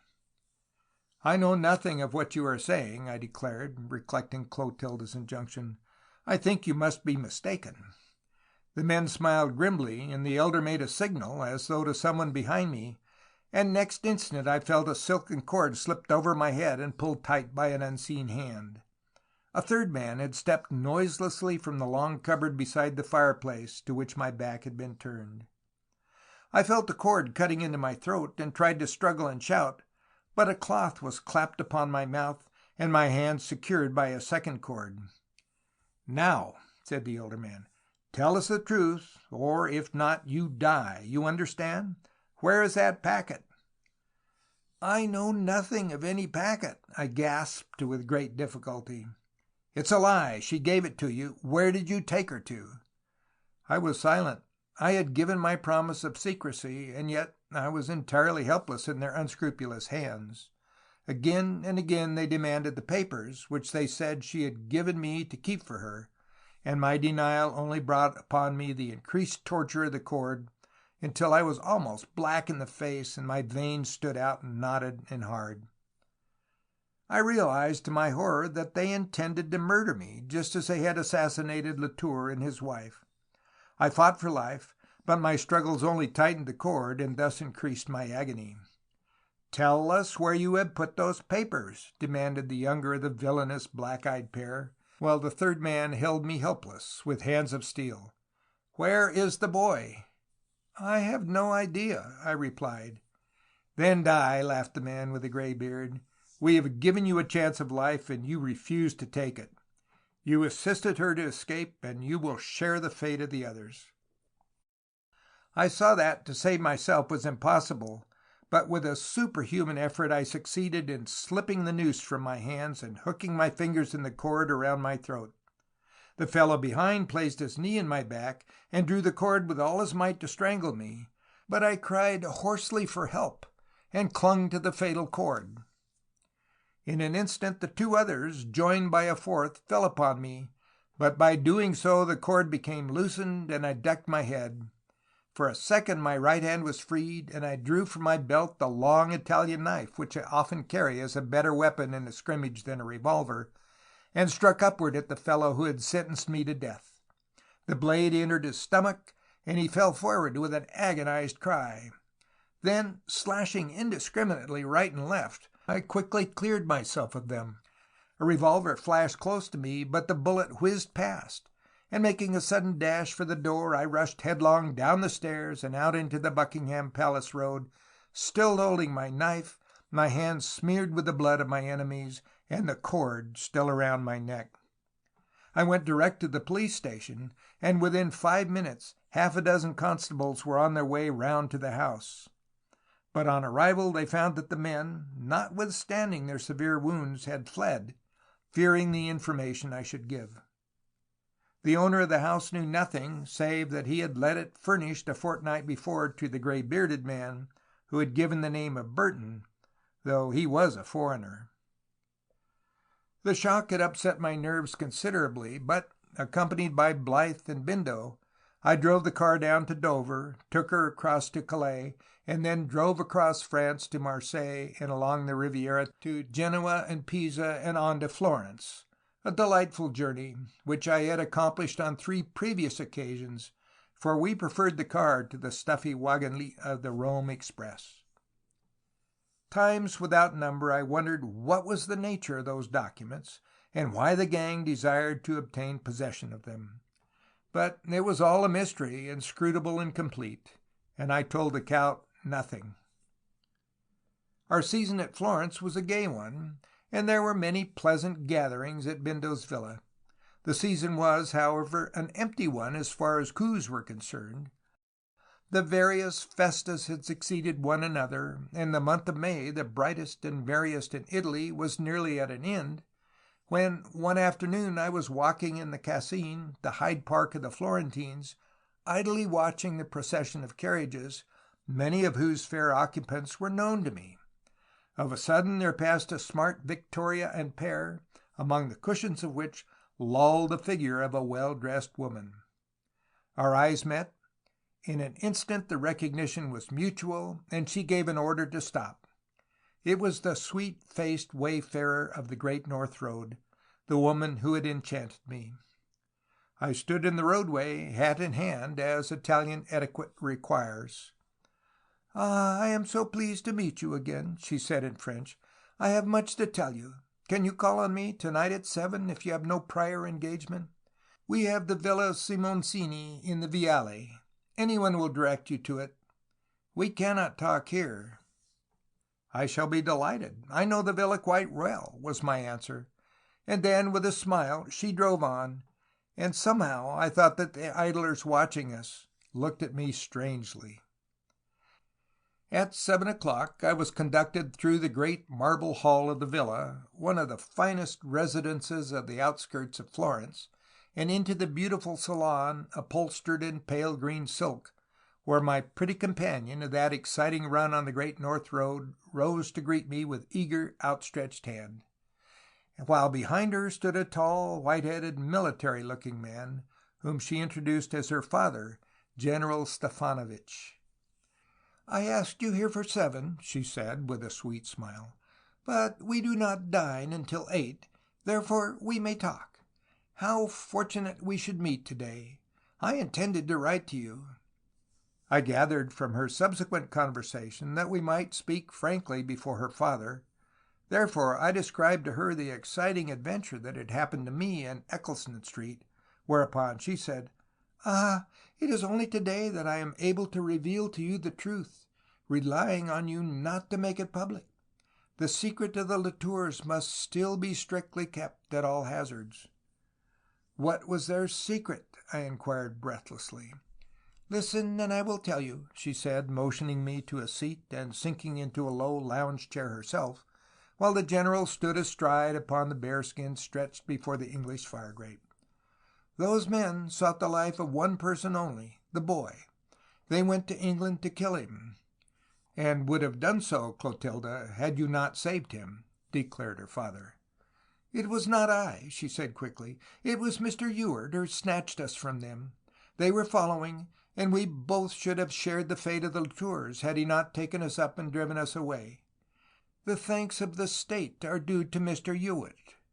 And at that moment the little lad entered shyly, and walking towards her, took her hand. "The state? What do you mean?" I asked, puzzled. "The truth is this," she said, smiling. "Little Paul here lived in England incognito as Paul Latour, but he is really His Royal Highness the Crown Prince Paul of Bosnia, heir to the throne. Because there was a conspiracy in the capital to kill him, he was sent to England in secret in care of his tutor and his wife, who took the name of Latour, while he passed as their son. The revolutionists had sworn to kill the king's son, and by some means discovered his whereabouts in England. Wherefore 4 of them were chosen to go there and assassinate him. By good fortune, I learnt the truth, and as maid of honor to the queen, resolved to say nothing, but to go alone to England in secret and rescue the crown prince. The 4 conspirators had already left our capital. Therefore I went in hot pursuit, traveling across Europe and reaching London on the day before we met. I managed to overtake them, and watching their movements, I traveled by the same train down to Huntingdon. On arrival there, while they were bargaining with a flyman to take them on their fateful errand, I got into a cab and drove with all speed out to Buckworth. I had been there before and knew the place well. I crossed the lawn, entered the drawing-room by the French window, and found little Paul alone. The Latours were out, he said, so I induced him to leave the place with me without the knowledge of the servants. I desired to see the Latours, and also to watch the movements of the assassins. Therefore we hid in the wood close to the house at a spot where I had once met Latour secretly with a message from Her Majesty, who somehow mistrusted Latour's wife. In half an hour 3 of the men arrived and were met by Latour, who had returned almost at the same moment. They entered, carrying some hand baggage with them, and I was compelled to remain in hiding, awaiting an opportunity to speak with him. At 7:30, however, to my great surprise, I saw them slip out one by one and disappear into the wood, close to where little Paul and I were hiding in the undergrowth.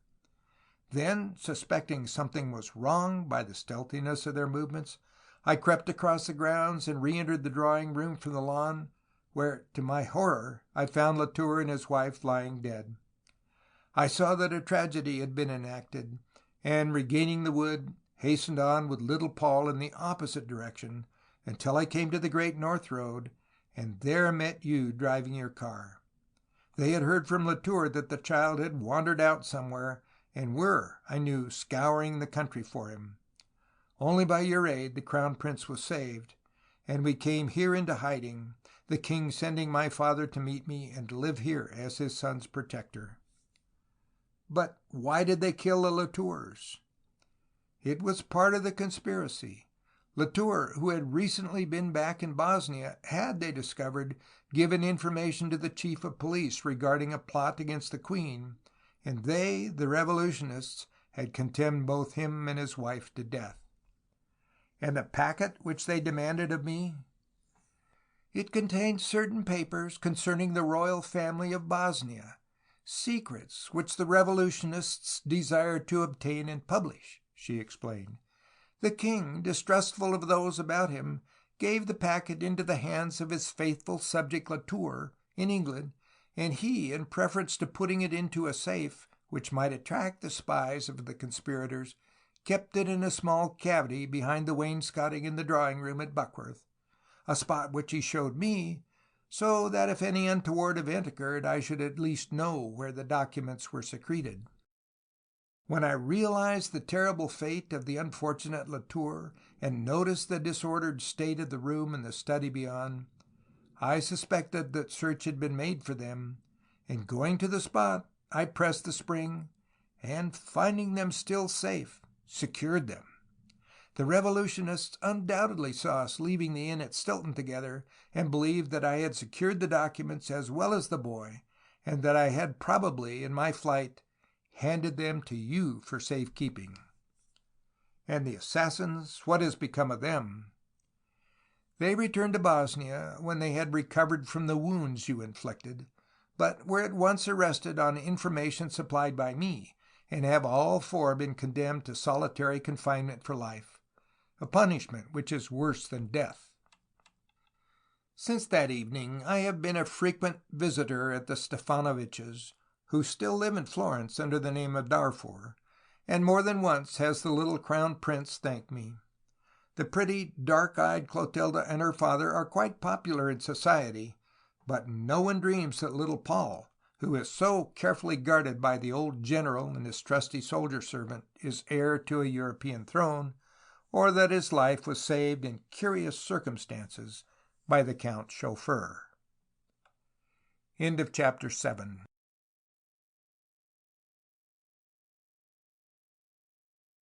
Section 8 of The Count Chauffeur by William le Queux. Chapter 8. The Red Rooster. As chauffeur to one of the most ingenious adventurers who ever staked a louis at the tables, I traveled constantly up and down Europe. As I did, I frequently came across strange romances in real life, stranger by far than any in fiction. My profession often took me amid exciting scenes, for wherever there was a center of unusual excitement on the continent, and consequent opportunities for pilfering, there we generally were. I have acquaintances in every capital. I chatter in half a dozen tongues. I have the reputation of being an authority on hotels and the best routes hither and thither, while I believe I am known in most of the chief garages in the capitals. Yes, mine was a strange life, full of romance, of constant change, of excitement, sometimes of peril. The latter was quickly apparent when, last winter, after 2 days of hard traveling over those endless frozen roads and through the dark forests of eastern Poland, I pulled up before a small inn on the outskirts of the dismal-looking town of Ostrog. The place, with its roofs covered with freshly fallen snow, lay upon the slight slope of a low hill, beneath which wound the Wilje Gorn, now frozen so hard that the bridge was hardly ever used. It was January, and that month in Poland is always a cold one. I had come up from Budapest to Tarnopol, crossed the frontier the little village at Kolodno, and thence driven the 40 along the valleys of Volhnen, a long, weary, dispiriting run, on and on, until the monotony of the scenery maddened me. Cramped and cold I was, notwithstanding the big Russian fur shuba I wore, the fur cap with flaps, fur gloves, and fur rug. The country inns in which I had spent the last 2 nights had been filthy places, where the stoves had been surrounded by evil-smelling peasantry, where the food was uneatable, and where a wooden bench had served me as a bed. I was on my way to meet Bindo, who was to be the guest of a Russian countess in Ostrog. Whenever I mentioned my destination, the post-house keepers held up their hands. "The red rooster was crowing in Ostrog," they said significantly. It was true that Russia was under the Terror, and in no place in the whole empire were the revolutionists so determined as in the town whither I was bound.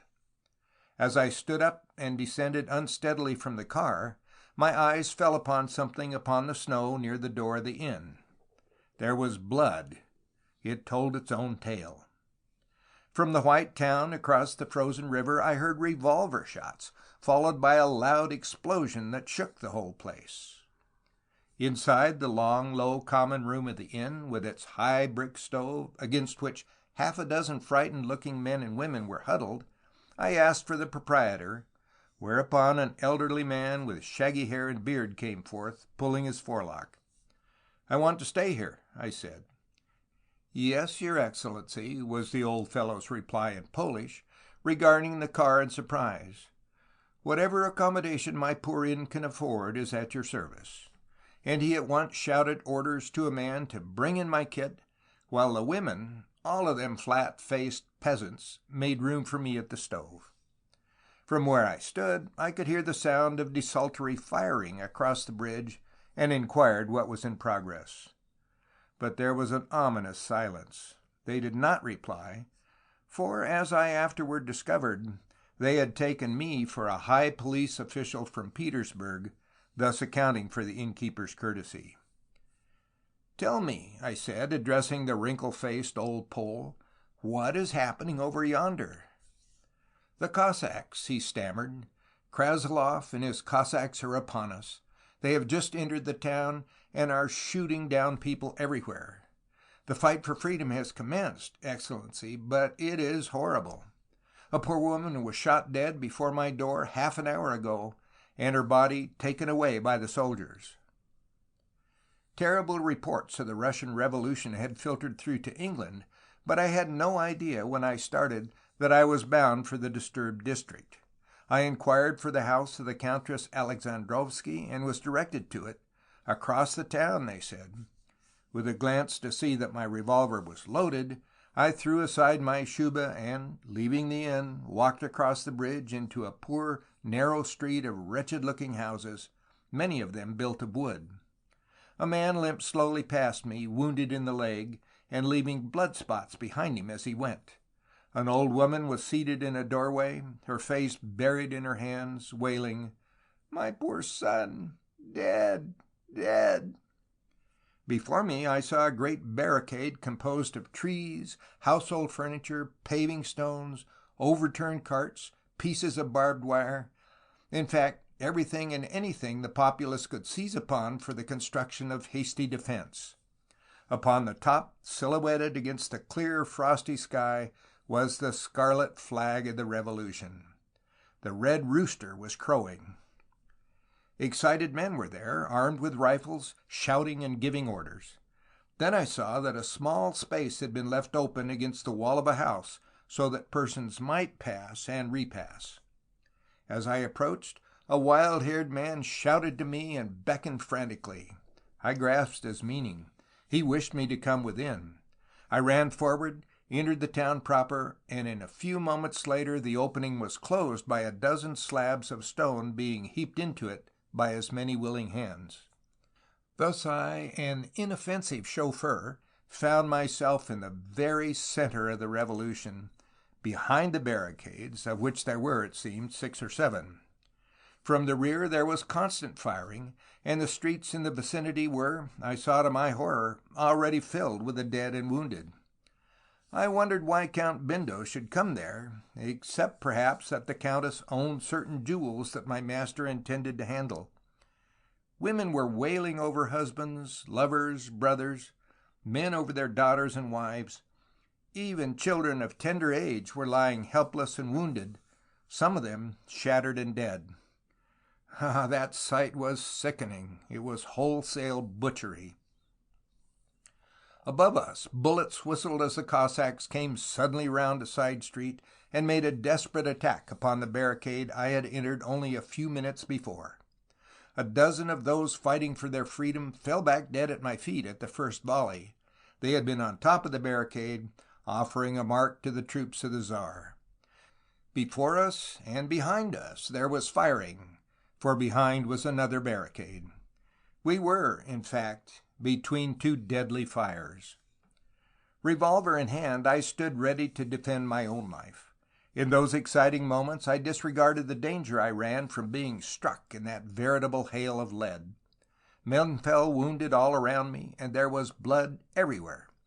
A thin, dark-haired young fellow under 30, a Moscow student, I subsequently heard, seemed to be the ringleader, for above the firing could be heard his shouts of encouragement. "Fight, my comrades!" he cried, standing close to me and waving the red flag he carried, the emblem of the terror. "Down with the Tsar! Kill the vermin he sends to us! Long live freedom! Kill them!" he shrieked. "They have killed your wives and daughters. Men of Ostrog, remember your duty today. Set an example to Russia. Do not let the Moscow fiasco be repeated here. Fight, fight on as long as you have a drop of lifeblood in you, and we shall win. We shall win. Down with the autocrat! Down with the—" His sentence was never finished, for at that instant he reeled backwards with half his face shot away by a Cossack bullet. The situation was, for me, one of greatest peril. The whole place was in open revolt, and when the troops broke down the defenses, as I saw they must do sooner or later, then we should all be caught in a trap, and no quarter would be given. The massacre would be the same as at Moscow and many other towns in eastern Russia, wherein the populace had been shot down indiscriminately, and official telegrams sent to Petersburg reporting, "Order now reigns." I sought shelter in a doorway, but scarcely had I done so than a bullet embedded itself in the woodwork a few inches from my head. At the barricade, the women were helping the men, loading their rifles for them, shouting and encouraging them to fight gallantly for freedom. A yellow-haired young woman, not more than 20, emerged from a house close by where I stood and ran past me to the barricade. As she passed, I saw that she carried something in her hand. It looked like a small cylinder of metal.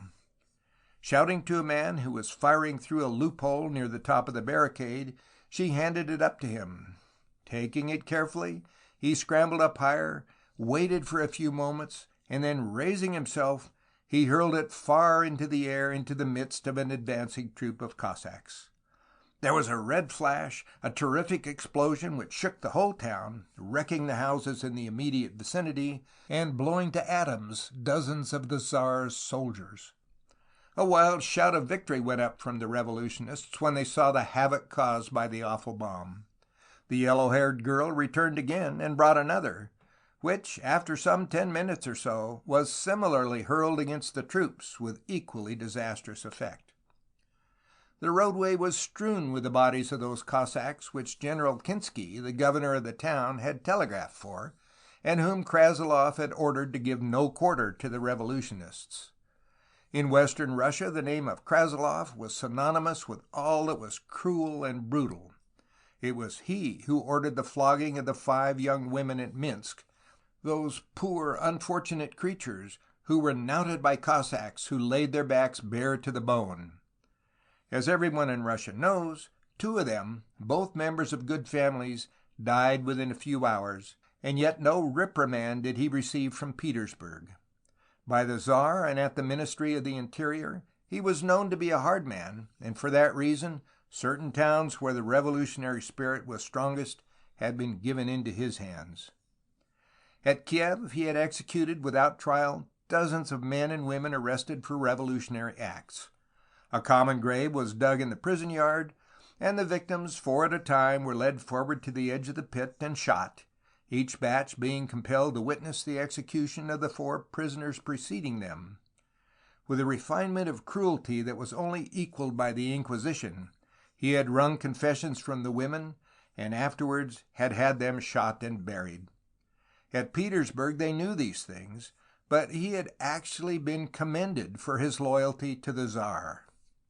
And now that he had been hurriedly moved to Ostrog, the people knew that his order to the Cossacks was to massacre the people, and more especially the Jewish portion of the population, without mercy. Where was Bindo, I wondered. "Krasilov is here," said a man whose face was smeared with blood as he stood by me. "He intends that we shall all die, but we will fight for it. The revolution has only just commenced. Soon the peasants will rise, and we will sweep the country clean of the vermin the Tsar has placed upon us. Today Kinsky, the governor, has been fired at twice, but unsuccessfully. He wants a bomb, and he shall have it," he added meaningly. "Olga, the girl yonder with the yellow hair, has one for him," and he laughed grimly. I recognized my own deadly peril. I stood, revolver in hand, though I had not fired a shot, for I was no revolutionist. I was only awaiting the inevitable breaking down of the barricade and the awful catastrophe that must befall the town when those Cossacks, drunk with a lust for blood, swept into the streets. Around me, men and women were shouting themselves hoarse, while the red emblem of terror still waved lazily from the top of the barricade. The men manning the improvised defense kept up a withering fire upon the troops, who in the open road were afforded no cover. Time after time the place shook as those terrible bombs exploded with awful result, for the yellow-haired girls seemed to keep up a continuous supply of them. They were only 7 or 8 inches long, but hurled into a company of soldiers, their effect was deadly. For half an hour longer it seemed as though the defense of the town would be effectual, yet of a sudden the redoubled shouts of those about me told me the truth. The Cossacks had been reinforced and were about to rush the barricade. I managed to peer forth, and there, sure enough, the whole roadway was filled with soldiers. Yells, curses, heavy firing, men falling back from the barricade to die around me, and the disappearance of the red flag showed that the Cossacks were at last scaling the great pile of miscellaneous objects that blocked the street. A dozen of the Tsar's soldiers appeared silhouetted against the sky as they scrambled across the top of the barricade, but next second a dozen corpses fell to earth, riddled by the bullets of the men standing below in readiness. In a moment, however, other men appeared in their places, and still more and more. Women threw up their hands in despair and fled for their lives, while men, calmly prepared to die in the cause, shouted again and again, "Down with Krasilov and the Tsar! Long live the revolution! Victory for the people's will!" I stood undecided. I was facing death. Those Cossacks with orders to massacre would give no quarter and would not discriminate. Krasilov was waiting for his dastardly order to be carried out. The Tsar had given him instructions to crush the revolution by whatever means he thought proper. Those moments of suspense seemed hours. Suddenly there was another flash, a stunning report. The air was filled with debris, and a great breach opened in the barricade. The Cossacks had used explosives to clear away the obstruction. Next instant they were upon us. I flew for my life. Whither my legs carried me, I know not. Women's despairing shrieks rent the air on every hand. The massacre had commenced. I remember I dashed into a long, narrow street that seemed half deserted, then turned corner after corner, but behind me, ever increasing, rose the cries of the doomed populace. The Cossacks were following the people into their houses and killing men, women, and even children. Suddenly, as I turned into a side street, I saw that it led into a large open thoroughfare, the main road through town, I expect, and there, straight before me, I saw that an awful scene was being enacted. I turned to run back, but at that instant a woman's long, despairing cry reached me, causing me to glance within a doorway where stood a big, brutal Cossack who had pursued and captured a pretty, dark-haired, well-dressed girl. "Save me!" she shrieked as I passed. "Oh, save me, sir!" she gasped, white, terrified, and breathless with struggling. "He will kill me!" The burly soldier had his bearded face close to hers, his arms clasped around her, and had evidently forced her from the street into the entry. For a second I hesitated.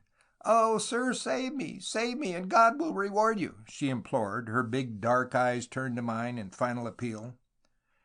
The fellow at that moment raised his fist and struck her a brutal blow upon the mouth that caused the blood to flow, saying with a savage growl, "Be quiet, will you?" "Let that woman go," I commanded in the best Russian I could muster. In an instant, with a glare in his fiery eyes, for the bloodlust was within him, he turned upon me and sneeringly asked who I was to give him orders, while the poor girl reeled, half stunned by his blow. "Let her go, I say," I shouted, advancing quickly towards him. But in a moment he had drawn his big army revolver, and ere I became aware of his dastardly intention, he raised it a few inches from her face. Quick as thought I raised my own weapon, which I held behind me, and being accredited a fairly good shot, I fired in an endeavor to save the poor girl. Fortunately my bullet struck, for he stepped back, his revolver dropped from his fingers upon the stones, and stumbling forward, he fell dead at her feet without a word. My shot had, I saw, hit him in the temple, and death had probably been instantaneous. With a cry of joy at her sudden release, the girl rushed across to me, and, raising my left hand to her lips, kissed it, at the same time thanking me. Then, for the first time, I recognized how uncommonly pretty she was. Not more than 18, she was slim and petite, with a narrow waist and graceful figure, quite unlike in refinement and in dress to the other women I had seen in Ostrog. Her dark hair had come unbound in her desperate struggle with the Cossack, and hung about her shoulders. Her bodice was torn and revealed a bare white neck, and her chest heaved and fell in breathless, disjointed sentences as she thanked me again and again. There was not a second to lose, however. She was, I recognized, a Jewess, and Krasilov's orders were to spare them not. From the main street beyond rose shouts and screams, the firing and the wild triumphant yells as the terrible massacre progressed. "Come with me," she cried breathlessly. "Along here. I know a place of safety." And she led the way, running swiftly for about 200 yards, and then turning into a narrow, dirty courtyard, passed through an evil, forbidding-looking house, where all was silent as the grave. With a key she quickly opened the door of a poor, ill-furnished room, which she closed behind her, but did not lock. Then, opening a door on the opposite side, which had been papered over so as to escape observation, I saw there was a flight of damp stone stairs leading down to a cellar or some subterranean regions beneath the house. "Down there," she said, taking a candle, lighting it, and handing it to me. "Go, I will follow." I descended cautiously into the cold, dank place, discovering it to be a kind of unlighted cellar hewn out of the rock. A table, a chair, a lamp, and some provisions showed that preparation had been made for concealment there, but ere I had entirely explored the place, my pretty fellow fugitive rejoined me. "This, I hope, is a place of safety," she said. "They will not find us here. This is where Gustav lived before his flight." "Gustav?" I repeated, looking her straight in the face. She dropped her eyes and blushed. Her silence told its own tale. The previous occupant of that rock chamber was her lover. Her name was Luba Lazareff, she told me, but of herself she would tell me nothing further. Her reticence was curious, yet before long I recognized the reason of her refusal. Candle in hand, I was examining the deepest recesses of the dark, cavernous place, while she lit a lamp, when to my surprise I discovered at the farther end a workman's bench upon which were various pieces of turned metal, pieces of tube of various sizes, and little vials of glass like those used for the tiny tabloids for subcutaneous injections. I took one up to examine it, but that instant she noticed me and screamed in terror. "Ah, sir, for heaven's sake, put that down very carefully." touch nothing there, or we may both be blown to pieces. See," she added in a low, intense voice of confession as she dashed forward, "there are finished bombs there. Gustav could not carry them all away, so he left these with me." "Then Gustav made these, eh?" "Yes, and see, he gave me this," and she drew from her breast a small, shining cylinder of brass, a beautifully finished little object about 4 inches long. "He gave this to me to use, if necessary," the girl added, a meaning flash in her dark eyes. For a moment I was silenced. "Then you would have used it upon that Cossack?" I said slowly. "That was my intention." "And kill yourself as well as your assailant?" "I have promised him," was her simple answer. "And this Gustav, you love him? Tell me about him. Remember, I am your friend and will help you if I can." She hesitated, and I was compelled to urge her again and again ere she would speak. "Well, he is French, from Paris," she said at last, as we still stood before the bomb maker's bench. "He is a chemist, and being an anarchist, came to us and joined us in the revolution. The petards thrown over the barricades today were of his make, but he had to fly. He left yesterday." "For Paris?" How can I tell? The Cossacks may have caught and killed him. He may be dead," she added hoarsely. "Which direction has he taken?" "He was compelled to leave hurriedly at midnight. He came, kissed me, and gave me this," she said, still holding the shining little bomb in her small white hand. "He said he intended, if possible, to get over the hills to the frontier at Seitel." I saw that she was deeply in love with the fugitive, whoever he might be. Outside, the awful massacre was in progress, we knew, but no sound of it reached us down in that rock-hewn tomb. The yellow lamplight fell upon her sweet, dimpled face, but when she turned her splendid eyes to mine, I saw that in them was a look of anxiety and terror inexpressible. I inquired of her father and mother, for she was of a superior class, as I had from the first moment detected. She spoke French extremely well, and we had dropped into that language as being easier for me than Russian. "What can it matter to you, sir, a stranger?" she sighed. "But I am interested in you, mademoiselle," I answered. "Had I not been, I should not have fired that shot." "Ah, yes," she cried quickly. "I am an ingrate. You saved my life." And again she seized both my hands and kissed them. "Hark!" I cried, startled. "What's that?" For I distinctly heard a sound of cracking wood. The next moment men's gruff voices reached us from above. "The Cossacks!" she screamed. "They have found us! They have found us!" And the light died out of her beautiful countenance. In her trembling hand she held a terrible little engine of destruction. With a quick movement I gripped her wrist, urging her to refrain until all hope was abandoned, and together we stood, facing the soldiers as they descended the stairs to where we were. They were, it seemed, searching every house. "Ah!" they cried, "a good hiding place this." But the wall was hollow and revealed a door. "Well, my pretty," exclaimed a big, leering Cossack, chuckling the trembling girl beneath the chin. "Hold!" I commanded the half-dozen men who now stood before us, their swords red with the lifeblood of the revolution. But before I could utter further word, the poor girl was wrenched from my grasp, and the Cossack was smothering her face with his hot, nauseous kisses. "Hold, I tell you!" I shouted. "Release her, or it is at your own peril." "Hello!" they laughed. "Who are you?" And one of the men raised his sword to strike me, whilst another held him back, exclaiming, "Let us hear what he has to say." "Then listen," I said, drawing from my pocket-book a folded paper. "Read this, and look well at the signature. The girl is under my protection." And I handed the document to the man who held little Luba in his arms. It was only my Foreign Office passport, but I knew that they could not read English, and that it was a formidable screed with its coat of arms and visa. The men, astounded at my announcement, read what they took to be some all-powerful ukase beneath the lamplight, and took counsel among themselves. "And who, pray, is this Jewess?" inquired one. "My affianced wife," was my quick reply, "and I command you at once to take us under safe escort to General Krasiloff. Quickly, without delay.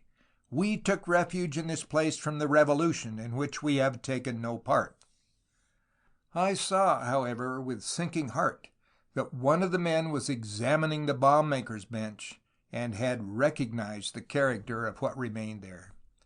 He looked at us, smiled grimly, and whispered smoothly to one of his companions.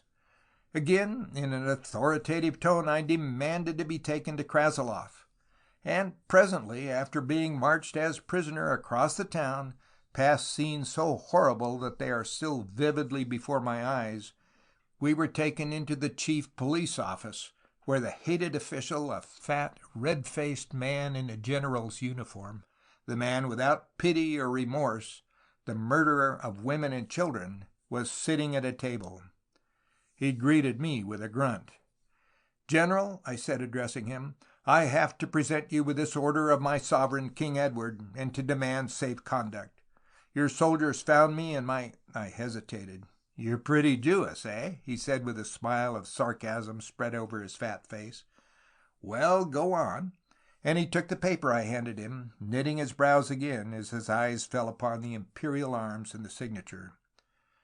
"We were found in a cellar where we had hidden from the revolt," I said. "The place has been used for the manufacture of bombs," declared one of the Cossacks. The general looked at my pretty companion straight in the face. "What is your name, girl?" he demanded roughly. "Luba Lazarev." "Native of where?" "Of Petersburg." "What are you doing in Ostrog?" "She is with me," I interposed. "I demand protection for her." "I am addressing the prisoner, sir," was his cold remark. "You refuse to obey the request of the King of England? Good! Then I shall report you to the minister," I exclaimed, piqued at his insolence. "Speak, girl!" he roared, his black eyes fixed fiercely upon her. "Why are you in Ostrog? You are no provincial, you know." "She is my affianced wife," I said, "and in face of that document she needs make no reply to any of your questions. Read what His Majesty commands." "Thank you, sir. I have already read it," but I knew he could not read English. A short, stout little man, shabbily dressed, pushed his way forward to the table, saying, "Luba Lazarev is a well-known revolutionist, Your Excellency. The French maker of bombs, Gustave Le Maire, is her lover. Not this gentleman. Gustave only left Ostrog yesterday." The speaker was, it was plain, an agent of secret police. "And where is Le Maire now? I gave orders for his arrest some days ago." "He was found this morning by the patrol on the road to Shumsk, recognized and shot." At this poor little Luba gave vent to a piercing scream and burst into a torrent of bitter tears. "You fiends!" she cried. "You have shot my Gustave! He is dead, dead!" "There was no doubt, I suppose, as to his identity?" asked the general. "None, Your Excellency. Some papers found on the body have been forwarded to us with a report." "Then let the girl be shot also. She aided him in the manufacture of bombs." "Shot!" I gasped, utterly staggered. "What do you mean, General? You will shoot a poor defenseless girl, and in face of that ukase before you, in face of my demand for her protection? I have promised her marriage," I cried in desperation, "and you condemn her to execution." "My emperor has given me orders to quell the rebellion, and all who make bombs for use against the government must die. His Majesty gave me orders to execute all such," said the official sternly. "You, sir, will have safe conduct to whatever place you wish to visit. Take the girl away." "But, General, reflect a moment whether this is not—" "I never reflect, sir," he cried angrily, rising from his chair with outstretched hand. He snapped, "How much of my time are you going to lose over the wench? Take her away, and let it be done at once." The poor condemned girl, blanched to the lips and trembling from head to foot, turned quickly to me, and in a few words of French thanked me and again kissed my hand with the brief words, "Farewell! You have done your best. God will reward you." Then, with one accord, we all turned and together went mournfully forth into the street. A lump arose in my throat, for I saw, as the general pointed out, that my pretended ukase did not extend beyond my own person. Luba was a Russian subject, and therefore under the Russian martial law. Of a sudden, however, just as we emerged into the roadway, the unfortunate girl, at whose side I still remained, turned, and raising her tearful face to mine with sudden impetuosity, kissed me. Then, before any of us were aware of her intentions, she turned and rushed back into the room where the general was still sitting. The Cossacks dashed back after her, but ere they reached the chamber there was a terrific explosion. The air was filled with debris, the back of the building was torn completely out, and when, a few minutes later, I summoned courage to enter and peep within the wrecked room, I saw a scene that I dare not describe here in cold print. Suffice it to say that the bodies of Luba Lazarev and General Stephen Krasilov were unrecognizable, save for the shreds of clothing that still remained. Luba had used her bomb in revenge for Gustav's death, and she had freed Russia of the heartless tyrant who had condemned her to die. An hour later I found the blackened ruins of the house of Countess Alexandrovsky, but hearing no news of Bindo, I returned to the car and set out again towards the Austrian frontier. Yes, that brief run in Russia was full of excitement. End of chapter 8.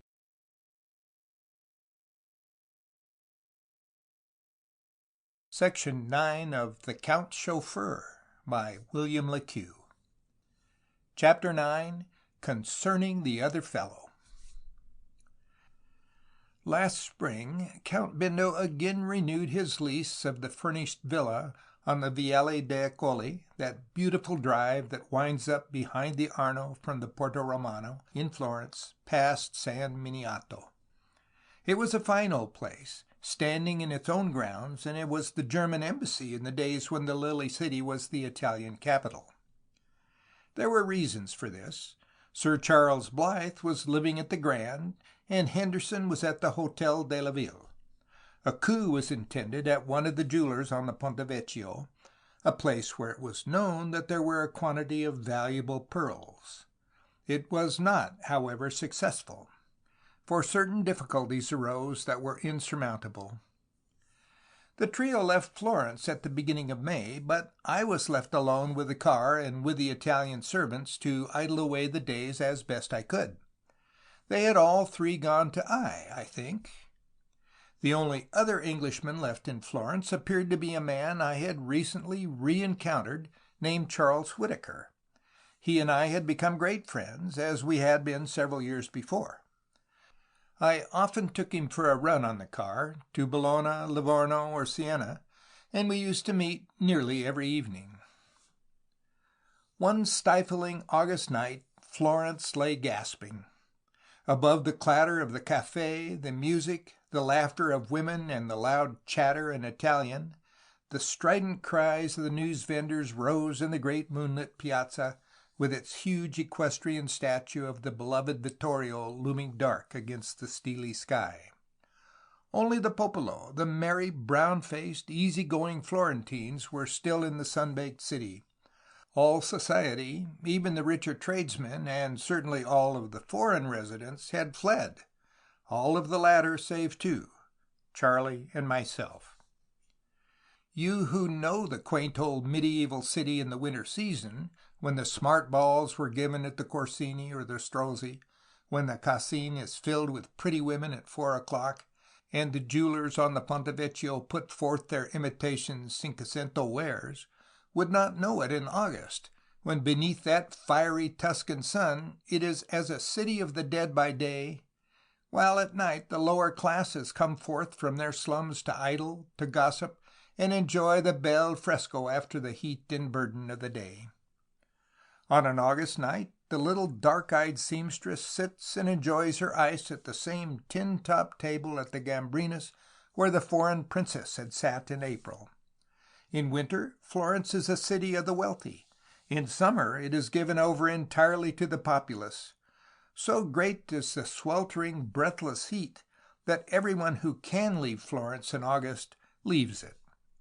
The great villas and palaces are closed. The Florence Club, that most exclusive institution in Europe, is shut up.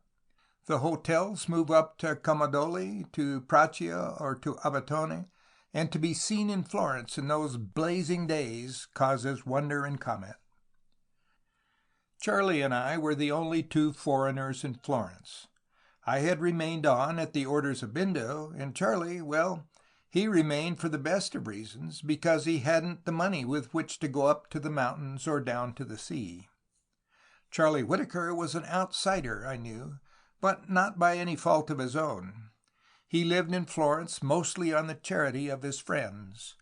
A tall, lithe, good-looking fellow of 32, he came of a Yorkshire stock, and for 7 or 8 years had lived the gay life of the town, and been a member of the stock exchange.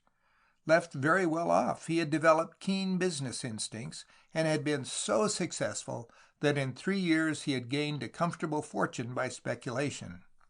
He bought the Bijou House in Deanery Street, off Park Lane, turned it inside out, and made a pretty bachelor residence of it. Half London knew of Charlie Whittaker. I first met him when he was about to purchase a new Napier. He gave smart luncheon parties at the Bachelors', dinners at the Savoy, and was the pet of certain countesses of the smart set. Indeed, he led the London life of a man of ample means untrammeled with a woman, until of a sudden he failed. Why, nobody knew. Even to his most intimate friends, the crisis was a complete mystery. I only know that I met him in the Strand one night. He seemed sad and pensive. Then, when he grasped my hand in farewell, he said, "Well, Ewart, good night. I may see you again some day." That some day came very soon. 2 months later, he was living en pension at 25 livres a week in the attic of a great old medieval palace close to the Piazza Santa Trinita.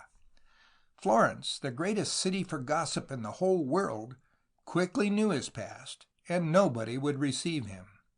Snubbed everywhere, jeered at by the stuck-up foreign colony of successful English shopkeepers, he received no invitations, and I believe I was his only friend. Even my friendship with him brought criticism upon me, modest chauffeur that I was. Why did I make an intimate of such a man? Some declared him to be an absconding bankrupt. Others cast suspicion that he had fled from England because of some grave scandal, while others made open charges against him in the club that were cruel to a degree. Up at the villa, however, he was always welcome. I alone knew that he was a man of sterling worth, that his misfortunes were none of his own seeking, and that the charges against him were all false. He had made a big speculation, and had unfortunately burnt his fingers. That was all.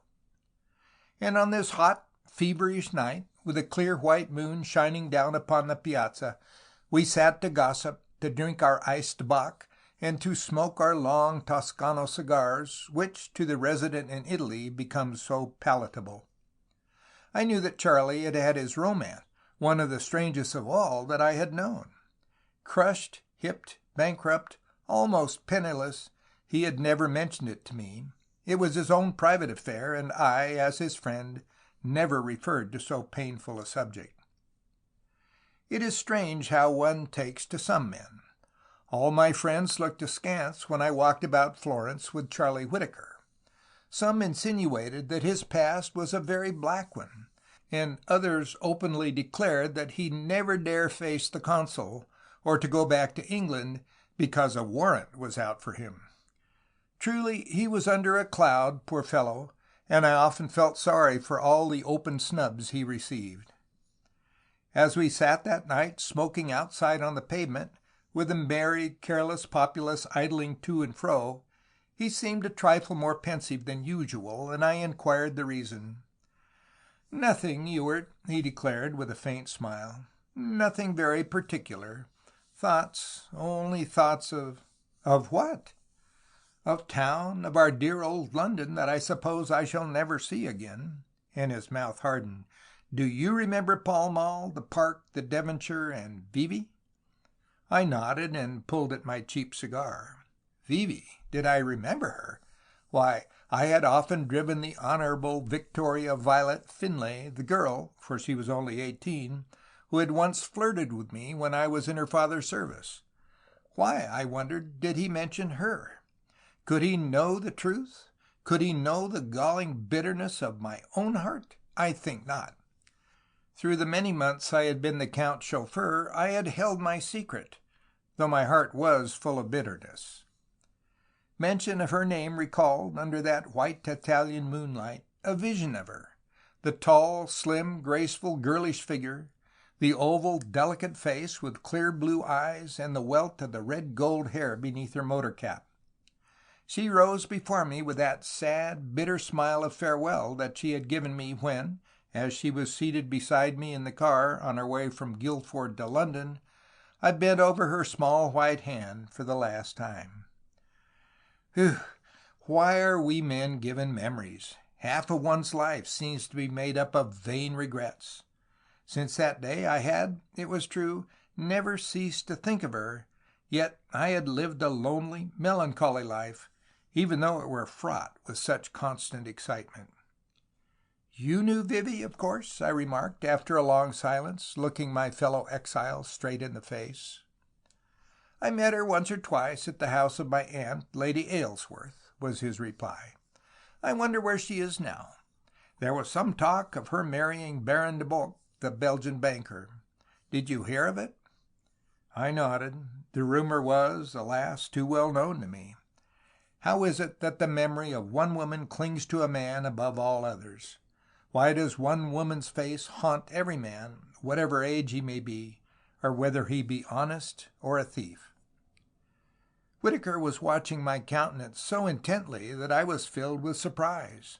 I had never told a soul of my flirtation. 3 youths passed along the pavement, playing upon their mandolins an air from the latest opera at the Arena, laughing at 2 hatless girls of the people who were drinking coffee at the table next to us, and next moment the al fresco orchestra in the balcony above struck up a waltz. "Faugh!" cried my companion, starting up. "Let's go. This music is intolerable. Let's walk along the Lung' Arno by the river." I rose, and together we strolled to the riverside along that embankment, the favorite walk of Dante and of Petrarch, of Raphael and Michelangelo. All was silent, for the great ponderous palaces lining the river were closed till winter, and there were no shops or cafes. For a long time we walked in the brilliant night without uttering a word. At last he said in a strange, hard voice, "I've received news today which every other man besides myself would regard as the very worst information possible, and yet to me it is the most welcome." "What's that?" I inquired. "I saw 2 doctors, Pellegrini and Gori, today, and both have said the same thing. I am dying. In a few weeks I shall have ceased to trouble anybody."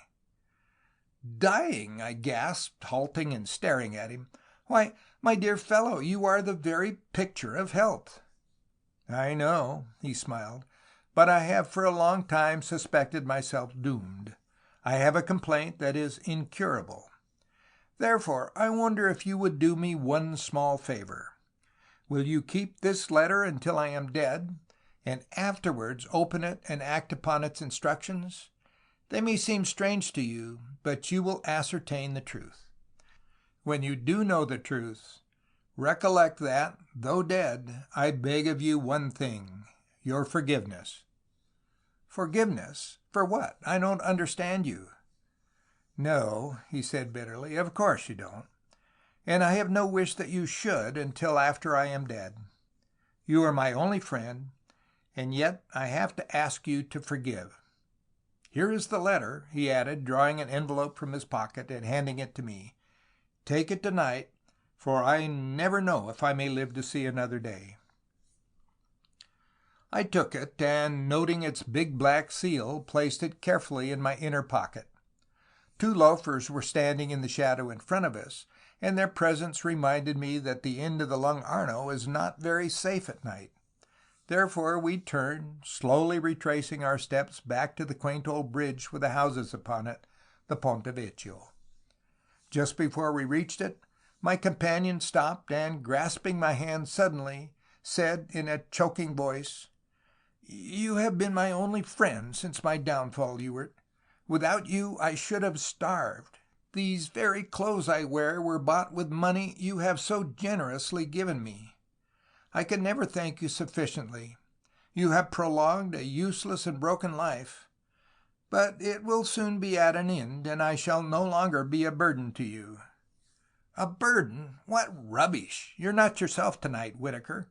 Cheer up, for heaven's sake." "Can a condemned man laugh? Well," he added with a mocking smile, "I'll try. Come, old fellow, let's go back to the Gambrinus and have another bock before we part. I've got a franc, one of yours, so I'll stand it."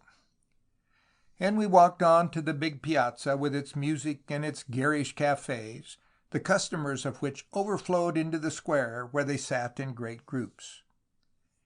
Italy is indeed a complex country, and contains more of the flotsam and jetsam of English derelicts than any other country in all Europe. Every Italian town has its own coterie of broken-down Englishmen and Englishwomen, the first mentioned mostly sharks, and the latter mostly drunkards. Truly, the shifty existence led by these exiles presents a strange phase of life, so essentially cosmopolitan and yet so essentially tragic. It was 1:30 when I left my friend to walk home out of the town through the narrow Via Romana.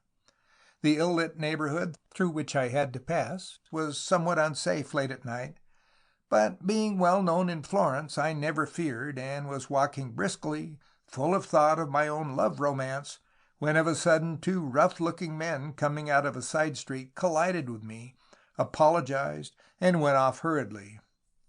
At first I felt bewildered, so sudden was the encounter. My thoughts had been very far away from that dark, ancient street. But next moment I felt in my pocket.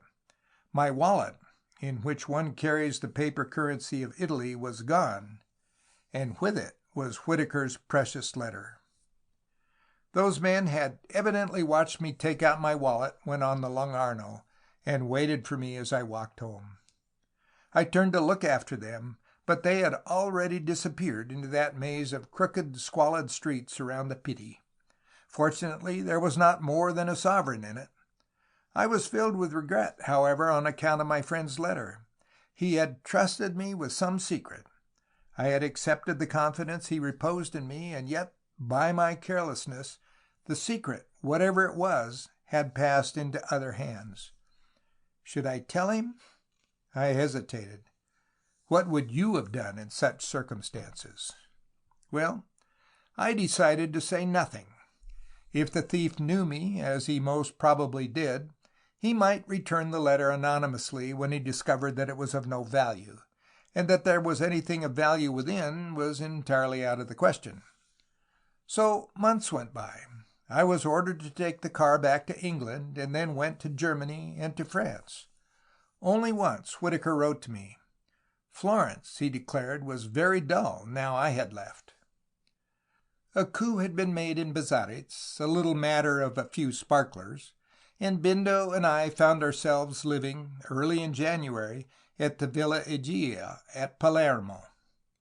As I sat alone, smoking and gazing out upon the blue bay, with the distant mountains purple in the calm sundown, a quick frou-frou of silken skirts passed close by me, and a tall, slender girl, very elegantly dressed, went forth alone into the beautiful gardens that sloped down to the sea.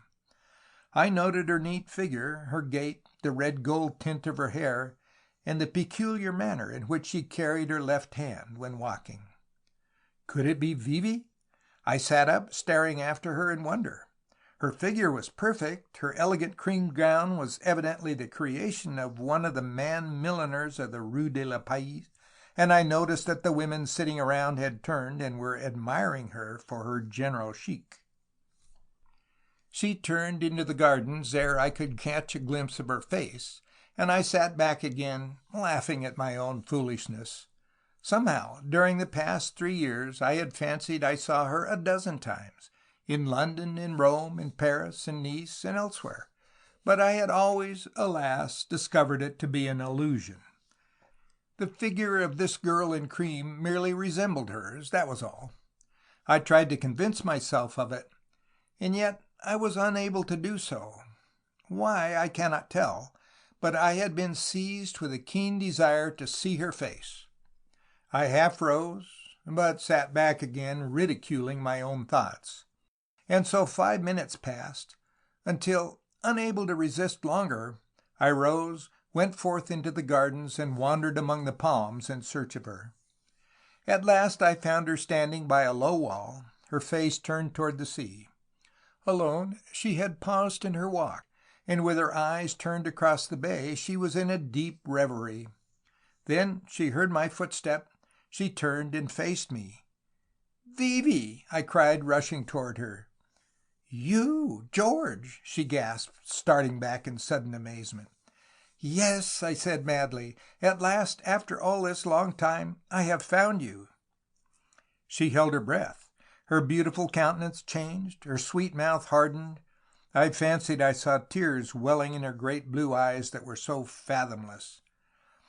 "I did not dream that you were here. I would never have come," she faltered. "Never." "Because you still wish to avoid me, eh? Your memory still remains to me, but, alas, only a memory," I said, sadly, taking her hand again and holding it firmly within my own. "I am only a chauffeur." Our eyes met. She looked at me long and steadily. Her chest rose and fell, and she turned her gaze from me away to the purple mountains across the bay. "Let me still remain only a memory," she answered in a low, strained voice. "It is as painful to me to meet you as to you." "But why? Tell me why," I demanded, raising her soft hand to my lips again. "Do you remember the day on the Ripley road, the day when we parted?" She nodded, and her chest rose and fell again, stirred by her own deep emotions.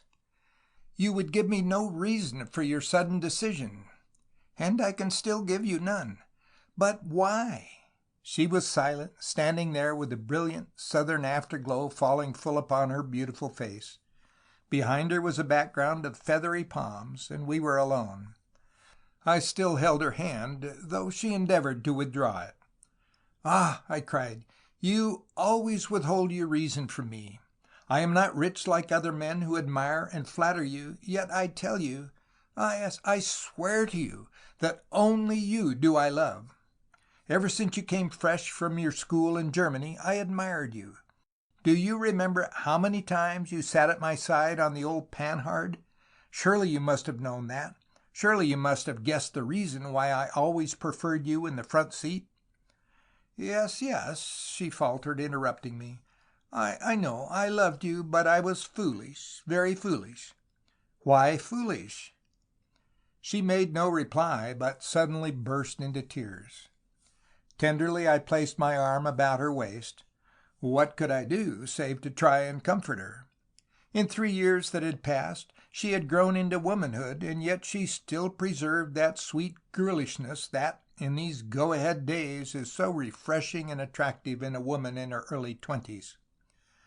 In those calm moments in the glorious Sicilian sundown, I recollected those days when, at 17, she had admitted her love for me, and we were happy. Visions of that blissful past rose before me, and then the crushing blow I had received prior to our parting. "Vivi, tell me," I whispered at last, "why do you still hold aloof from me?" "Because I must." "But why? You surely are now your own mistress." Her eyes were fixed upon me again, very gravely, for some moments in silence. Then she answered in a low voice, "But I can never marry you. It is impossible." "No, I know. There is such a wide difference in our stations," I said regretfully. "No, it is not that.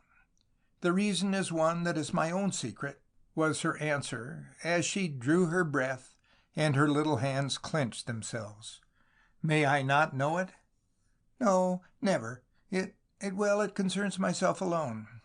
"But you still love me, Vivi? You still think of me?" I cried. "Occasionally." And then she turned away in the direction of the hotel.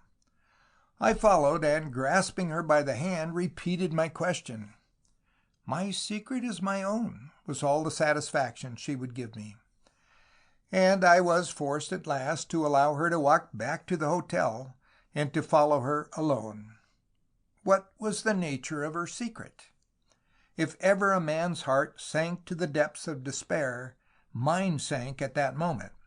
She had been all the world to me, and, cosmopolitan adventurer that I had now become, I met 1,000 bright-eyed, chic, and attractive women, yet I revered her memory as the one woman who was pure and perfect.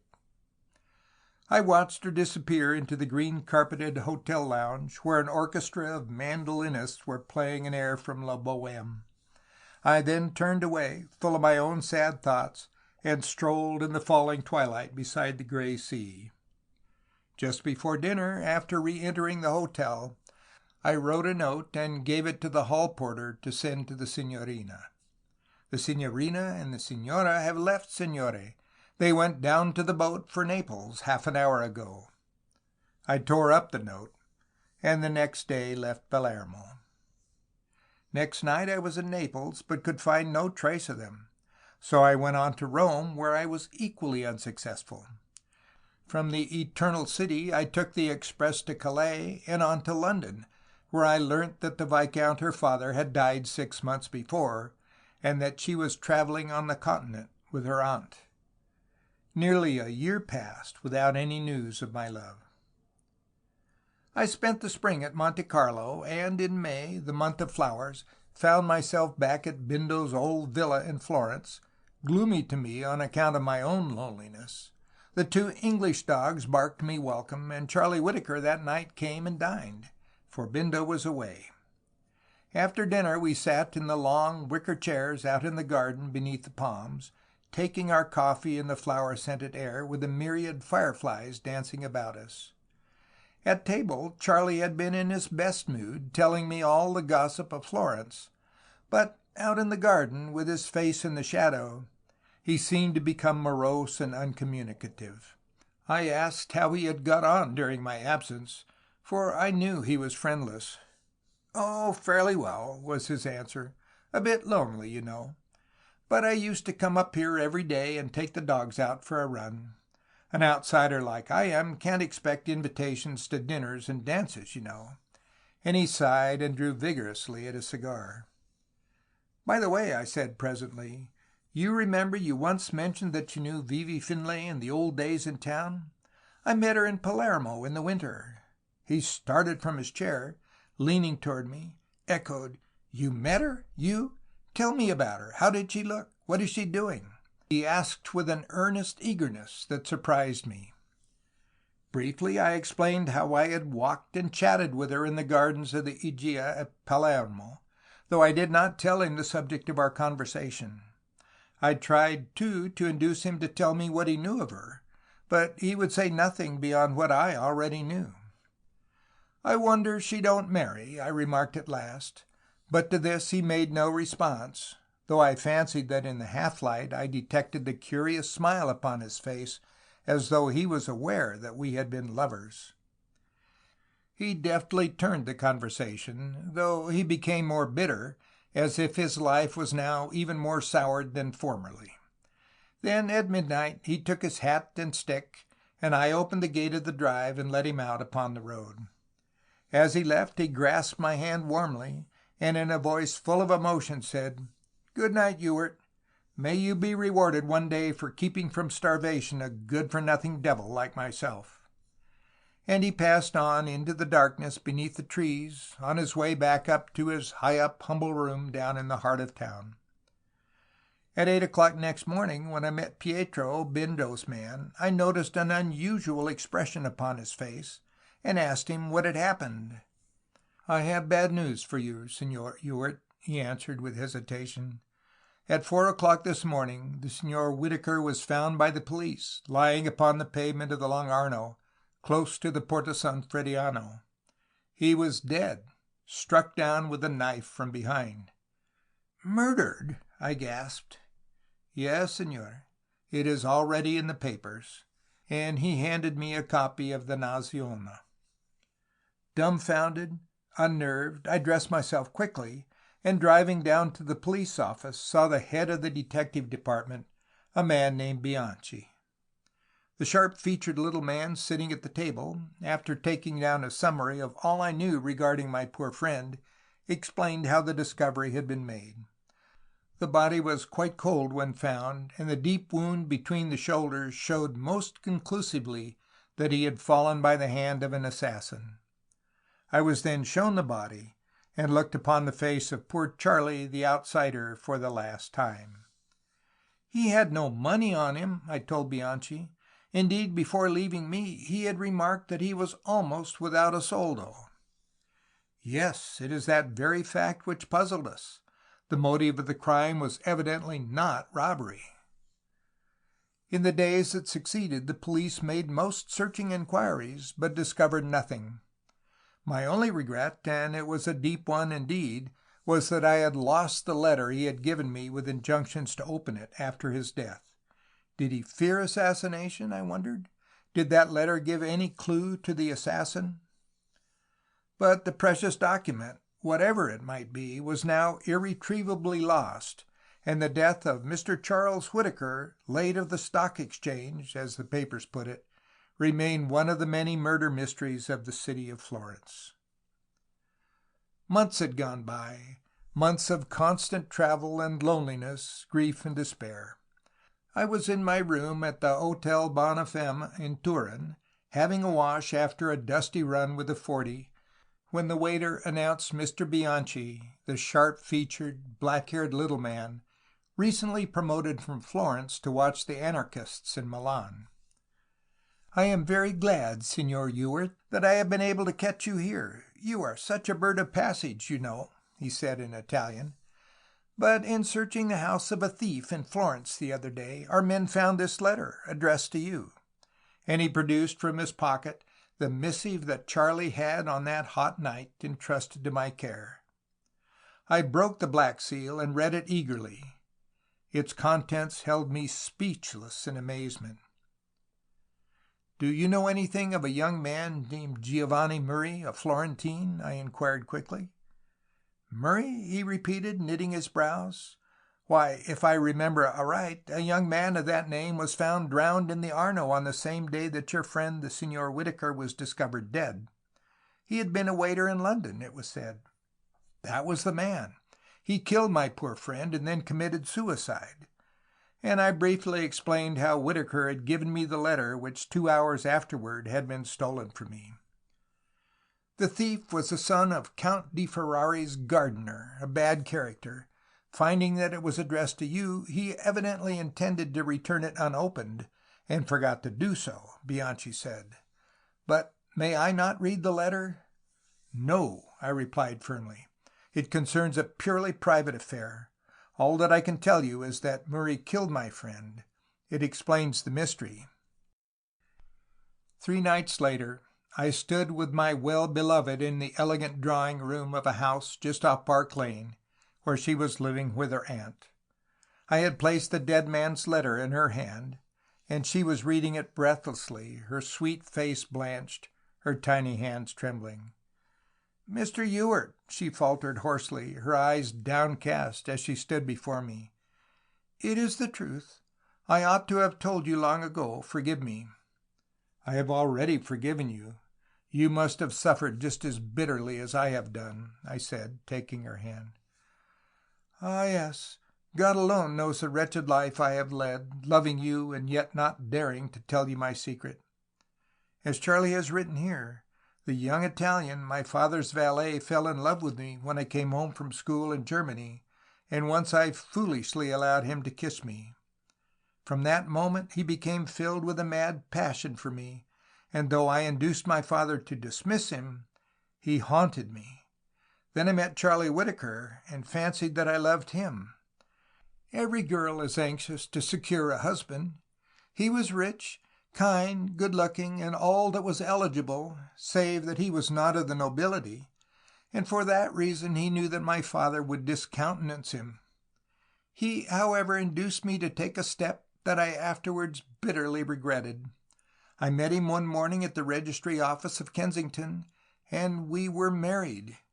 We lunched together at the Savoy, and then I drove home again. That very afternoon the crash came, and on that same night he was compelled to leave England for the Continent, a ruined man." "He must have known of the impending crisis," I remarked simply. "I fear he did," was her reply, "but it was only a week later that you, who had known me so long, spoke to me. You told me of your love. Alas, too late. What could I reply? What irony of fate! Yes, yes, I see. You could not tell me the truth. No, for several reasons. I loved you, and yet I knew that if you were in ignorance, you would remain Charlie's friend. Ah, you cannot know the awful suspense and the 1,001 subterfuges I had to adopt. Murray, who was still in London, employed at the Carlton Club, continued to pester me with his passionate letters, the letters of an imbecile. Somehow, a year later, he discovered our marriage by the official record, I think, and then he met me in secret one day and vowed a terrible vengeance. His threat he carried out, I said, and you, my darling, are at last free. Her head fell upon my shoulder. Her chiffons rose and fell again, and our lips met in a long, hot, passionate caress, by which I knew she was still mine, still my own sweet love. But I was merely a chauffeur and an adventurer. That is why I have not married. End of chapter 9.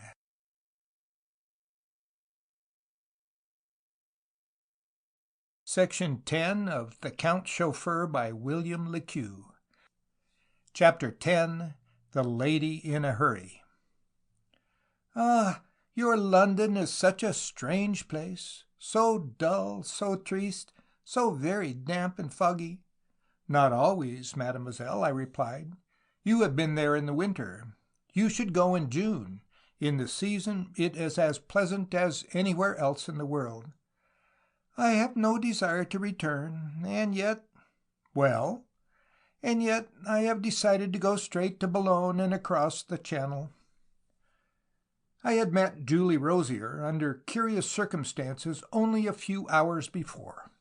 I was on a run alone with a 40 Napier from Limoges to London, and on that particular winter's night had pulled up at the small station of Bersac to send a telegram. I had written out the message, leaving the car outside, and was walking along the platform when the station master, who had been talking with a tall, dark-haired, good-looking girl, approached me, cap in hand. "Excuse me, monsieur, but a lady wishes to ask a great favor of you." "Of me? What is it?" I inquired, rising. Glancing at the tall figure in black, I saw that she was not more than 22 at the outside, and that she had the bearing and manner of a lady.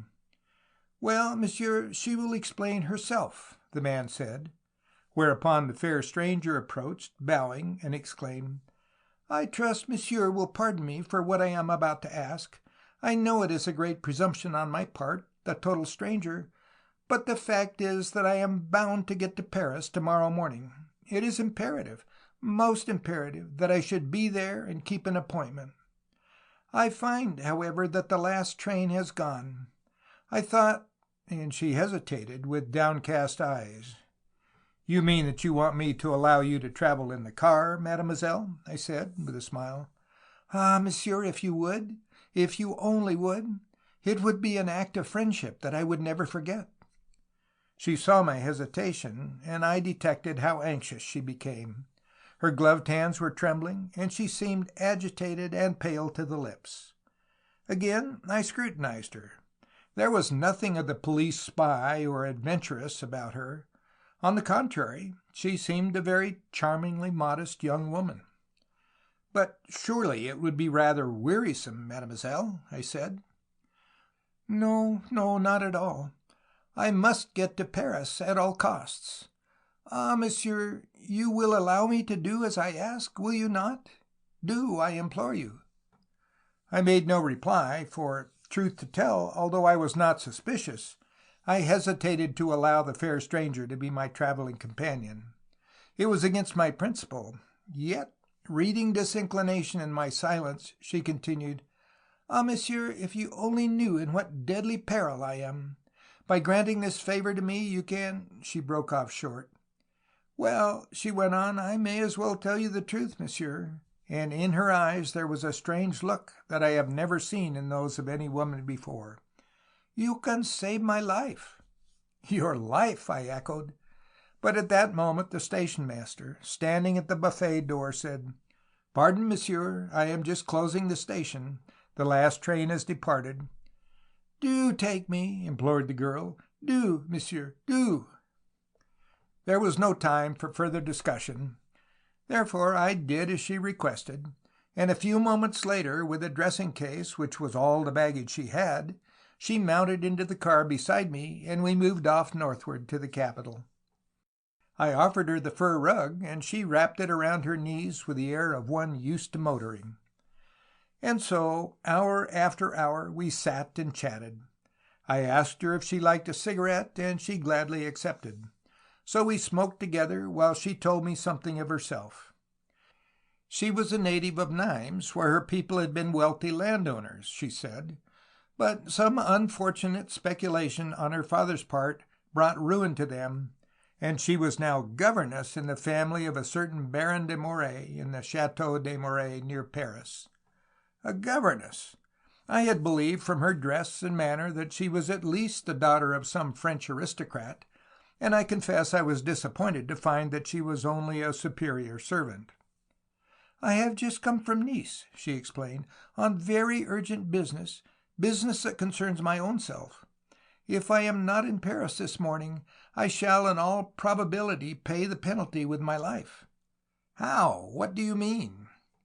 In the gray dawn, as we went on toward Paris, I saw that her countenance was that of a woman who held a secret. At first I had been conscious that there was something unusual about her, and suspected her to be an adventuress, but now, on further acquaintance, I became convinced that she held possession of some knowledge that she was yearning to betray, yet feared to do so. One fact that struck me as curious was that, in the course of our conversation, she showed that she knew my destination was London.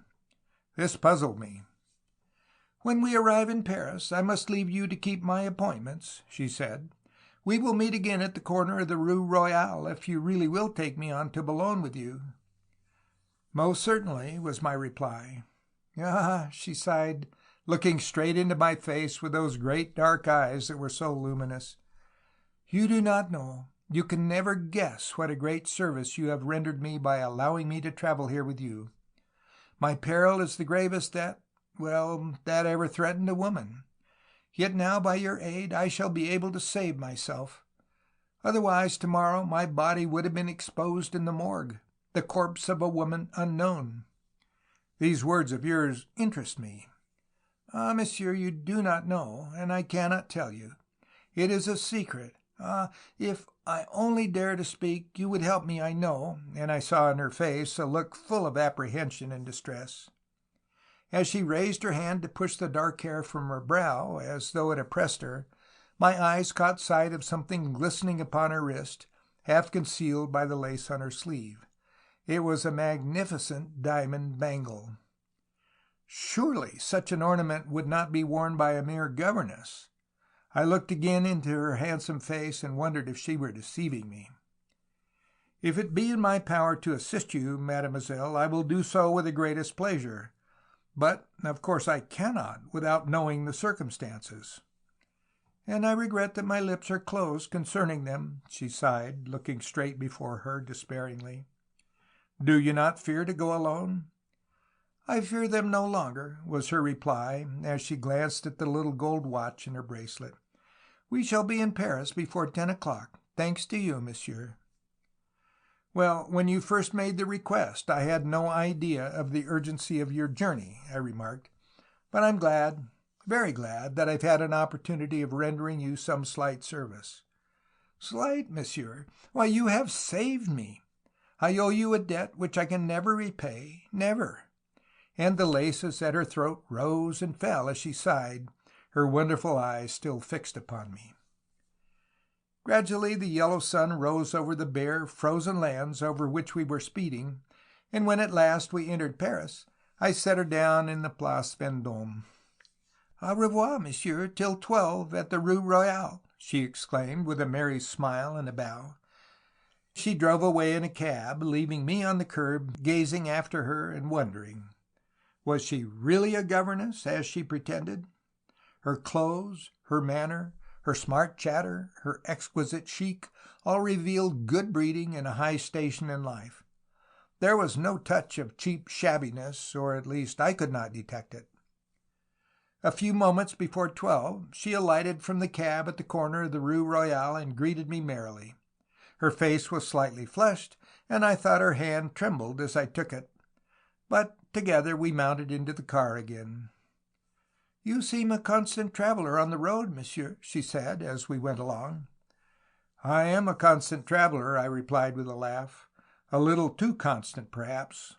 One gets worried with such continual travel as I am forced to undertake. I never know tomorrow where I may be, and I move swiftly from one place to another, never spending more than a day or two in the same place." I did not, for obvious reasons, tell her my profession. "But it must be very pleasant to travel so much," she declared. "I would love to be able to do so. I'm passionately fond of constant change."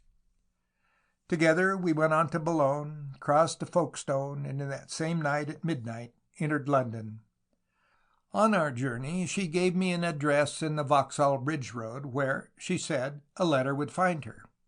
She refused to tell me her destination or to allow me to see her into a hansom. This latter fact caused me considerable reflection. Why had she so suddenly made up her mind to come to London, and why should I not know whither she went, when she had told me so many details concerning herself? One fact I felt quite convinced, namely, that she had lied to me. She was not a governess, as she pretended.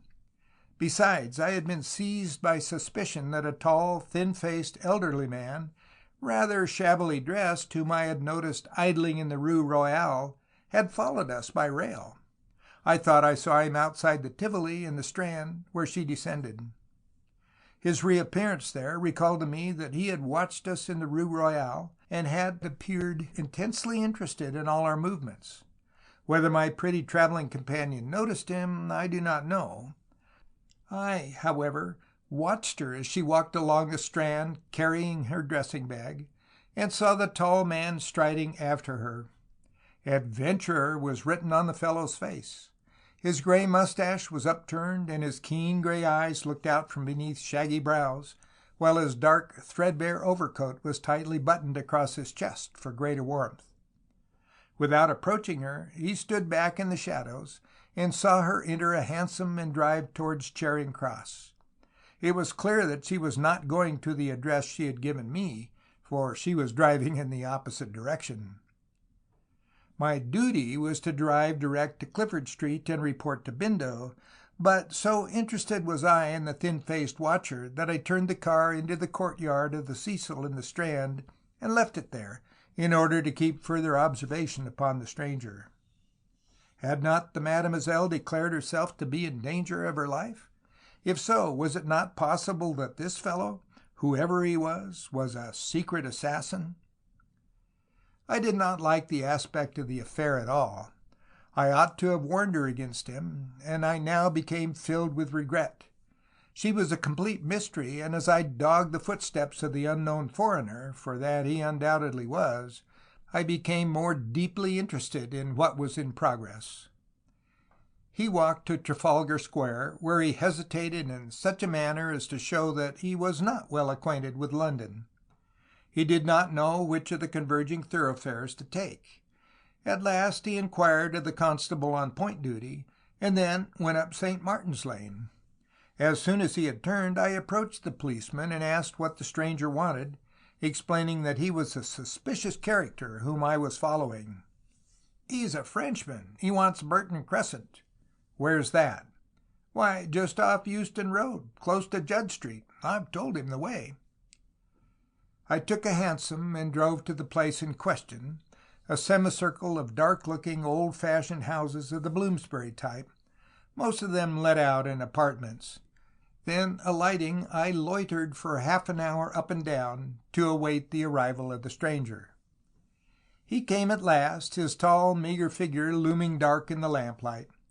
Very eagerly he walked round the crescent, examining the numbers of the houses, until he came to one, rather cleaner than the others, of which he took careful observation. I, too, took note of the number. Afterwards, the stranger turned into the Euston Road, crossed to King's Cross Station, where he sent a telegram, and then went to one of the small, uninviting private hotels in the neighborhood. Having seen him there, I returned to Burton Crescent, and for an hour watched the house, wondering whether the mysterious Julie had taken up her abode there. It seemed to me as though the stranger had overheard the directions she had given the cabman. The windows of the house were closed by green Venetian blinds. I could see that there were lights in most of the rooms, while over the fanlight at the front door was a small, transparent square of glass, bearing what seemed to be the representation of some Greek saint. The front steps were well kept, and in the deep basement was a well-lighted kitchen. I had been there about half an hour when the door opened, and a middle-aged man in evening dress and wearing a black overcoat and crush hat emerged. His dark face was an aristocratic one, and as he descended the steps he drew on his white gloves, for he was evidently on his way to the theatre. I took good notice of his face, for it was a striking countenance, one which, once seen, could never be forgotten. A manservant behind him blew a cab whistle, a hansom came up, and he drove away. Then I walked up and down in the vicinity, keeping a weary vigil, for my curiosity was now much excited. The stranger meant mischief, of that I was certain. The one point I wished to clear up was whether Julie Rosier was actually within that house. But though I watched until I became half frozen in the drizzling rain, all was in vain. So I took a cab and drove to Clifford Street to report my arrival to Count Bindo. That same night, when I got to my rooms, I wrote a line to the address Julie had given me, asking whether she would make an appointment to meet me, as I wished to give her some very important information concerning herself. And to this, on the following day, I received a reply asking me to call at the house in Burton Crescent that evening at 9 o'clock. Naturally, I went. My surmise was correct that the house watched by the stranger was her abode. The fellow was keeping observation upon it with some evil intent. The manservant, on admitting me, showed me into a well-furnished drawing-room on the first floor, where sat my pretty traveling companion, ready to receive me. In French, she greeted me very warmly, bade me be seated, and after some preliminaries, inquired the nature of the information which I wished to impart to her. Very briefly, I told her of the shabby watcher, whereupon she sprang to her feet with a cry of mingled terror and surprise. "Describe him, quickly, Monsieur Ewart," she urged in breathless agitation. I did so, and she sat back again in her chair, staring straight before her. "Ah," she gasped, her countenance pale as death. "Then they mean revenge after all. Very well. Now that I am forewarned, I shall know how to act." She rose, and, pacing the room in agitation, pushed back the dark hair from her brow. Then her hands clenched themselves, and her teeth were set, for she was desperate.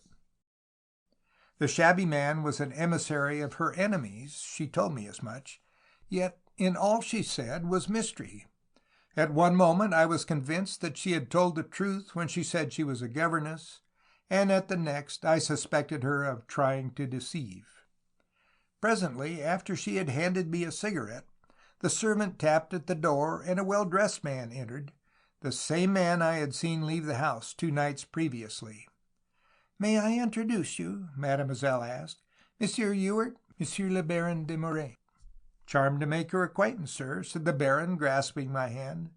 "Mademoiselle here has already spoken of you." "The satisfaction is mutual, I assure you, Baron," was my reply, and then we reseated ourselves and began to chat.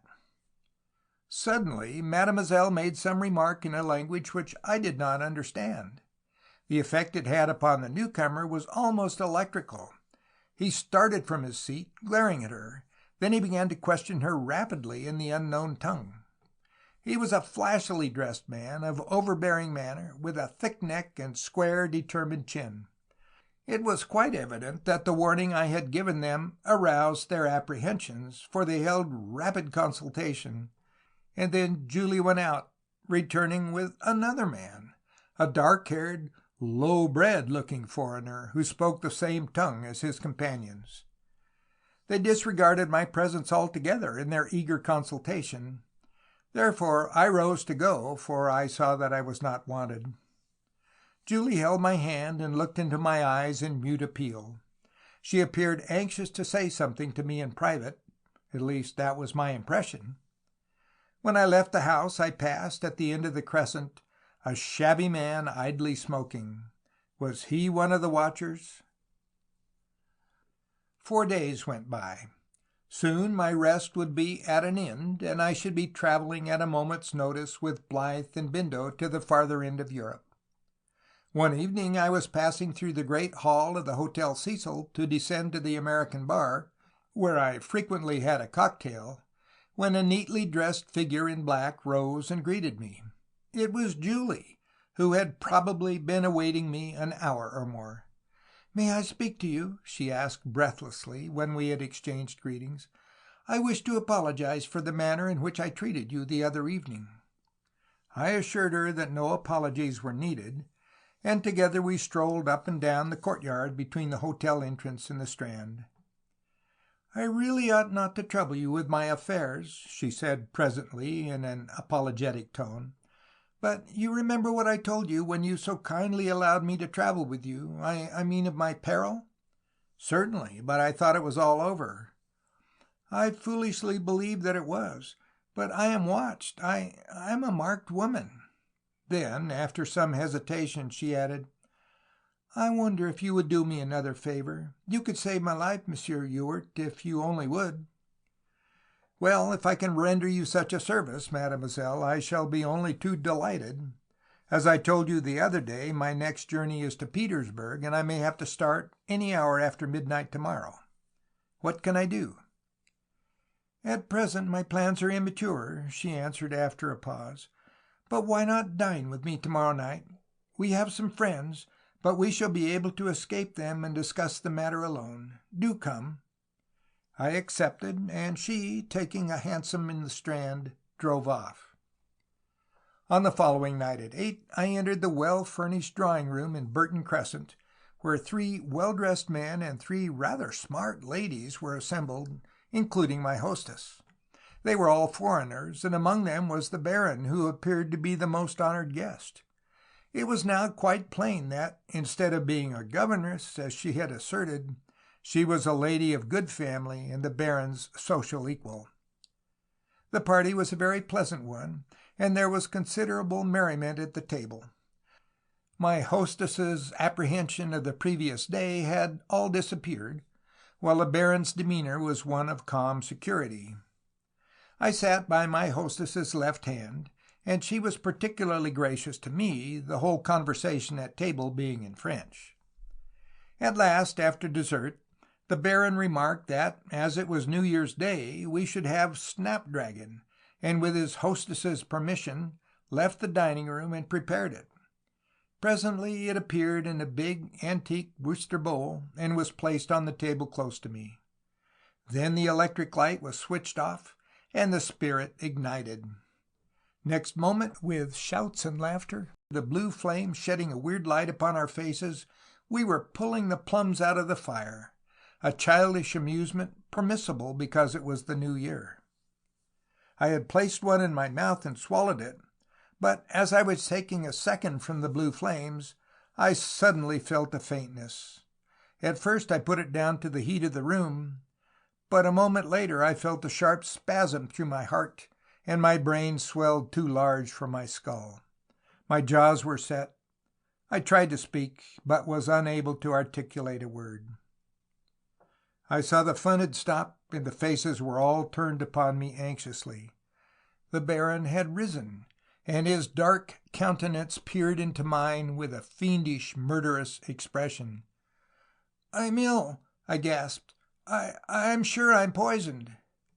The faces all smiled again, while the Baron uttered some words which I could not understand, and then there was a dead silence, all still watching me intently, all except a fair-haired young man opposite me, who seemed to have fallen back in his chair unconscious. "You fiends!" I cried with great effort as I struggled to rise. "What have I done to you that you should poison me?" I know that the Baron grinned in my face, and that I fell forward heavily upon the table, my heart gripped in the spasm of death. Of what occurred afterwards I have no recollection, for when I slowly regained knowledge of things around me, I found myself lying beneath a bare, leafless hedge in a grass field. I managed to struggle to my feet, and discovered myself in a bare, flat, open country. As far as I could judge, it was midday. I got to a gate, skirted a hedge, and gained the main road. With difficulty I walked to the nearest town, a distance of about 4 miles, without meeting a soul, and to my surprise found myself in Hitchin. The spectacle of a man entering the town in evening dress and hatless in broad daylight was no doubt curious, but I was anxious to return to London and give information against those who had, without any apparent motive, laid an ingenious plot to poison me. At the Sun I learned that the time was 11 in the morning. The only manner in which I could account for my presence in Hitchin was that, believed to be dead by the Baron and his accomplices, I had been conveyed in a car to the spot where I was found. What, I wondered, had become of the fair-haired young man whom I had seen unconscious opposite me? A few shillings remained in my pocket, and, strangely enough, beside me when I recovered consciousness, I had found a small fluted vial marked prussic acid, poison. The assassins had attempted to make it apparent that I had committed suicide. 2 hours later, after a rest and a wash, I borrowed an overcoat and golf cap and took the train to King's Cross. At Judd Street Police Station I made a statement, and with 2 plainclothes officers returned to the house in Burton Crescent, only to find that the fair Julie and her friends had flown. On forcing the door, we found the dining table just as it had been left after the poisoned snapdragon of the previous night. Nothing had been touched. Only Julie, the Baron, the manservant, and the guests had all gone, and the place was deserted. The police were utterly puzzled at the entire absence of motive. On my return to my rooms, I found orders from Bindo to start at once for Petersburg, which I was compelled to do, so I left London full of wonder at my exciting experience, and not until my arrival at Virballen, the Russian frontier, 6 days later, did I discover that, though my passport remained in my wallet, a special police permit enabling me to pass in and out of the districts affected by the Revolutionary Terror was missing. It was a permit which Blythe had cleverly obtained through one of his friends, a high diplomatist, and without which I could not move rapidly in Russia. Was it possible that Julie and her friends had stolen it? Was it to be believed that the scoundrelly Baron had attempted to take my life by such dastardly trickery in order to secure that all-powerful document? It was of the greatest value to any revolutionist, I knew quite well, for upon it was the signature of the Minister of the Interior, and its bearer, immune from arrest or interference by the police, might come and go in Russia without let or hindrance. Were they Russians? Certainly the language they had spoken was not Russian, but it might have been Polish. Where was the young man who had been my fellow victim? Loss of this special permit caused me considerable inconvenience, for I had to go to Moscow, and the terror raging there, I had to get another permit before I could pass and repass the military cordon. Yes, Julie Rosier was a mystery. Indeed, the whole affair was a complete enigma. I duly returned to London, after assisting Bindo in trying to make a coup that was, unfortunately, in vain, and then learnt that the body of an unknown young man in evening dress had been found in the River Crouch near Essex, and from the photograph shown me at Scotland Yard, I identified it as that of my fellow guest. Through the whole year the adventure has sorely puzzled me, and only the other day light was thrown upon it in the following manner. I was in Petersburg again when I received a polite note from General Zuroff, the chief of police, requesting me to call upon him. The summons caused me considerable apprehension, I must admit. On entering his room at the ministry, he gave me a cigarette and commenced to chat. Then suddenly he touched a bell. Another door opened, and I was amazed at seeing before me, between two gray-coated police officers, a woman, Julie Rosier. For an instant she glared at me as though she saw an apparition. Then, with a loud scream, she fainted. "Ah!" exclaimed Zurov. "Then what is reported is correct, eh? You and your friend the Baron enticed this Englishman to your house in London, for you knew by some means that he carried the order of the minister allowing the bearer free passage everywhere in Russia. You saw that if you merely stole it, he would give information and it would immediately be cancelled. Therefore you cleverly plotted to take his life and make it appear as a case of suicide." Then, with a wave of his hand, he said, "Take the prisoner back to the fortress." The woman uttered no word. She only fixed her big dark eyes upon me with an expression of abject terror, and then the guards let her out. From a drawer, Zurov took the precious document that had been stolen from me, saying, "Julie Rosier, or Sophie Markovitch, as her real name is, was arrested in a house in the Nevsky yesterday, while the Baron was discovered at the Hotel d'Angleterre. Both are most violent revolutionists, and to them is due the terrible rioting in Moscow a few months ago. The Baron was hand in hand with Gapon and his colleagues, but escaped to England and has been there for nearly a year, until, as the outcome of the dastardly plot against you, he altered his appearance and returned as George Ewart, chauffeur to Baron Bindo di Ferraris of Rome. The arrests yesterday were very smartly made." "But how do you know the details of the attempt upon me?" "All men can be bought at a price. They were watched constantly while in London. Besides, one of your fellow guests that night, revolutions all of them, recently turned police spy and reported the facts. It was he who gave us information regarding the whereabouts of Sophie and the Baron." "But another man, a young fellow with fair hair, ate some of the plums from the snapdragon and died." "Yes, he was young Ivan Kinsky, a Pole who, though a terrorist, was suspected by his friends of being a spy. You took one plum only, while he probably took more. At any rate, you had a very narrow escape. But you at least have the satisfaction of knowing that Julie will never again fascinate, and the Baron will never again be given an opportunity of preparing his fatal snapdragon." My friendliness with Zurov stood us in good stead, for a week later Bindo and Blythe contrived to get a very pretty diamond necklet and pair of earrings from a lady in Petersburg, which fetched 600 golden louis in Amsterdam. End of chapter 10.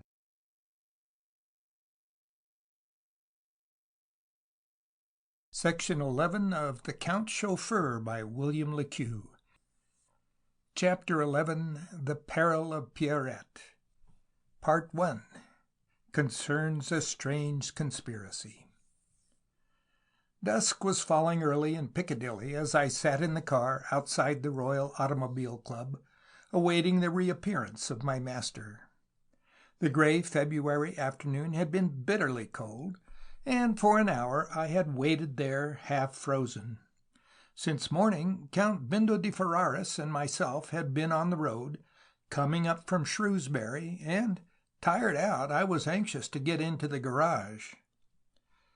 As chauffeur to a trio of perhaps the most expert crooks in Europe, my life was the reverse of uneventful. I was constantly going hither and thither, often on all-night journeys, and always moving rapidly from place to place, often selling the old car and buying a new one, and constantly on the lookout for police traps of more than one variety. Only a week previously the Count had handed me £500 in Bank of England notes, telling me to sell the 40-horsepower six-cylinder Napier, which, still a magnificent car, might easily be spotted, and to purchase a 60 of some other make. By that I knew that some fresh scheme was afoot, and our run to Shrewsbury and Barmouth in North Wales had been to test the capabilities of the new Mercedes I had purchased a couple of days previously, and in which I now sat. It was certainly as fine a car as was on the road, its open exhaust a little noisy perhaps, but capable of getting up a tremendous speed when occasion required. A long, dark red body, it was fitted with every up-to-date convenience, even to the big electric horn placed in the center of the radiator, an instrument which emitted a deep warning blast, unlike the tone of air horns, and sounding as long as ever the finger was kept upon the button placed on the driving wheel. In every way, the car was perfect. I fancy that I know something about cars, but even with my object to lower the price, I failed to discover any defect in her in any particular. Suddenly the Count, in a big motor coat and cap, emerged from the club, ran hurriedly down the steps, and mounting into the seat beside me, said, "To Clifford Street, Ewart, as quick as you can. I want to have 5 minutes' talk with you." So next instant we glided away into the traffic, and I turned up Bond Street until I reached his chambers, where, when Simmons the valet came out to mind the car, I ascended to Count Bindo's pretty sitting-room. "Sit down, Ewart," exclaimed the debonair young man, who was so thoroughly a cosmopolitan, and who in his own chambers was known as Mr. Bellingham, the son of a man who had suddenly died after making a fortune out of certain railway contracts in the Argentine. "Have a drink." And he poured me out a peg of whiskey and soda. He always treated me as his equal when alone. At first I had hated being in his service, yet now the excitement of it all appealed to my roving nature, and though I profited little from a monetary point of view, save the handsome salary I was paid for keeping a still tongue between my teeth, I nevertheless found my post not at all an incongenial one. "Look here, Ewart," the Count exclaimed, with scarcely a trace of his Italian accent, after he had lit a cigarette, "I want to give you certain instructions. We have a very intricate and ticklish affair to deal with, but I trust you implicitly after that affair of the pretty Mademoiselle Valentine. I know you're not the man to lose your head over a pretty face. Only fools do that. One can seek out a pretty face when one has made a pile. You and I want money, not toys, don't we?" I nodded assent, smiling at his bluntness. "Well, if this thing comes off, it will mean a year's acceptable rest to us. Not rest within 4 walls, we can easily obtain that, but rest out on one or other of the Greek islands, or on the Bosporus, or somewhere where we shall be perfectly safe," he said. "Now I want you to start tonight for Monte Carlo." "Tonight?" I exclaimed, dismayed. "Yes, you have plenty of time to catch the Dieppe boat at Newhaven. I'll wire to them to say you are coming, name of Bellingham, of course. I shall leave by train in the morning, but you'll be at Monte, the Hotel de Paris, almost as soon as I am. I wouldn't attempt to go by the Grenoble road, because I heard the other day that there's a lot of snow about there. Go down to Valence and across to Die." I was rather sick at being compelled to leave so suddenly. Of late I had hardly been in London at all. I was very desirous of visiting some aged relations with whom I had expectations. Bindo saw that my face had fallen. "Look here, Ewart," he said, "I'm sorry that you have to do this long run at such short notice, but you won't be alone. You'll pick up a lady, and a very pretty young lady, too." "Where?" "Well, now I'll explain. Go around Paris, run on to Melun, and thence to Fontainebleau. You remember we were there together last summer at the Hotel de France. At Fontainebleau, ask for the road through the forest to Molat. Remember the name. About 7 kilometers along that road you'll come to Crossways. At 8 o'clock tomorrow morning she will be awaiting you there, and you will take her straight on to Monte." "How shall I know her?"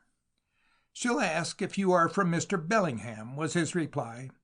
"And look here," he added, drawing a long cardboard box from beneath the couch, "put this in the car, for she won't have motor clothes, and these are for her.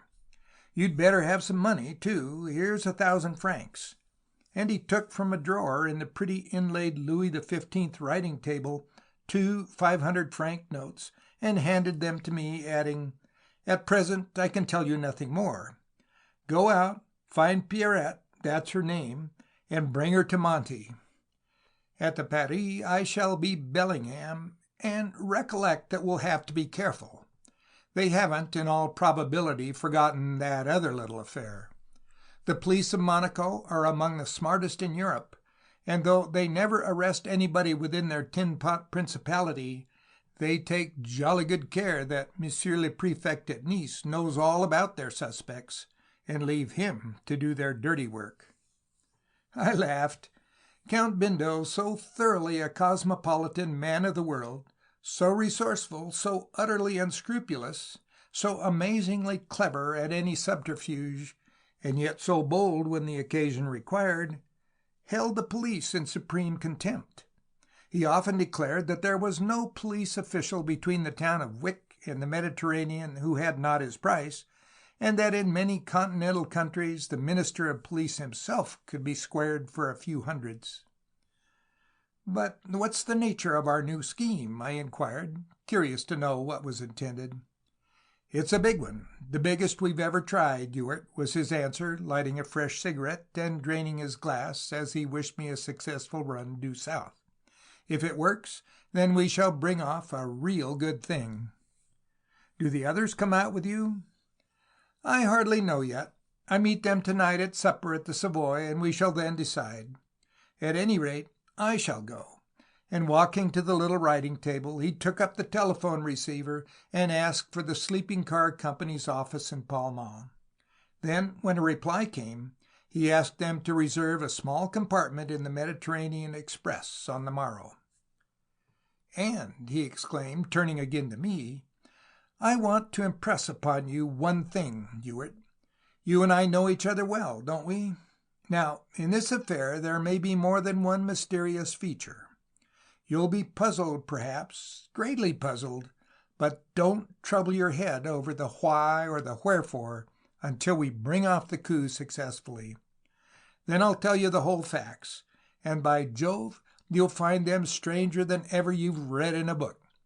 When you know the truth of the affair, you'll be staggered." My curiosity was, I admit, excited. Count Bindo, the daredevil Italian adventurer, who cared not a jot for any man living, and who himself lived so well upon the proceeds of his amazing audacity and clever wits, was not in the habit of speaking like this. I pressed him to tell me more, but he only said, "Go, Ewart, get a bite of something to eat, for you must surely want it. Buy what you want for the car, oil, carbide, and the rest, and get away to meet the pretty Pierrette. And, again, good luck to you," he added, as he mixed a little more whiskey and tossed it off. Then he shook my hand warmly. I left his cozy quarters, and within an hour was crossing Westminster Bridge on the first stage of my hasty run across Europe. I had plenty of time to get down to Newhaven to catch the boat, but if I was to be in the forest of Fontainebleau by 8 o'clock next morning, I would, I knew, be compelled to travel as hard as possible. The road was well known to me, all the way from the Channel to the Mediterranean.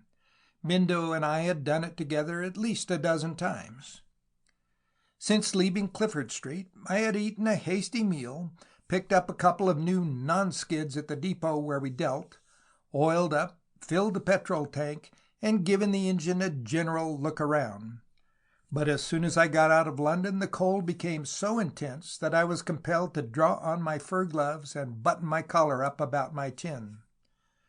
Who was Pierrette, I wondered, and what was the nature of this great coup devised by the 3 artists in crime who were conjointly my masters? An uneventful, though very cold run brought me to the quay at Newhaven, where the car was shipped quite half an hour before the arrival of the train from London. It proved a dark and dirty night in the Channel, and the steamer tossed and rolled, much to the discomfort of the passengers by the cheapest route, which, by the way, is the quickest for motorists. But the sea never troubling me, I took the opportunity of having a good square meal in the saloon, got the steward to put a couple of cold fowls and some ham and bread into a parcel, and within half an hour of the steamer touching Dieppe, I was heading out toward Paris, with my new searchlight shining far ahead and giving such a streak of brilliancy that a newspaper could be read by it a half a mile away.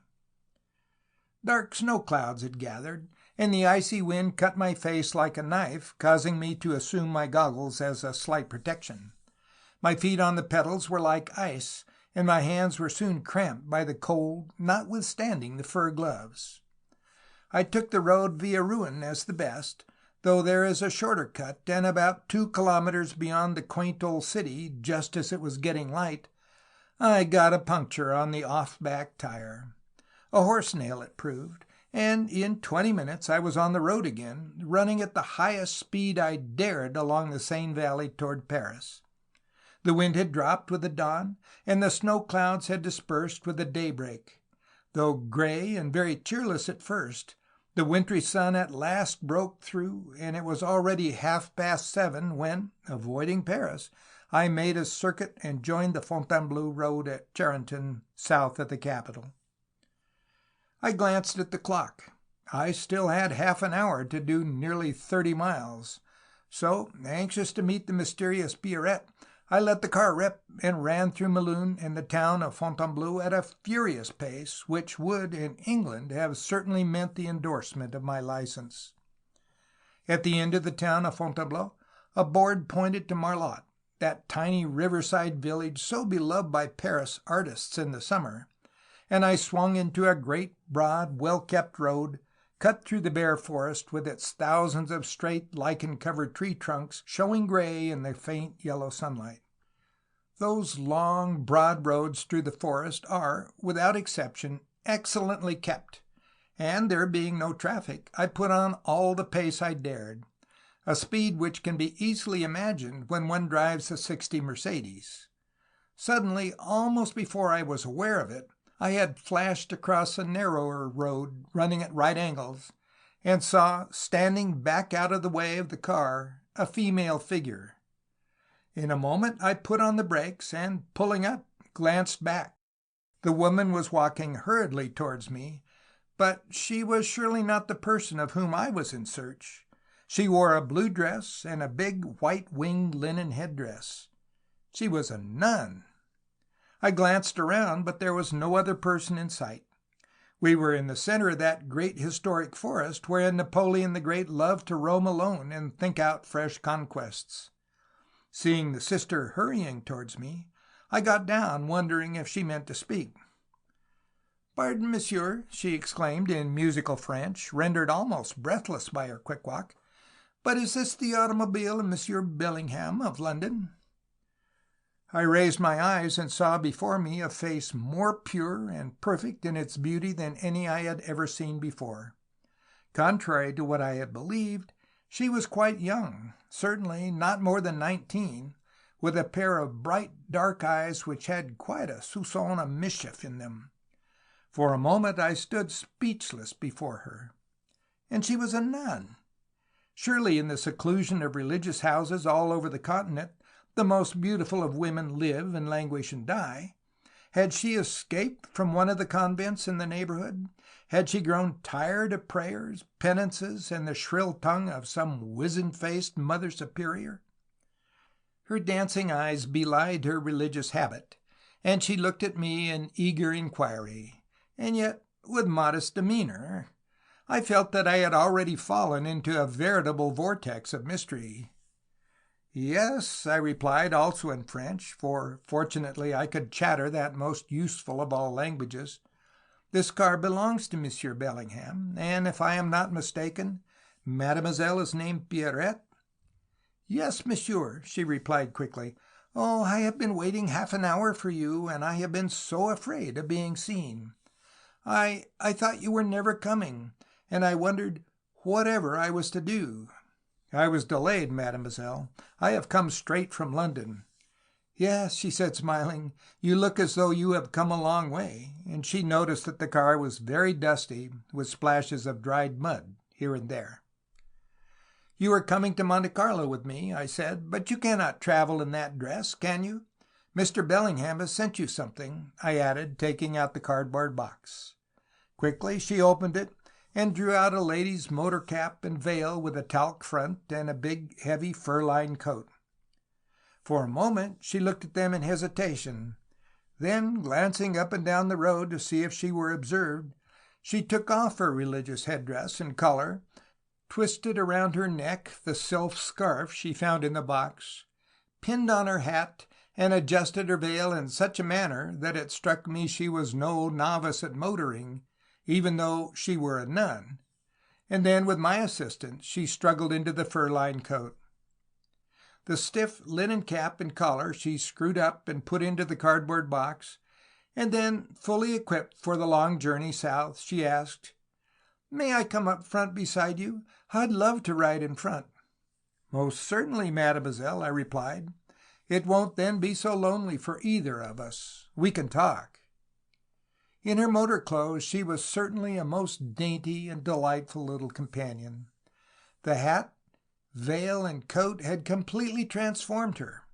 From a demure little nun, she had in a few moments blossomed forth into a piquant little girl who seemed quite ready to set the convenances at naught as long as she enjoyed herself. From the businesslike manner in which she wrapped the waterproof rug about her skirts and tucked it in herself, I saw that this was not the first time by many that she had been in the front seat of a car. But a few moments later, when she had settled herself, and I had given her a pair of goggles and helped her to adjust them, I also got up, and we moved away again along that long white highway that traverses France by Sens, Dijon, Massone, Lyon, Valence, and Digue, and has its end at the rocky shore of the blue Mediterranean at Cannes, that land of flowers and flashy adventurers, which the French term the Côte d'Azur. From the very first, however, the pretty Pierrette, for her beauty had certainly not been exaggerated by Bindo, was an entire mystery, a mystery which seemed to increase hourly, as you will quickly realize. End of Part 1. Part 2. Pierrette tells her story. Pierrette Dumont, for that was her name, she told me, proved a most charming and entertaining companion, and could, I found, speak English quite well. She had lived nearly 7 years in England, in London, Brighton, and other places, and as we set the car along that beautiful road that runs for so many miles beside the Yonne, she told me quite a lot about herself. Her admiration for Monsieur Bellingham was very pronounced. It was not difficult to see that this pretty girl, who I supposed had escaped from her convent, was madly in love with the handsome Bindo. The Count was a sad lady-killer, and where any profit was concerned, was a most perfect lover, as many a woman possessed of valuable jewels had known to her cost. From the pretty Pierrette's bright chatter, I began to wonder whether or not she was marked down as a victim. She had met the gay Bindo in Paris, it seemed, but how and in what circumstances, having regard to her religious habit, she did not inform me. That Bindo was using the name of Bellingham showed some chicanery to be in progress. By dint of careful questioning, I tried to obtain from her some facts concerning her escape from the convent, but she would tell me nothing regarding it. All she replied was, "Ah, Monsieur Bellingham, how kind and good he is to send you for me, to get me clean away from that hateful place." And then, drawing a deep breath, she added, "How good it is to be free again, free." The car was tearing along, the rush of wind already bringing the color to her soft, delicate cheeks. The bulb of a wind-horn was at her side, and she sat with her hands upon it, sounding a warning note whenever necessary, as we flashed through the long string of villages between Sens and Châtillon. The wintry landscape was rather dull and cheerless, yet with her at my side I began to find the journey delightful. There is nothing so dreary, depressing, and monotonous as to cross France alone in a car without a soul to speak to all day through. "I wonder when we shall arrive at Monte Carlo?" she queried presently in English, with a rather pronounced accent, turning her fresh, smiling face to me, a face that was typically French, and dark eyes that were undeniably fine. "It depends upon accidents," I laughed. "With good fortune we ought to be there tomorrow night. That is, if we keep going and you are not too tired." "Tired? No, I love motoring. It will be such fun to go on all night," she exclaimed enthusiastically. "And what a fine big lamp you've got! I've never been in Monte Carlo, and I'm anxious to see it. I've read so much about it. And the gambling! Monsieur Bellingham said they will not admit me to the casino as I'm too young. Do you think they will?" "I don't think there is any fear," I laughed. "How old are you?" 19 next birthday." "Well, tell them you are 21, and they will give you a card.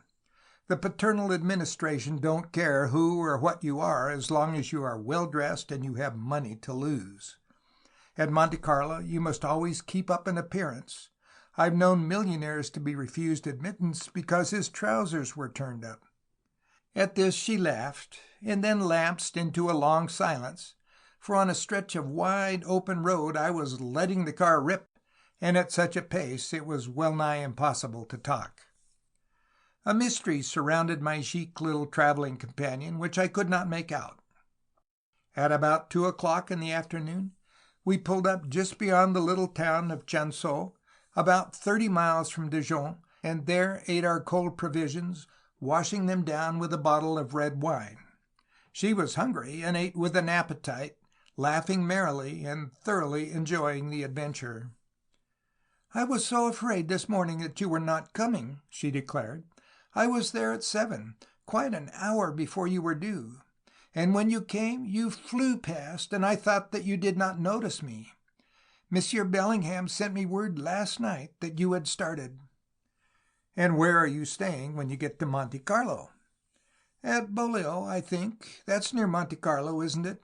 The Hotel Bristol, I believe, is where Madame is staying." "Madame? Who is she?" "Madame Vernet," was all she vouchsafed.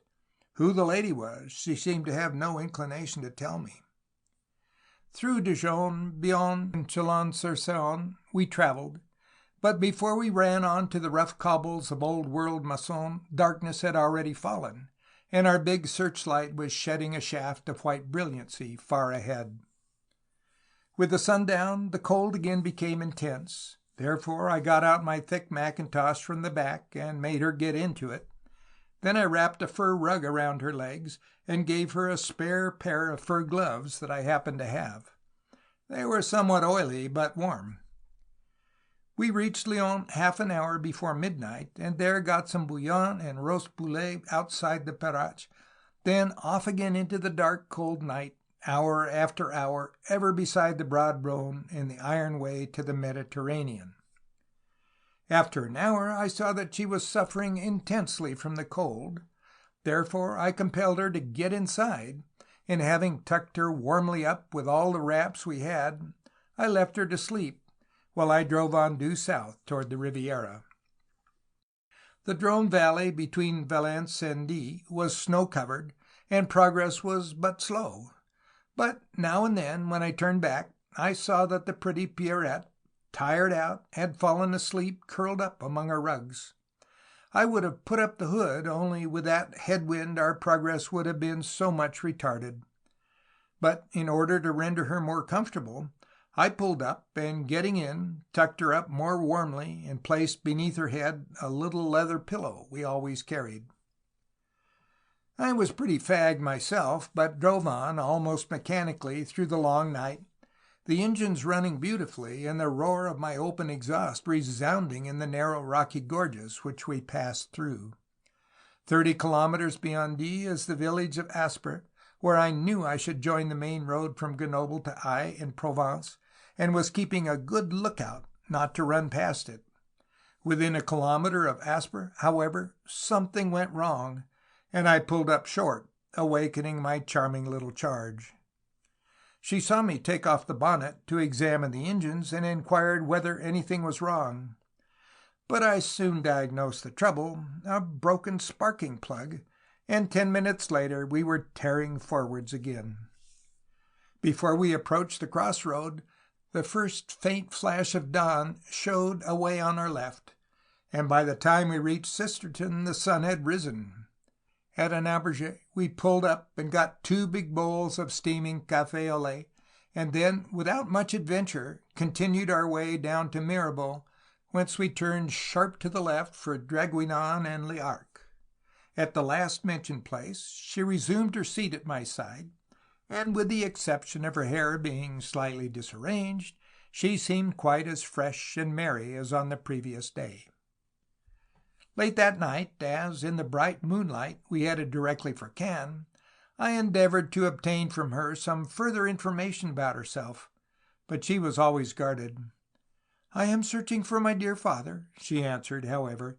"He has disappeared, and we fear that something terrible has happened to him." "Disappeared? Where from?" "From London. He left Paris a month ago for London to do business, and stayed at the Hotel Charing Cross, I think you call it, for 5 days. On the 6th he went out of the hotel at 4 o'clock in the afternoon, and has never been seen or heard of since." "And that was a month ago, mademoiselle?" I remarked, surprised at her story. "Nearly," was her answer.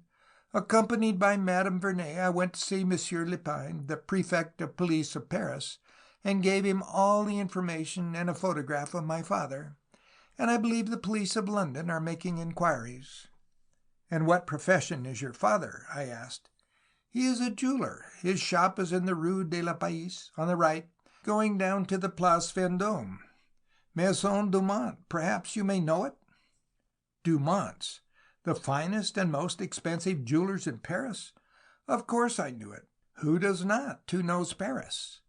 How many times had I, and in all probability you also, lingered and looked into those 2 big windows, where are displayed some of the most expensive jewels and choicest designs and ornaments in the world." "Ah, so Monsieur Dumont is your father?" I remarked, with some reflection. "And did he have with him any jewels in London?" "Yes, it was for that very reason we fear the worst. He went to London expressly to show some very valuable gems to the Princess Henry of Salzburg at Her Highness's order. She wanted them to wear at a court in London." "And what was the value of the jewels?" "They were diamonds and emeralds worth, they tell me at the magazine, over 500,000 francs." "And did nobody go with him to London?" "Yes, Monsieur Martin, my father's chief clerk, but he has also disappeared." "And the jewels, eh?" "And also the jewels." "But may not this man Martin have got rid of your father somehow or other and decamped? That is a rather logical conclusion, isn't it?" "That is Monsieur Lepine's theory. But," and she turned to me very seriously, "I am sure, quite sure, Monsieur Martin would never be guilty of such a thing. He is far too devoted." "To your father, eh?" I asked with a smile. "Yes," she answered with a little hesitation. "And how can you vouch for his honesty? 500,000 francs is a great temptation, remember." "No, not so much for him," was her reply. "Why?" She looked straight into my face through the talc front of her motor veil, and after a moment's silence exclaimed, with a girl's charming frankness, "I wonder, Monsieur Ewart, whether I can trust you?" "I hope so, mademoiselle," was my reply. "Mr. Bellingham has entrusted you to my care, hasn't he?" I hoped she was about to confide in me, but all she said was, "Well, then the reason I am so certain of Monsieur Martin's honesty is because I'm engaged to be married to him," and she blushed deeply as she made the admission. "Oh, I see. Now I begin to understand." "Yes. Has he not more than 500,000 francs at stake? For I am my father's only child." "Certainly that places a fresh complexion on matters," I said. "But does monsieur your father know of the engagement?" "Mon Dieu, no! I dare not tell him. Monsieur Martin is only a clerk, remember." "And how long has he been in the service of the house?" "Not a year yet."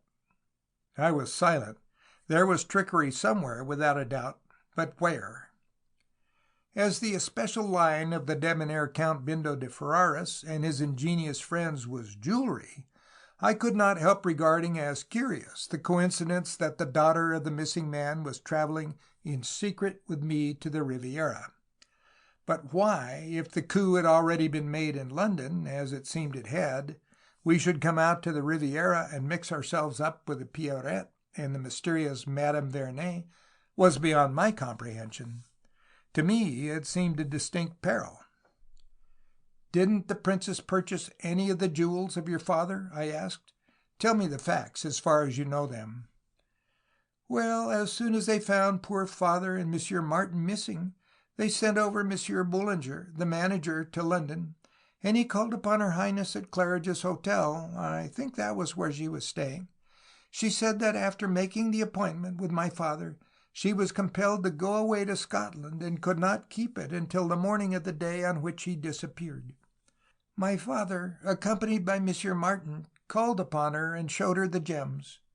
One diamond tiara she liked, but it was far too expensive. Therefore she decided to have nothing, declaring that she could buy the same thing cheaper in London. The jewels were repacked in the bag and taken away. That appears to be the last seen of them. 4 hours later my father left the Hotel Charing Cross alone, got into a cab, drove away, and nobody has seen him since. Monsieur Boulanger is still in London making inquiries." "And now, mademoiselle, permit me to ask you a question," I said, looking straight at her. "How came you to be acquainted with Mr. Bellingham?" Her countenance changed instantly. Her well-marked brows contracted slightly, and I saw that she had some mysterious reason for not replying to my inquiry. I don't think I need to satisfy you on that point, monsieur," she replied at last, with a slight hauteur, as though her dignity were offended. "Pardon me," I said quickly. "I meant to offer you no offense, mademoiselle. You naturally are in distress regarding the unaccountable disappearance of your father, and when one mentions jewels, thoughts of foul play always arise in one's mind. The avariciousness of man and his unscrupulousness where either money or jewels are concerned are well known even to you at your age. I thought, however, you were confiding in me, and I wondered how you, in active search of your father as you are, could have met my employer, Mr. Bellingham." "I met him in London. I have already told you." "How long ago?" 3 weeks." "Ah, then you have been in London since the supposed robbery," I exclaimed. "I had not gathered that fact." Her face fell. She saw, to her annoyance, that she had been forced into making an admission which she hoped to evade. I now saw distinctly that there was some deep plot in progress, and recognized that in all probability my pretty little friend was in peril. She, the daughter of the missing jeweler of the Rue de la Paix, had been entrapped, and I was carrying her into the hands of her enemies. Since my association with Bindo and his friends, I had, I admit, become as unscrupulous as they were. Before my engagement as the Count's chauffeur, I think I was just as honest as the average man ever is, but there is an old adage which says that you can't touch pitch without being besmirched, and in my case it was, I suppose, only too true. I had come to regard their ingenious plots and adventures with interest and attention, and marveled at the extraordinary resource and cunning by which they misled and deceived their victims, and obtained by various ways and means those bright little stones which, in regular consignments, made their way to the dark little den of the crafty old Goomans in the Kerkstraat at Amsterdam, and were exchanged for bundles of negotiable banknotes. The police of Europe knew that for the past 2 years there had been actively at work a gang of the cleverest jewel thieves ever known, yet the combined astuteness of Scotland Yard with that of the Paris Sûreté and the Pubblica Sicurezza of Italy had never suspected the smart, well-dressed, good-looking Charlie Bellingham, who lived in such ease and comfort in Clifford Street, and whose wide circle of intimate friends at country houses included at least 2 members of the present cabinet. The very women who lost their jewels so unaccountably, wives of wealthy peers or city magnates, were most of them Charlie Bellingham's pals, and on more than one occasion it was Charlie himself who gave information to the police and who interviewed thirsty detectives and inquisitive reporters. The men who worked with him were his only assistants, shrewd, clever fellows each of them, but lacking either initiative or tact. He directed them, and they carried out his orders to the letter. His own ever-active brain formulated the plots and devised the plans by which those shining stones passed into their possession, while such a thoroughgoing cosmopolitan was he that he was just as much at home in the Boulevard des Capucines or the Ringstrasse as in Piccadilly or on the Promenade d'Anglais. Yes, Count Bindo, when with his 40 Napier had engaged me, and I had on that well-remembered afternoon first made the acquaintance of his friends in the smoking-room at the Hotel Seitel, had promised me plenty of driving with a leaven of adventure, and surely he had fulfilled his promise. The long white road, winding like a ribbon through the dark olives, with the white villa of Cannes, the moonlit bay of La Croisette, and the islands, calm in the glorious night, lay before us. And beside me, interested and trustful, sat the pretty Pierrette, the victim. End of Part 2. End of Section 11.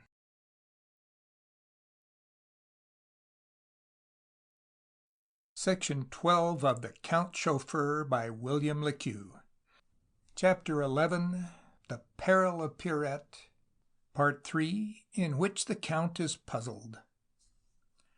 My sweet-faced little charge had returned into the back of the car, and was sound asleep, nestling beneath her rugs, when, about 3 o'clock in the morning, we dashed through the little village of Cagny, and ran out on the long bridge that crosses the broad, rock-strewn river Var, a mile or two from Nice.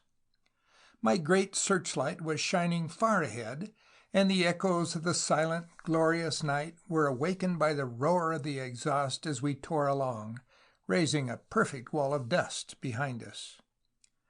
Suddenly, on reaching the opposite bank, I saw a man in the shadow waving his arms and heard a shout. My first impression was that it was one of the gendarmes who are always on duty at that spot, but next instant, owing to the bend of the road, my searchlight fell full on the person in question, and I was amazed to find it to be none other than the audacious Bindo himself.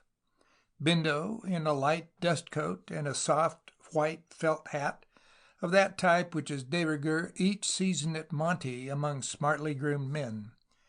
"Ewart!" he shouted frantically. "Ewart, it's me! Stop! Stop!" I put the brakes down as hard as I could without skidding, and brought the car up suddenly, while he ran up breathlessly.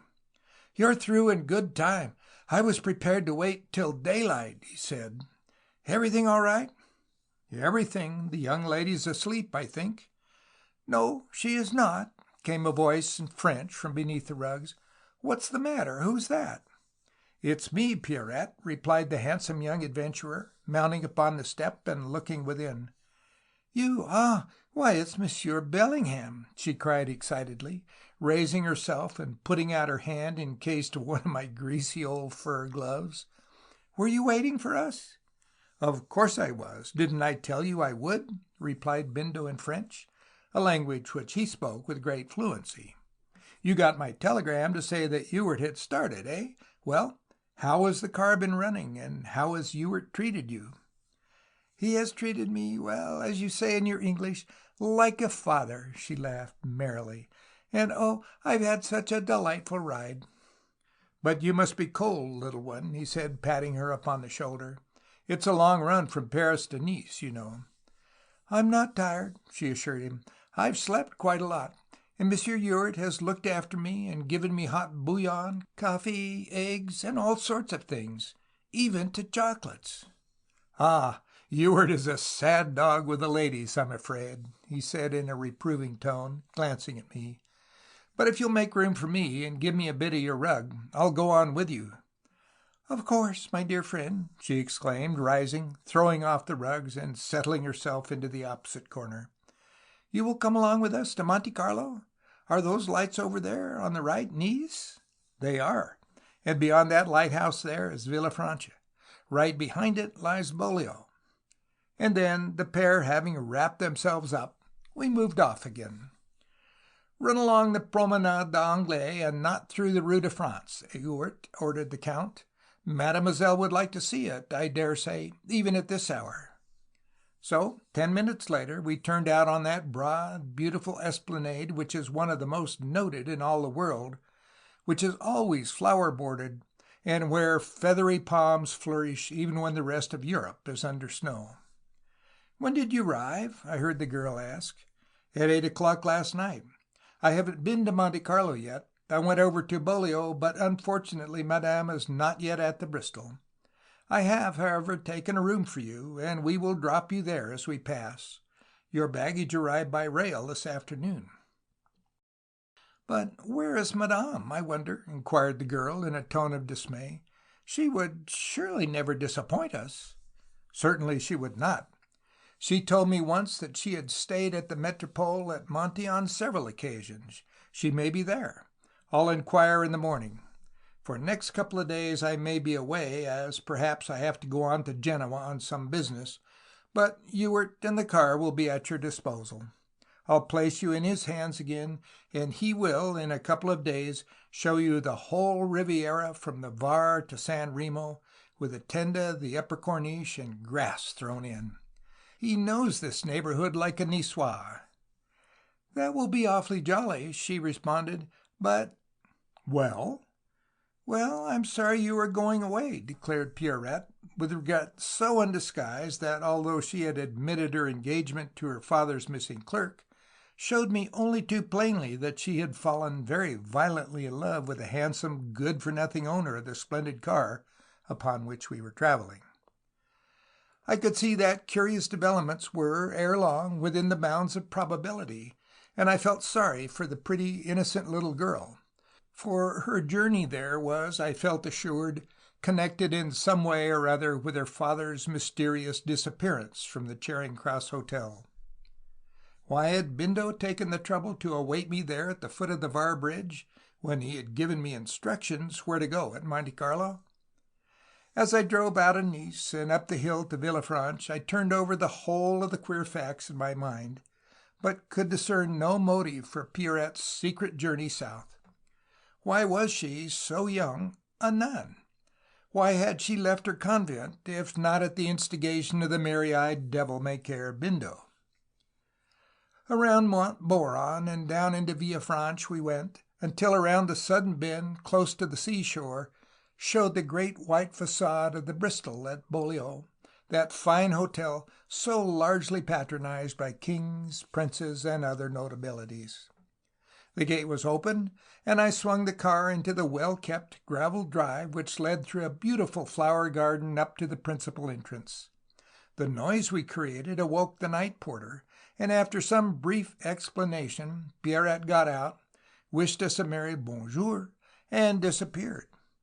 Then, with the Count mounted at my side, I backed out into the roadway, and we were soon speeding along that switchback of a road with dozens of dangerous turns and irritating tram lines that leads past Ys into the tiny principality of His Royal Highness Prince Rouge et Noir, the paradise of gamblers, thieves, and fools. "Well, Ewart," he said, almost before we got past Mr. Gordon Bennett's villa, "I suppose the girl's been chatting to you, eh?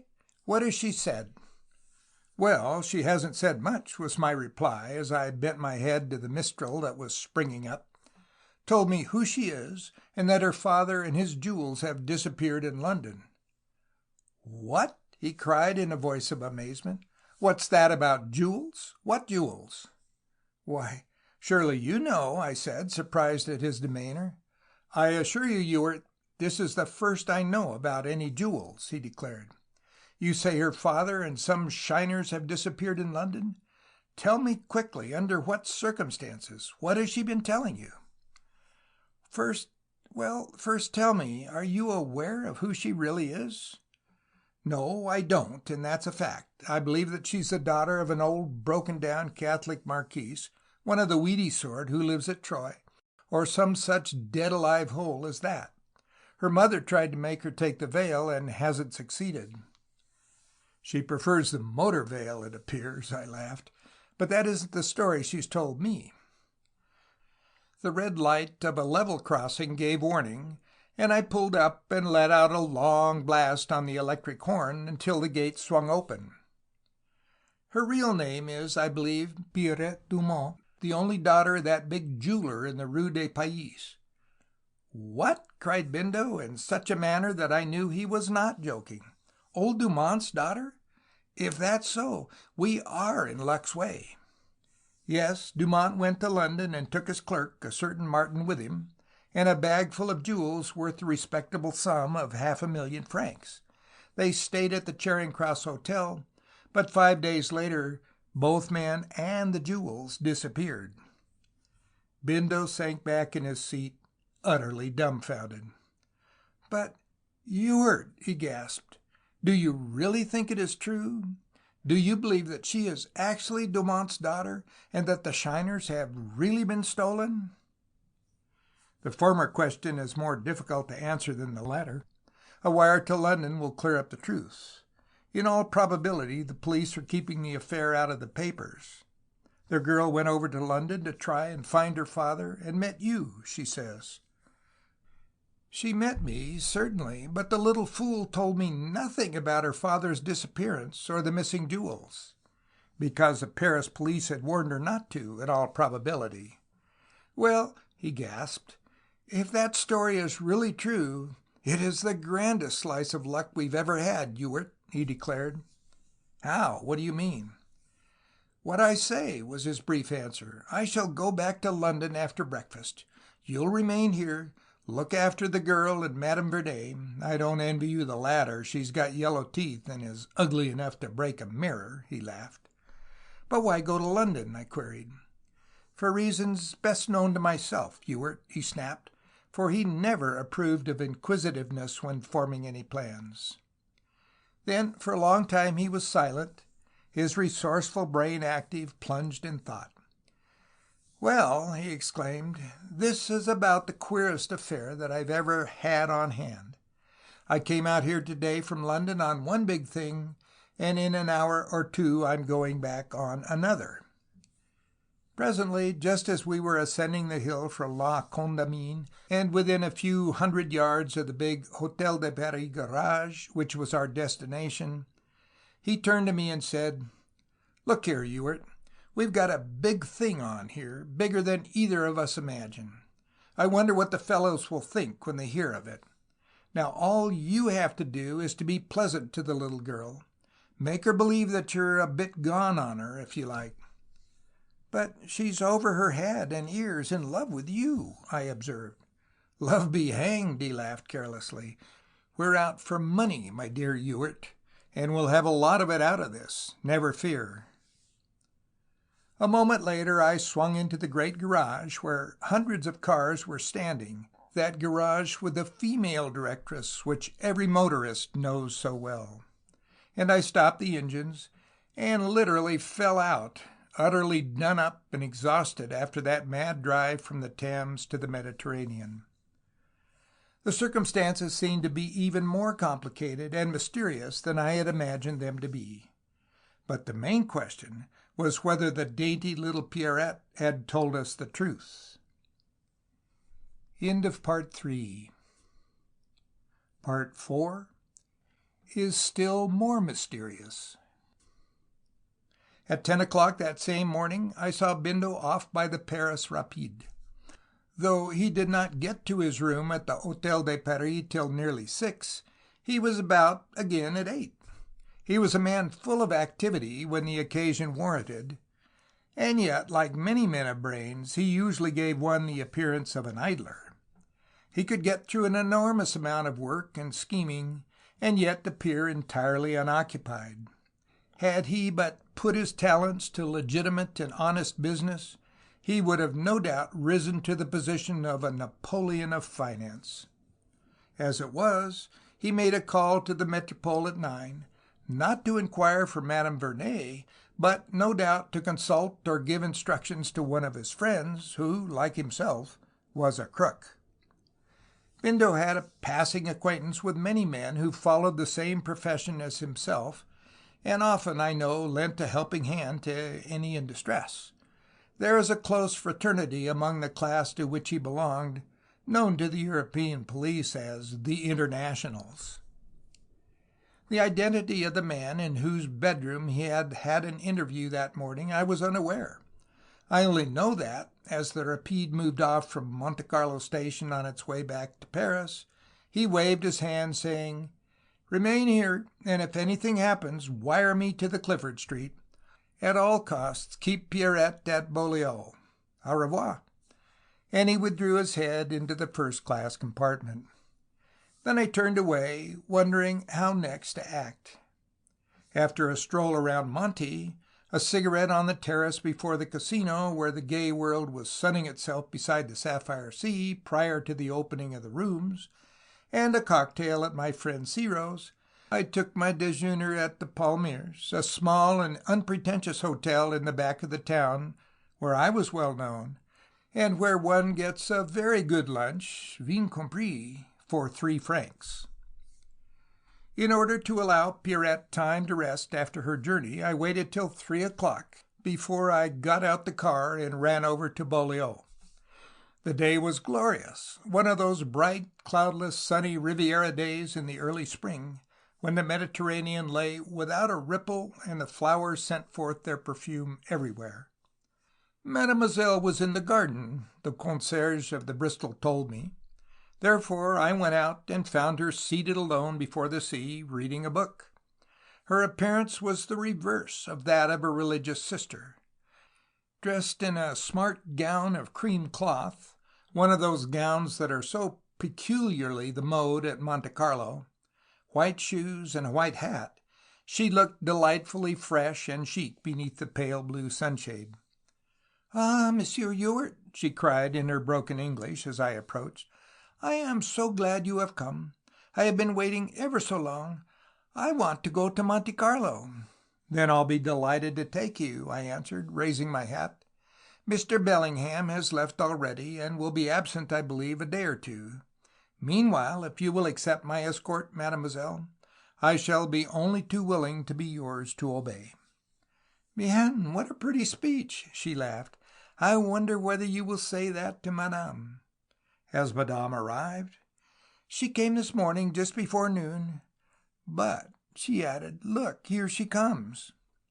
I glanced in the direction she indicated, and saw approaching us the short, queer figure of a little old woman in the stiff, dark green silk skirts of a style of a decade ago.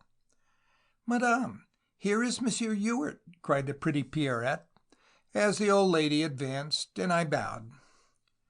She proved to be about the ugliest specimen of the gentler sex that I have ever met. Her face was wrinkled and puckered, weazened and brown. Her eyes were close set, and beyond her thin lips protruded 3 or 4 yellow fangs, rendering her perfectly hideous. Moreover, on her upper lip was quite a respectable mustache, while from her chin long white hairs straggled at intervals. "Where is Mr. Bellingham?" she asked snappishly, in a shrill, rasping voice like the sharpening of a file. "He has left, and will be absent a few days, I believe. He has placed this car and myself at your disposal, and ordered me to present his regrets that pressing business calls him away." "Regrets!" she exclaimed, with a slight toss of her head. "He need not have sent any. I know that he is a very busy man." "Monsieur Ewart is going to take me to Monte Carlo," Pierrette said. "You will be too fatigued to go, won't you? I will return quite early." "Yes, my dear," the old woman replied, speaking the most excellent English, although I gathered she was either German or Austrian. "I am too tired, but do be back early, won't you? I know how anxious you are to see the casino." So my dainty little charge obtained her fur motor coat, and 10 minutes later we were leaving a trail of dust along the road that leads to the principality, or, alas, too often, to ruin. When at Monte, I never wore chauffeur's clothes, for the Count treated me as his personal friend, and besides, only by posing as a gentleman of means could I obtain the entrée to the casino. So we put up the car at the garage, and together ascended the red-carpeted steps of the Temple of Fortune. At the bureau she had no trouble to obtain her ticket, and a few moments later we passed through the big swing doors into the rooms. For a moment she stood in the great gilded salon as one stupefied. I have noticed this effect often on young girls who see the roulette tables and their crowds for the first time. Above the clink of coin, the rustle of banknotes, the click-click of the ivory ball upon the disc, and the low hum of voices, there arose the monotonous voices of the croupiers. Rien ne va plus, quatre premières du pays, zéro, un louis, dernière douzaine en piece. Messieurs, faites vos jeux. The atmosphere was, as usual, stifling, and the combined odors of perspiring humanity and Parisian perfumes nauseating, as it always is after the fresh, flower-scented air outside. My little companion passed from one table to another, regarding the players and the play with keenest interest. Then she passed into the 30 à 40 rooms, where at one of the tables she stood behind a pretty, beautifully attired Parisienne, watching her play and lose the handful of golden coins her elderly cavalier had handed to her. While we halted there, an incident occurred which caused me considerable thought. In front of us, on the opposite side of the table, stood a tall, thin-faced, elderly, clean-shaven man of sallow complexion and very smartly dressed. In his black cravat he wore a splendid diamond pin, and on his finger, as he tossed a louis on the noix, another fine gem glistened. That man, so essentially a gentleman from his exterior appearance, was known to me as one of us, as shrewd and clever an adventurer as ever trod those polished boards. He was Henri Regnier, known to his intimates as Monsieur le Président, because he had once, by personating the President of the Chamber of Deputies, robbed the Crédit Lyonnais of 100,000 francs, and served 5 years at Toulon for it. And across him the pretty Pierrette shot a quick look of recognition and laughed. The President nodded slightly and laughed back in return. He glanced at me. Our eyes met, but we neither of us acknowledged the other. It is the rule with men of our class. We are always strangers, except when it is to the interests of either party to appear friends. But what did this nod to Pierrette mean? How could she be acquainted with Henri Regnier? "Do you know that man?" I asked her, as presently we moved away from the table. "What man?" she inquired, her eyes opening widely in assumed ignorance. "I thought you nodded recognition to a man across the table," I remarked, disappointed at her attempt to deceive me. "No," she replied, "I didn't recognize anyone. You are mistaken. He perhaps nodded to somebody else." This reply of hers increased the mystery. Had she deceived me when she told me that she was the daughter of old Dumont the jeweler? If so, then I had sent Bindo back to London on a wild goose chase. We passed back into the roulette rooms, and for quite a long time she stood at the first table at the left of the entrance, watching the game intently. A man I knew passed, and I crossed to chat with him. In 10 minutes or so I returned to her side, and as I did so, she bent and took from the end of the croupier's rake 3 1,000-franc notes, while all eyes at the table were fixed upon her. One of the notes she tossed upon the rouge, and the other 2 she crushed into her pocket. "What?" I gasped. "Are you playing, and with such stakes?" "Why not?" she laughed, perfectly cool in watching the ball, which had already begun to spin. With a final click it fell into one of the red squares, and 2 notes were handed to her. The one she had won she passed across to the noix, and there won again, and again a second time, until people at the table began to follow her lead. Gamblers are always superstitious when they see a young girl playing. It is amazing and curious how often youth will win where middle age will lose.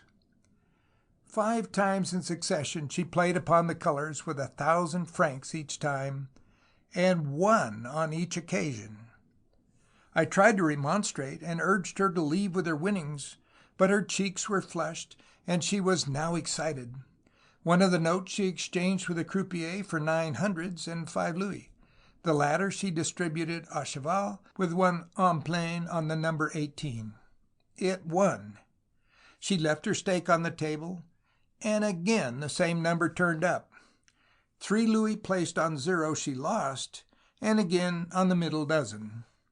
But she won with 2 louis on 36. Then what she did showed me that, if a novice at a convent, she was at any rate no novice at roulette, for she shifted her stake to the first 4, a favorite habit of gamblers, and won again. Then, growing suddenly calm again, she exchanged her gold for notes, and crushing the bundle into her pocket, turned with me from the table. I was amazed. I could not make her out in the least. Had all her ingenuousness been assumed? If it had, then I had been sadly taken in over her. Together we went out, crossed the Place, and sat on the terrace of the Café de Paris, where we took tea, with orange flower water, of course. While there, she took out her money and counted it.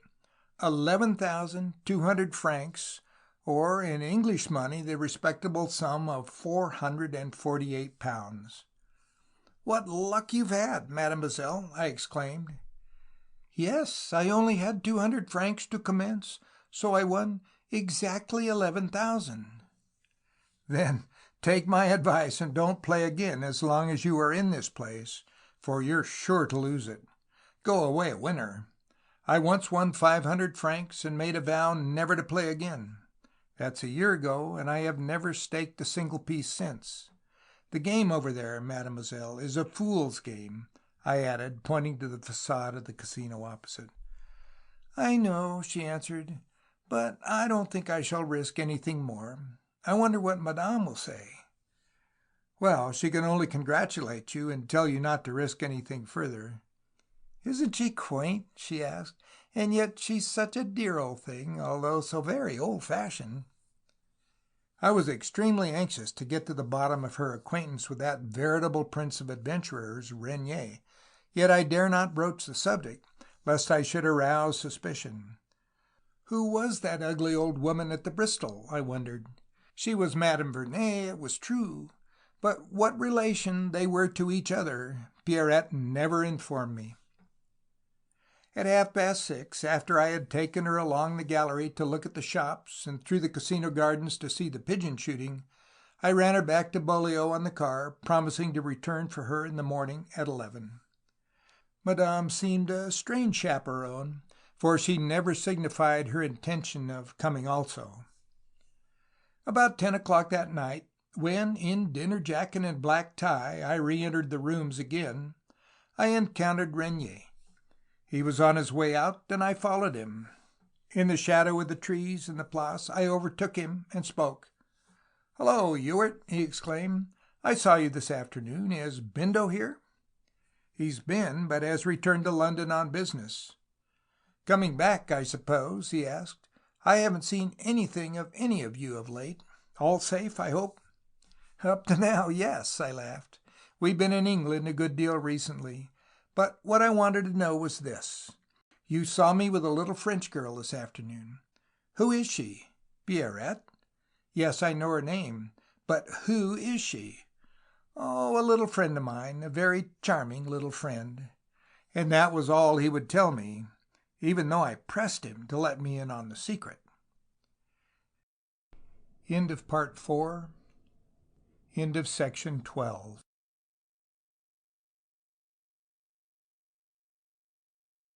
Section 13 of The Count Chauffeur by William Le Queux. Chapter 11. The Peril of Pierrette. Part 5. What the Revelers Revealed. After luncheon on the following day, I called at Beaulieu and picked up both ladies, who expressed a wish for a run along the coast as far as San Remo. Therefore, I took them across the frontier at Ventimiglia into Italy. We had tea at the Savoy at San Remo, and ran home in the glorious sundown. Like all other old ladies who have never ridden in a car, she was fidgety about her bonnet, and clung on to it, much to Pierrette's amusement.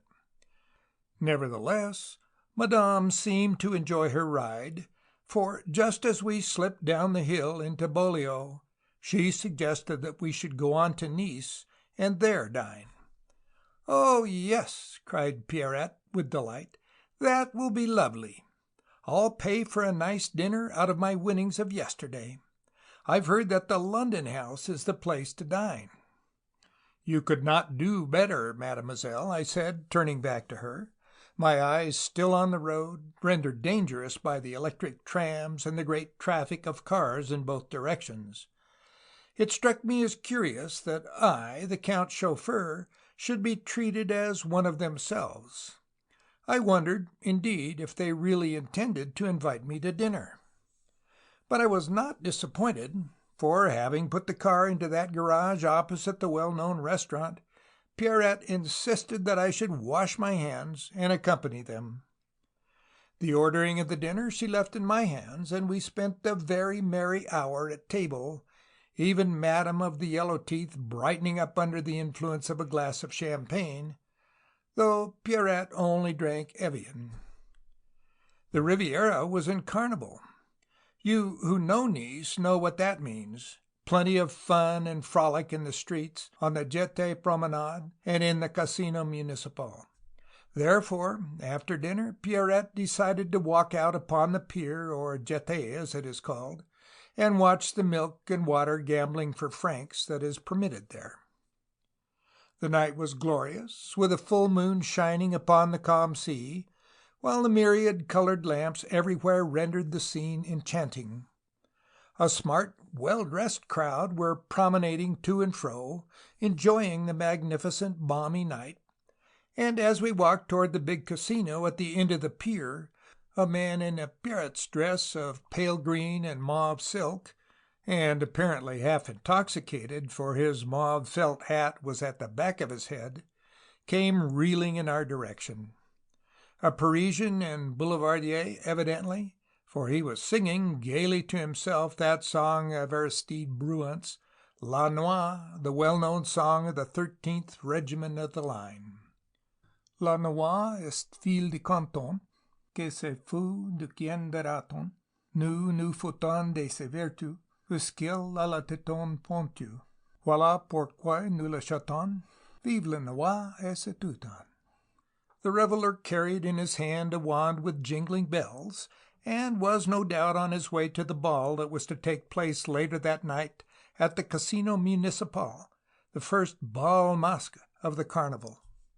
He almost fell against me, and, straightening himself suddenly, I saw that he was about 30 and rather good-looking, a thin, narrow face, typically Parisian.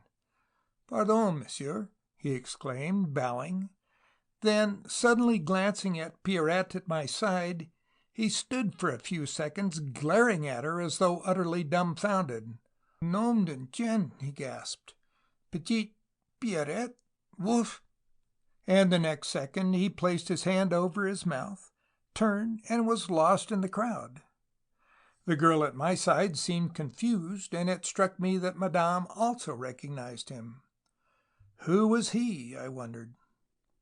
The incident was, no doubt, a disconcerting one for them both, because from that moment their manner changed.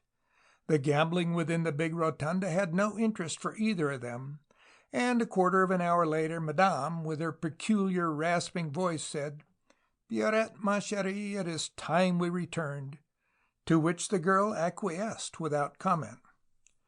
Therefore I took them along to Beaulieu and deposited them at the door of their hotel.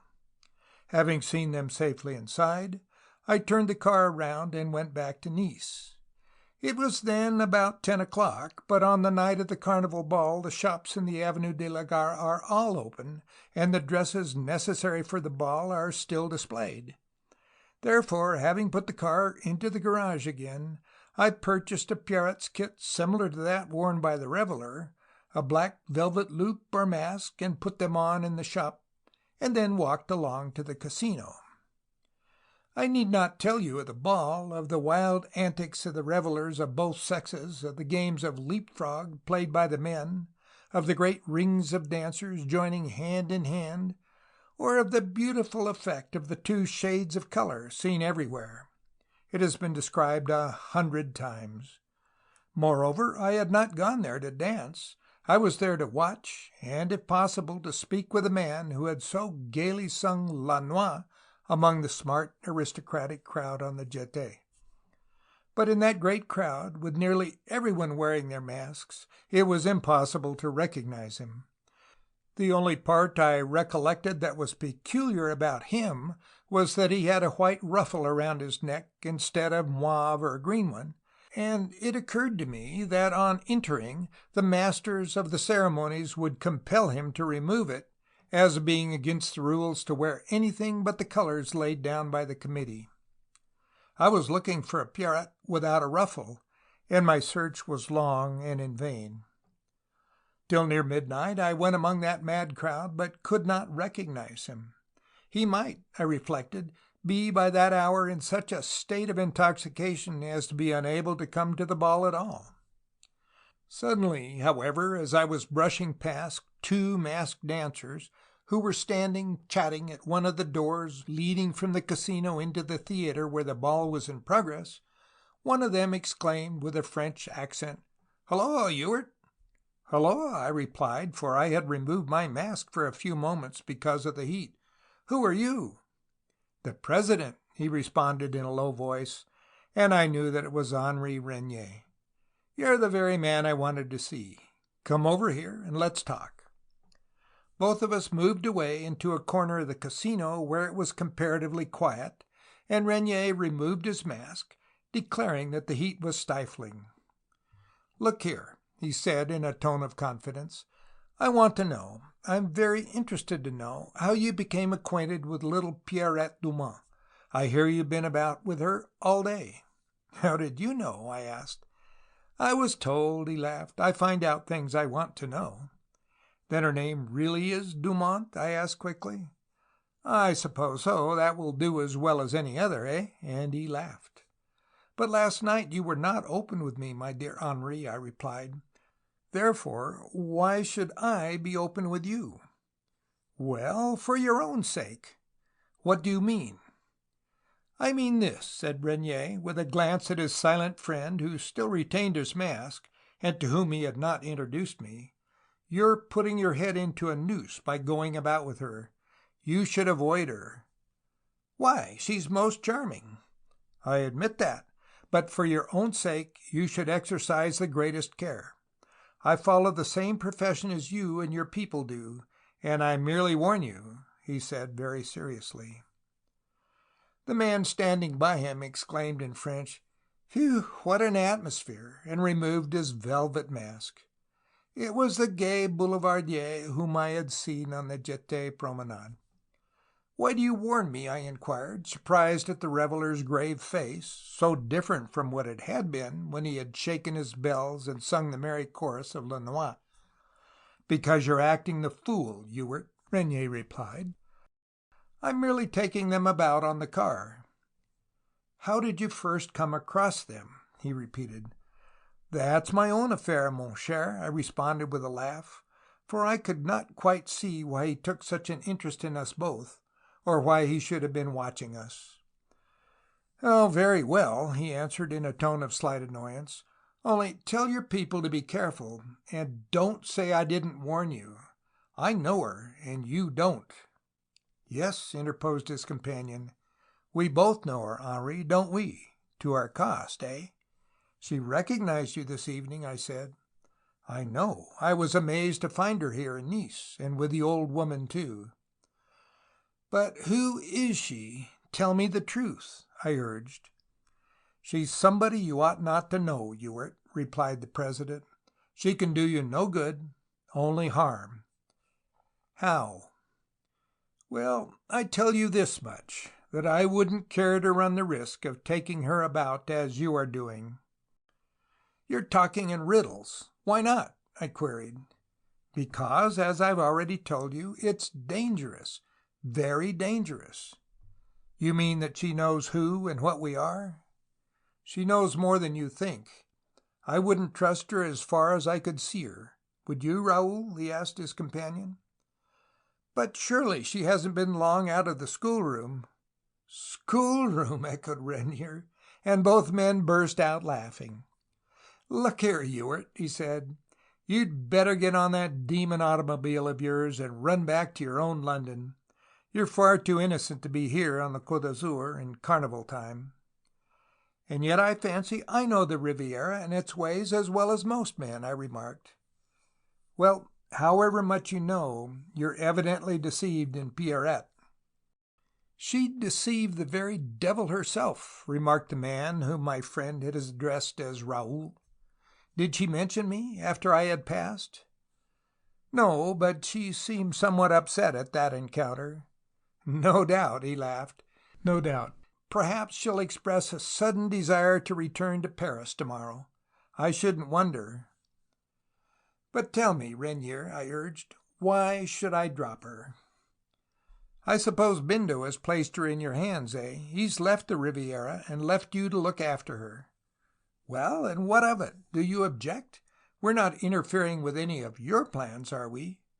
The pair exchanged glances. In the countenance of both was a curious look, one which aroused my suspicion. Oh, my dear fellow, not at all, laughed Rainier. I'm only telling you for your own good. Then you imply that she might betray us to the police, eh? No, not that at all. Well, what? The pair looked at each other a second time, and then Rainier said, Unfortunately, Ewart, you don't know Pierrette or her friend. Friend? Is it a male friend? Yes. Who is he? I don't know. He's a mystery. Well, I declared, I don't fear this Mr. Mystery. Why should I? Then I tell you this.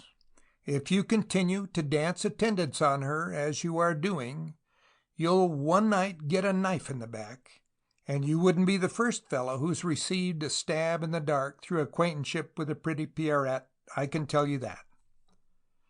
Then this mysterious person is jealous, I laughed. Well, let him be. I find Pierrette amusing, and she adores motoring.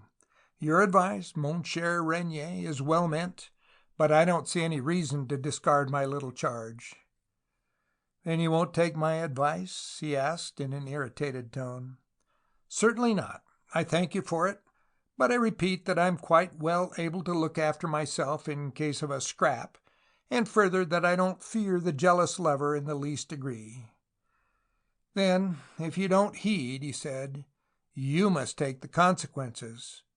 And the pair, turning on their heels, walked off without any further words. End of Part 5.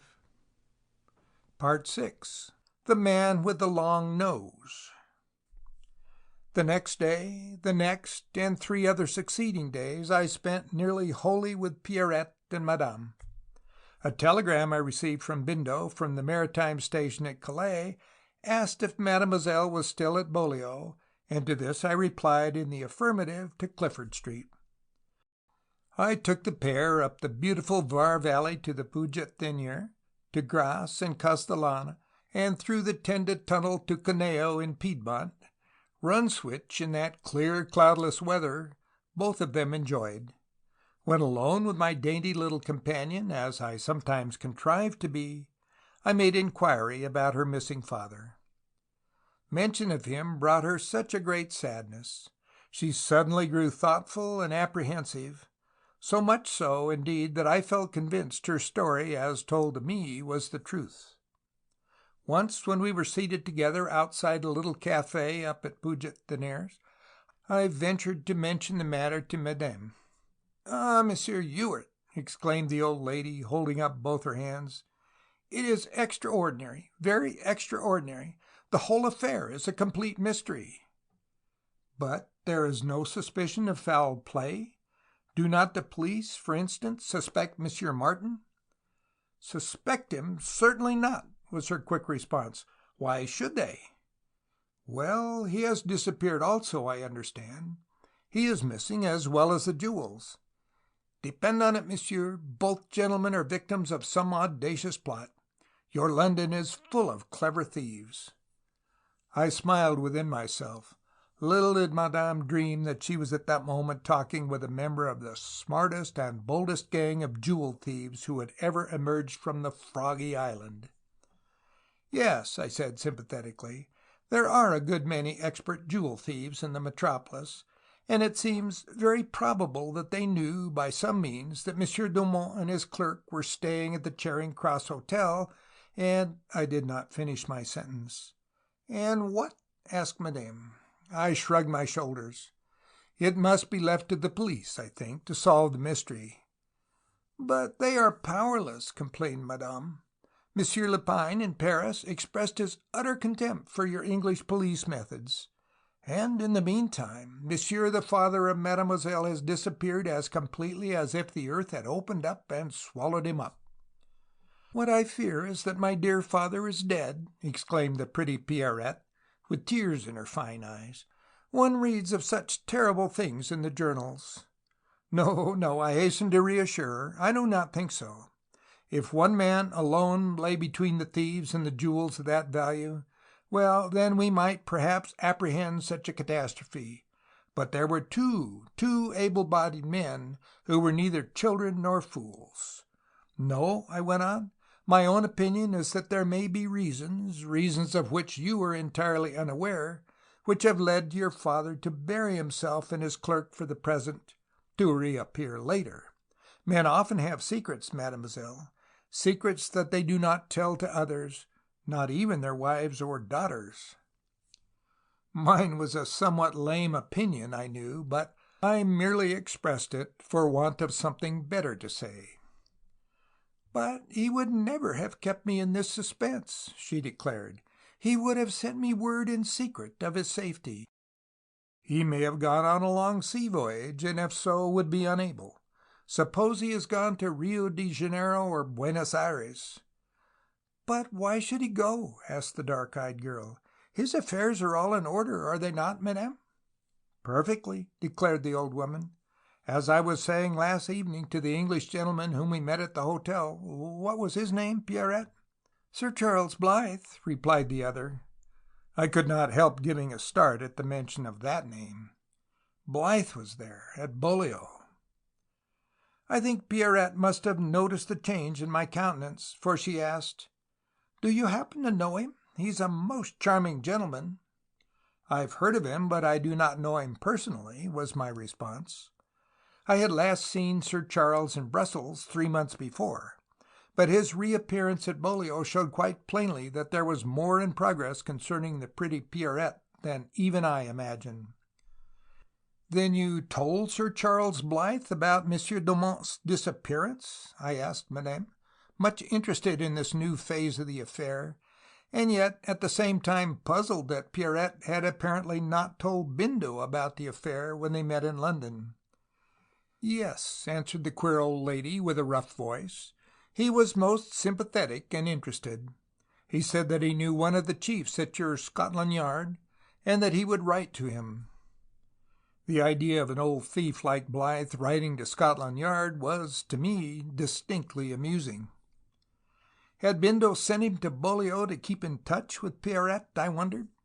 At any rate, I felt that I must contrive to see him in secret and ascertain what really was in progress. "Sir Charles has, I believe, great influence with the police," I remarked, with the idea of furthering my friend's interests, whatever they were. "No doubt he will write home, and whatever can be done to trace Monsieur Dumont will be done." "He is extremely courteous to us," Madame said. "A lady in the hotel tells me that he is very well known on the Riviera." "I believe he is. In fact, if I am not mistaken, he is one of the English members of the Fates Committee at Nice." "Well, I only hope that he will carry out his kind promise," declared Pierrette. "He seems to know everybody. Last night he was taking coffee with the Duchess of Gozano and her friends, who seems a most exclusive set." She was not mistaken. Blythe certainly had a very wide circle of friends. It was he who idled about the most expensive hotels at Biarritz, Pau, Rome, and Cairo, and after fixing on the likely jewels displayed by their proud feminine possessors, mostly wives of aristocrats or vulgar financiers, he would duly report to Bindo and his friends and make certain suggestions for obtaining possession of them. To the keen observation of the baronet, who moved always in the smartest of cosmopolitan society, were due those robberies of jewels, reports of which one reads so constantly in the papers. He was the eye of the little ring of clever adventurers, who, with capital at their command, were able to effect coups so daring, so ingenious, and so cleverly devised, that even Monsieur Lepine and his department in Paris were from time to time utterly aghast and dumbfounded. That night I wrote a note to him, and at 11 o'clock next morning we met in a small café down in La Condamine. It was never judicious for any of our quartet to meet openly, and when on the Riviera we usually used a quiet little place if we wished to consult. When the pseudo-baronet lounged in and seated himself at my table, he certainly did not present the appearance of a crook. Tall, erect, of peculiarly aristocratic bearing, and dressed in a suit of light flannels and a soft brown felt hat set jauntily on his head, he was the picture of easy affluence. His face was narrow, his eyes sparkling with good humor, and his well-trimmed beard dark, with a few streaks of gray. He ordered a Dubonnet, and then, finding that we were practically alone, with none to overhear, he asked, "Why did you write to me? What do you want?" "To know the truth about Pierrette Dumont," I said. "Madame has been telling me about you. When did you arrive?" "The day before yesterday. Bindo sent me out." "What for?" "I can't tell. He never gives reasons. His only instructions were go to the Bristol, make the acquaintance of Mademoiselle and her chaperon, and create an impression on them." "Well, you've done that, if nothing else," I assured him, laughing. "But the whole affair is such a complete mystery that it certainly is to the interests of all of us if I'm let into the secret. At present I'm working in the dark." "And so am I, my dear fellow," was Sir Charles's response. "Bindo met me in the Constitutional, gave me £100, and told me to go out at once. So I came." "And when is he returning?" "Only he himself knows that. He seems tremendously busy. Henderson is with him. When I left he was just going to Birmingham." "You know who Pierrette is?" "Yes, daughter of old Dumont, the jeweler in the Rue de Paix. Bindo told me that much. Her father disappeared from the Charing Cross Hotel, as well as his clerk and a bagful of jewelry." "Exactly. I suspect Martin, the clerk, don't you?" He smiled, his eyes fixed upon me. "Perhaps," he remarked vaguely. "And you know more about the little affair, Blythe, than you intend to tell me?" "Bindo ordered me to say nothing," was his reply. "You ought surely to know by this time that when he has a big thing on, he never talks about it. That is, indeed, the secret of his success." "Yes, but in certain circumstances he ought to let me know what is intended, so that I may be forearmed against treachery." "Treachery?" he echoed. "What do you mean?" "What I say. There are other people here who know Mademoiselle." "Who?" "The President, for one." "What?" he cried, starting up. "Did you mean to say that? Are you sure of it?" "Quite. I saw them recognize each other in the rooms the other afternoon. I afterwards met him alone, and he admitted that he knew her." "Then the affair is far more complicated than I believed," exclaimed my companion, knitting his brows thoughtfully. "I wonder—" "Wonder what?" "I wonder if Bindo knows this. Have you told him?" "No, it was after he had left." "Then we ought to let him know at once. Where is Regnier staying?" "At the Hermitage, as usual." "Anybody with him?" "Nobody we know." "Have you spoken to Pierrette?" "Yes, but curiously enough, she denied all knowledge of him." "Ah, then it is as I suspected," Blythe said. "We'll have to be careful, confoundedly careful. Otherwise we shall be given away." By whom? By our enemies, was his ambiguous response. Did Regnier tell you anything about the girl? He warned me to have nothing whatever to do with her. Exactly, just as I thought. It was to his interest to do so. We must wire at once to Bindo. While we were talking, however, a thin, rather well-dressed, long-nosed Frenchman in a brown suit and gray suede gloves entered and sat at a table near. He was not 30, but about him was the unmistakable air of the bon viveur. At his entry, we broke off our conversation and spoke of other things. Neither of us desired the presence of a stranger in our vicinity. Presently, after the lapse of 10 minutes, we paid, rose, and left the café. "Who was that fellow?" I asked Sir Charles as we walked through the narrow street down to the quay. "Couldn't make him out," was my friend's reply. "Looks very suspiciously like an agent of the police." "That's just my opinion," I said anxiously. "We must be careful, very careful." "Yes, we mustn't meet again unless absolutely necessary. I'm just going up the hill to the post office to send a cipher message to Bindo. He ought to be here at once. Goodbye." And he turned the corner and left me. The sudden appearance of the long-nosed person puzzled me greatly. Was it possible that we had fallen beneath the active surveillance of the Sûreté? End of Part 6. End of Section 13.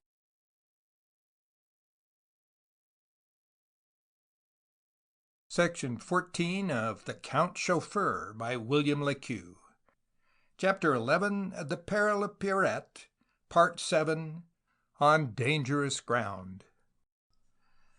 I don't think that in the whole course of my adventurous career as chauffeur to Count Bindo di Ferraris, alias Mr. Charles Bellingham, I spent such an anxious few days as I did during the week following my meeting with the redoubtable Sir Charles Blythe. On several occasions, when I called at the Bristol, I saw him sitting in the garden with Madame and Mademoiselle, doing the amiable at which he was an adept. He was essentially a ladies' man, and the very women who lost their diamonds recounted to him their loss and received his assistance and sympathy. Of course, on the occasions I met him, either at Beaulieu or on the Promenade d'Anglais or in the rooms, I never acknowledged acquaintance with him. More than once I had met that long-nosed man, and it struck me that he was taking a very unnecessary interest in all of us. Where was Bindo? Day after day passed, and I remained at the Paris, but no word came from him, or from Sir Charles, for the matter of that. Pierrette's ardor for motoring seemed to have now cooled, for beyond a run to St. Raphael one morning, and another to Castellana, she had each day other engagements, luncheon up at La Tourbe, tea with Sir Charles at Rumpelmayer's, or at Vaugarde's. I was surprised and perhaps a little annoyed at this, for, truth to tell, I admired Mademoiselle greatly, and she had on more than one occasion flirted openly with me. Bindo always declared that I was a fool where women were concerned, but I was, I know, not the perfect lover that the Count was. There were many points about the mysterious affair in progress that I could not account for. If Mademoiselle had really taken the veil, then why did she still retain such a wealth of dark, silky hair? And if she were not a nun, then why had she been masquerading as one? But further, if her father was actually missing in London, why had she not told Bindo when they had met there? Day after day I kept my eye upon the Journal, the Temp, and the Matin, as well as upon the Paris edition of the Daily Mail, in order to see whether the mystery of Monsieur Dumont was reported. But it was not. Regnier was still about, smart and perfectly attired as usual. When we passed and there was nobody to observe, he usually nodded pleasantly. At heart, the President was not at all a bad fellow, and on many an occasion in the past season we had sipped Manhattans together at Ciro's. Thus more than a week had passed, a week of grave apprehension and constant wonderment, during which time the long-nosed stranger seemed to turn up everywhere in a manner quite unaccountable. Late one night, on going to my room in the Paris, I found a welcome telegram from Bindo, dated from Milan, ordering me to meet him with a car at the Hotel Umberto in Cuneo on the following day. Now, Cuneo lay over the Italian frontier in Piedmont, halfway between Monte Carlo and Turin. To cross the Alps by the Col de Tenda and the tunnel would, I knew, take about 6 hours from Nice by way of Sospel. The despatch was sent from Milan, from which I guessed that, for some reason, Bindo was about to enter France by the back door, namely by the almost unguarded frontier at Tenda. At Calais, Boulogne, or Ventimiglia there are always agents of police who eye the travelers entering France, but up at that rural Alpine village are only idling douaniers who never suspected the affluent owner of a big automobile. What, I wondered, had occurred to cause the Count to travel around via Ostend, Brussels, and Milan, as I rightly suspected he had done? At 9 o'clock next morning I ran along to Nice, and from there commenced to ascend by that wonderful road which winds away ever higher and higher through Bras and Fontaine and to the Tenda, which it passes beneath by a long tunnel lit by electricity its whole length, and then out on to the Italian side. Though the sun was warm and balmy along the lower Corniche, here was sharp frost and deep snow, so deep indeed that I was greatly delayed and feared every moment to run into a drift. On both sides of the Tenda were hidden fortresses, and at many points squads of Alpine soldiers were maneuvering, for the frontier is very strongly guarded from a military point of view, and both tunnel and road is, it is said, so mined that it might be blown up and destroyed at any moment. In the twilight of the short wintry day, I at last ran into the dull little Italian town, where there is a direct railway communication from Turin, and at the small, uninviting-looking Hotel Umberto I found Bindo, worn and travel-stained, impatiently awaiting me. An hour only I remained, in order to get a hot meal, for I was half perished by the cold, and then, after refilling my petrol tank and taking a look around the engines, we both mounted, and I turned the car back into the road along which I had traveled. It was already nearly dark, and very soon I had to put on the searchlight. Bindo, seated at my side, appeared utterly worn out with travel. I was, I found, quite right in my surmise. "I've come a long way around, Ewart, in order to enter France unobserved. I've been traveling hard these last 3 days. Blythe is with Mademoiselle, I suppose?" he asked as we went along. I responded in the affirmative. "Tell me all that's happened. Go on, I'm listening. Everything. Tell me exactly, for a lot depends on how matters now stand," he said, buttoning his collar of his heavy overcoat more tightly around his neck, for the icy blast cut one like a knife at the rate we were traveling. I settled down to the wheel and related everything that had transpired from the moment he had left. Fully an hour I occupied in telling him the whole story, and never once did he open his mouth.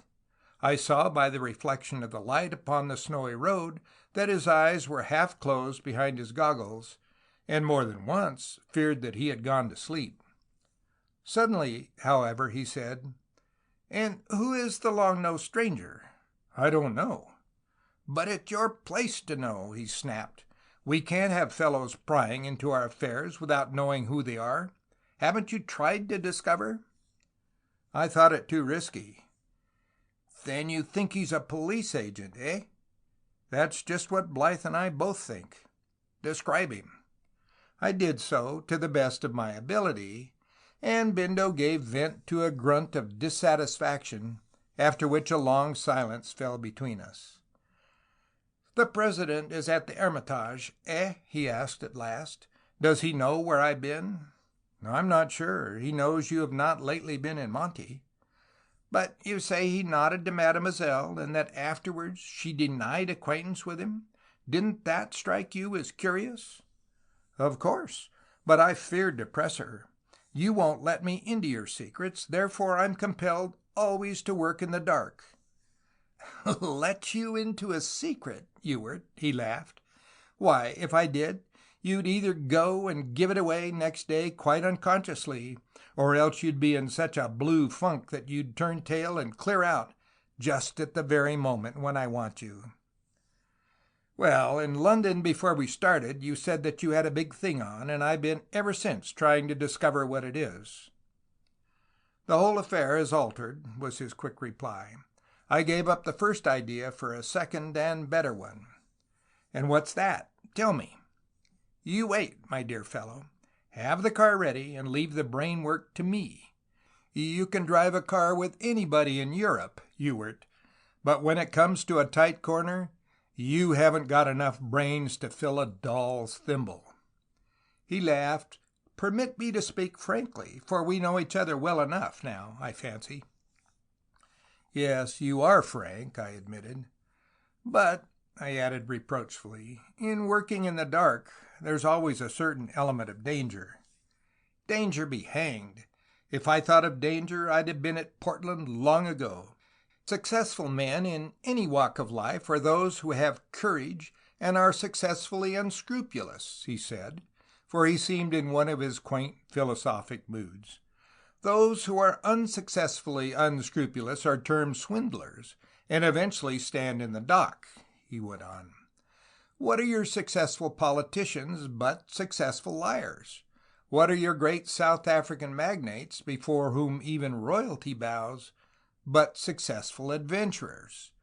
And what are your millionaire manufacturers but canting hypocrites who have got their money by paying a starvation wage and giving the public advertised shoddy, a quack medicine, or a soap which smells pleasantly but is injurious to the skin? No, my dear Ewart," he laughed, as we turned into the long tunnel with its row of electric lights, "the public are not philosophers. They worship the golden calf, and that is for them all sufficient. At the Old Bailey I should be termed a thief, and they have, I know, a set of my fingerprints at Scotland Yard. But am I, after all, any greater thief than half the silk-hatted crowd who promote rotten companies in the city and persuade the widow to invest her little all in them? No, I live upon the wealthy, and live well, too, for the matter of that, and no one can ever say that I took a pennyworth from a man or a woman who could not afford it." I laughed. It always amused me to hear him talk like that. Yet there was a good deal of truth in his arguments. Many an open swindler nowadays, because he has successfully got money out of the pockets of other people by sharp practice, just once removed from fraud, receives a knighthood and struts in Pall Mall clubs and in the drawing rooms of Mayfair. We had emerged from the tunnel, successfully passed the Douane, and were again in France. With our engines stopped, we were silently descending the long decline which runs for miles toward Sospel, when my companion suddenly aroused himself and said, "You mentioned Regnier's friend, Raoul, I think you called him. Go over that incident again." I did as I was bidden, and when I had concluded, he drew a long breath. "Ah, Regnier is a wary bird," he remarked, as though to himself. "I wonder what his game could be in warning you." Then, after a pause, he asked, "Has Mademoiselle mentioned me again?" "Several times. She is your great admirer." "Little fool!" he blurted forth impatiently. "Has she said any more about her missing father?" "Yes, a good deal. Always worrying about him."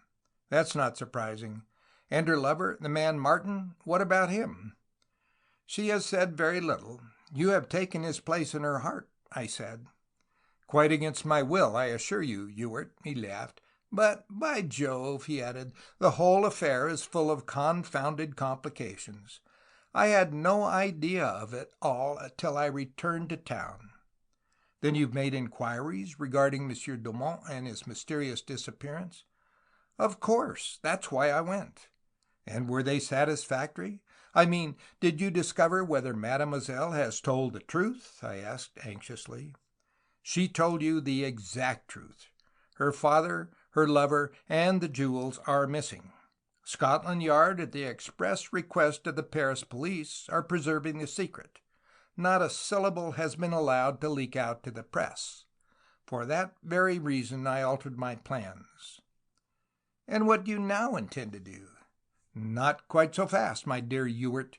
Just wait and see, answered the man who had re-entered France by the back door. And by midnight, Monsieur Charles Bellingham de Londres was sleeping soundly in his room at the Hotel de Paris in Monte Carlo.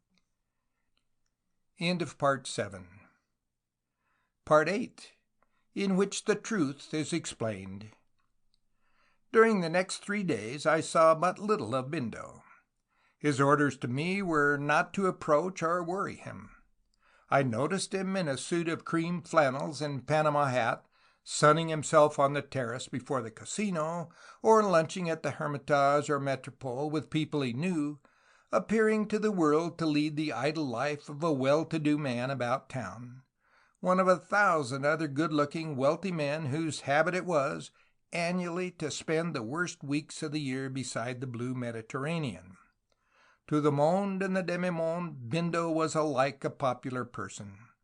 More than one member of the latter often received a substantial sum for acting as his spy, whether there or at Aix or at Ostend. But so lazy was his present attitude that I was surprised. Daily I drove him over to Beaulieu to call upon mademoiselle and her chaperone, and nearly every evening he dined with them. Madame of the Yellow Teeth had introduced Sir Charles to him, and the pair had met as perfect strangers, as they had so often done before. Both men were splendid actors, and it amused me to watch them when, on being introduced, they would gradually begin a conversation regarding mutual acquaintances. But in this case I could not, for the life of me, discern what game was being played. One afternoon I drove Bindo with Blythe, Madame, and Mademoiselle over to the Beau-Site at Cannes to tea, and the party was certainly a very merry one. Yet it puzzled me to discover in what direction Bindo's active brain was working, and what were his designs. The only facts that were apparent were that at first he was ingratiating himself further with Mademoiselle, who regarded him with undisguised love looks, and secondly that, for some purpose known only to himself, he was gaining time. The solution to the puzzle, however, came suddenly and without warning. Bindo had been back in Monte a week, and one evening I had seen him with the president leaning over the balustrade of the terrace before the casino, with their faces turned to the moonlit sea and the gaily lit rock of Monaco. They were in deep, earnest conversation. Therefore I turned back and left them. It would not do, I knew, if Bindo discovered me in the vicinity. In crossing the place, I came face to face with a long-nosed stranger whom I suspected as being a police agent, but he seemed in a hurry, and I do not think he noticed me. Next day I saw nothing of Bindo, who, strangely enough, did not sleep at the Paris. We did not meet till about 8 o'clock at night, when I caught sight of him ascending the stairs to go and dress for dinner. "Ewart," he called to me, "come up to my room. I want you." I went up after him, and followed him into his room. When the door had closed, he turned quickly to me and asked, "Is the car ready for a long run?" "Quite," I replied. "Is it in the same garage?" "Yes." "Then give me the key. I want to go round there this evening." I was surprised, but nevertheless took a key from my pocket and handed it to him. "Are you going to drive her away?" I inquired.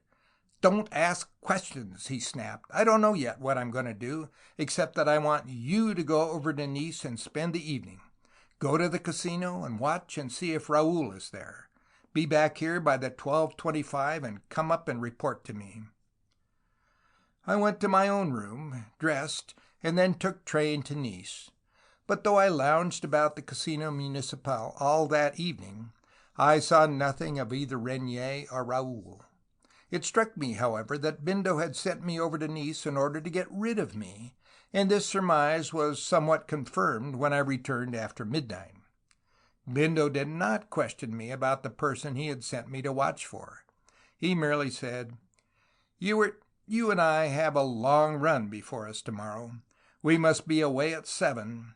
The quicker we're out of this place, the better." I saw he had hurriedly packed, and that his receipted hotel bill lay upon the dressing table. "Where are we going?" "I'll tell you tomorrow. Give this wire to the night porter and tell him it's to be sent at 10 o'clock tomorrow morning." I read the message. It was to Mademoiselle to say that he could not call, as he was compelled to go to Hyères, but that he would dine at the Bristol that evening. "And," he added, "get your traps together. We're leaving here, and we leave no trace behind. You understand?" I nodded. Was the game up? Were we flying because the police suspected us? I recollected the long-nosed man, and serious apprehension seized me. I confess I slept but little that night.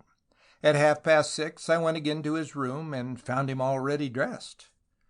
Motorists often start early on long excursions on the Riviera. Therefore it was deemed nothing unusual when, at 7:15, we mounted on the car, and Bindo gave orders, "Through the town." By that I knew we were bound east, for Italy. He spoke but little. Upon his face was a businesslike look of settled determination. At the little Douane post near Ventimiglia, the Italian frontier, we paid the necessary deposit for the car, and got the leaden seal attached, and then drew out upon the winding sea road which leads right along the seacoast, by San Remo, Alassio, and Savona to Genoa. Hour after hour, with a perfect wall of white dust behind us, we kept on until about 3 o'clock in the afternoon, when we pulled up at an hotel close to the station in busy Genoa.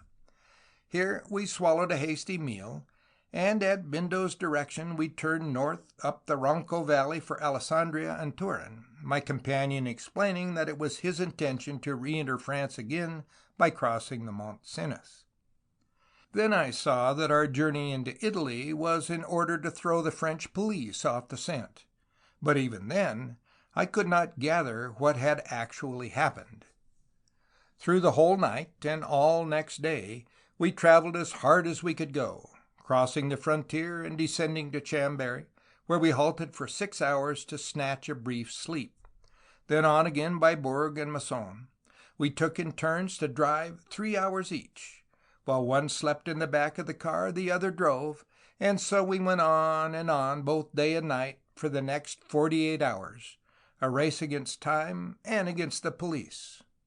From Dijon we left the Paris road, and struck due north by Chaumont and Bar-le-Duc to Verdun, Sedan, and Givet, where we passed into Belgium. At the Metropole in Brussels we spent a welcome 24 hours, and slept most of the time. Then on again, still due north, first to Boxtel in Holland, and then on to Utrecht. Until that day, a week after leaving Monte Carlo on our rush across Europe, Bindo practically preserved a complete silence as to his intentions or as to what had happened. All that I had been able to gather from him was that Mademoiselle was still at the Bristol, and that Blythe was still dancing attendance upon her and the ugly old lady who acted as chaperone. With Utrecht in sight across the flat, uninteresting country, traversed everywhere by canals, we suddenly had a bad tire burst. Fortunately, we had a spare one, therefore it was only the half-hour delay that troubled us. Bindo helped me to take off the old cover, adjust the new tube and cover, and work the pump with a will. Then, just as I was giving the nuts a final screw-up, preparatory to packing the tools away in the back, he said, "I expect, Ewart, this long run of ours has puzzled you very much, hasn't it?" "Of course it has," I replied. "I don't see the object of it at all." "The object was to get here before the police could trace us. That's why we took such a roundabout route." "And now we are here," I exclaimed, glancing over the dull gray landscape, "what are we going to do?" "Do?" he echoed. "You ought to ask what we've done, my dear fellow." "Well, what have we done?" I inquired. About the neatest bit of business that we've ever brought off in our lives, he laughed. How? Let's get up and drive on, he said. We won't stop in Utrecht. It's such a miserable hole. Listen, I'll explain as we go along. So I locked up the back, got up to the wheel again, and we resumed our journey. It was like this, you see, he commenced. I own I was entirely misled in the beginning. That little girl played a trick on me. She's evidently not the ingenuous miss that I took her to be. You mean Pierrette? I laughed. No, I quite agree with you. She's been to Monte Carlo before, I believe. Well, exclaimed the debonair Bindo, I met her in London, as you know. Our acquaintance was quite a casual one in the big hall of the Seitel, where I afterwards discovered she was staying with Madame. She was an adventurous little person, and met me at the Lions in Trafalgar Square next morning, and I took her for a walk across St. James's Park. From what she told me of herself, I gathered that she was the daughter of a wealthy Frenchman. Our conversation naturally turned upon her mother, as I wanted to find out if the latter possessed any jewels worth looking after. She told me a lot, how that her mother, an old marquise, had quantity of splendid jewelry. Madame Vernet, who was with her at the Seitel, was her companion, and her father had, I understood, a fine chateau near Troyes. Her parents, religious bigots, were, however, sending her, very much against her will, to the seclusion of a convent close to Fontainebleau, not as a scholastic pupil, but to be actually trained for the sisterhood. She seemed greatly perturbed about this, and I could see that the poor girl did not know how to act, and had no outside friend to assist her. To me, it at once occurred that by aiding her, I could obtain her confidence, and so get to know this mother with the valuable sparklers. Therefore, I arranged that you should, on a certain morning, travel to Fontainebleau, and that she should manage to escape from the good sisters and travel down to Beaulieu. Madame Vernet was to be in on the secret, and should join her later. Yes, I said, I understood all that. She misled you regarding her mother. And she was still more artful, for she never told me the truth as to who her father really was, or the reason why they were in London in search of him, he remarked. I learnt the truth for the first time from you, the truth that she was the daughter of old Dumont of the Rue de Paix, and that he and his clerk were missing with jewels of great value. Then another idea struck you, I presume. Of course, he answered, laughing. I wondered for what reason Mademoiselle was to be placed in a convent, why she had misled me regarding her parentage, and above all, why she was so very desirous of coming to the Riviera. So I returned first to Paris, where I found that Dumont and Martin were actually both missing. I managed to get photographs of both men, and then I crossed to London, and then commenced active inquiries. Within a week I had the whole of the mysterious affair at my fingers' ends, and moreover, I knew who had taken the sparklers, and in fact the complete story. The skein was a very tangled one, but gradually I drew out the threads. When I had done so, however, I heard to my dismay that certain of our enemies had got to know the direction in which I was working, and had warned the Paris Sûreté. I was, therefore, bound to travel back to Monte Carlo if I intended to be successful, so I had to come by the roundabout route through Italy and by the Tenda. I suspected that, I said. Yes, but the truth was stranger than I had ever imagined. As you know, things do not surprise me very often, but in this affair I confess I'd been taken completely aback. How? Because when I returned to Monte, I made some absolutely surprising discoveries. Among them was that Mademoiselle was in the habit of secretly meeting a long-nosed man. A long-nosed man? I exclaimed. You mean the police agent? I mean Monsieur Martin, the clerk. Don't you recognize him? He asked, taking the photograph out of his pocket and handing it to me. It was the same. To be away from Martin's influence, my dear Ewart, the good jeweler Dumont had arranged for Mademoiselle to go into the convent. The father had, no doubt, discovered his daughter's secret love affair. Martin knew this, and with the connivance of Pierrette and Madame, had decamped with the gems from the Charing Cross Hotel in order to feather his nest. And the missing Dumont? Dumont, when he realized his enormous loss, saw that if he complained to the police, it would get into the papers, and his creditors, who had lately been very pressing, would lose confidence in the stability of the business in the Rue de la Paix. So he resolved to disappear, get away to Norway, and, if possible, follow Martin and regain possession of the jewels. In this he very nearly succeeded, but, fortunately for us, Martin was no fool. How? Why, he took the jewels to Nice with him when he went to meet Pierrette, and, having acquaintance with Regnier through his friend Raoul, gave them over to the president to sell for him, well knowing that Regnier had, like we ourselves, a secret market for such things. I've proved, by the way, that this fellow Martin has had 1 or 2 previous dealings with Regnier while in various situations in Paris. Well, I asked, astounded at all this, that's the reason they warned me against her. What else? What else? He asked. You may well ask what else. Well, I acted boldly. How do you mean? I simply told the dainty Mademoiselle, Raoul, Martin, and the rest of them of my intention to explain to the police the whole queer story. I knew quite well that Regnier had the jewels intact in a bag in his room at the Hermitage, and rather feared lest he might pitch the whole lot into the sea and so get rid of them. That there were grave suspicions against him regarding the mysterious death of a banker at Aix 6 months before, you recollect the case, I knew quite well, and I was equally certain that he dare not risk any police inquiries. I had a tremendously difficult fight for it, I can assure you, but I stood quite firm, and notwithstanding their threats and vows of vengeance, Mademoiselle was, by the way, more full of venomous vituperation than them all, I won. You won? I echoed. In what manner? I compelled Regnier to disgorge the booty in exchange for my silence. You got the jewels? I gasped. Certainly. What do you think we're here for, on our way to Amsterdam, if not on business? He answered with a smile. But where are they? I haven't seen them when our luggage has been overhauled at the frontiers, I said. Stop the car and get down. I did so. He went along the road till he found a long piece of stick. Then, unscrewing the cap of the petrol tank, he stuck it in the stick and moved it around.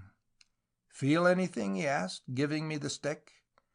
I felt, and surely enough, in the bottom of the tank was a small quantity of loose stones. I could hear them rattle as I stirred them up.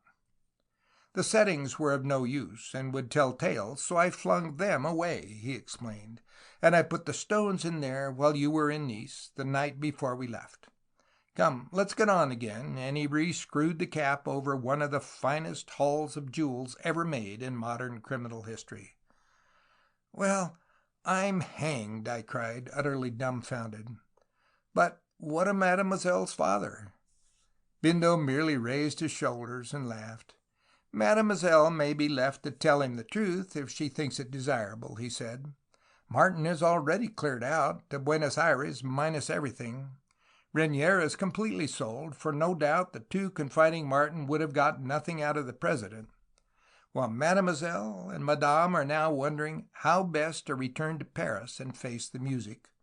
Old Dumont will probably have to close his doors in the Rue de la Paix, for we have here a selection of his very best.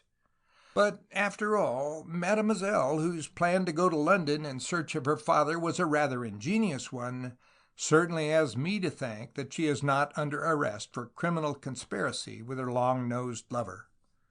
I laughed at Bindo's final remark, and put another move on the car.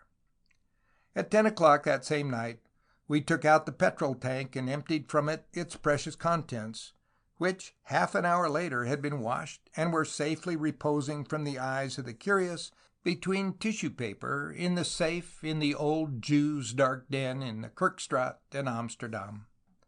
That was a year ago, and old Dumont still carries on business in the Rue de la Paix.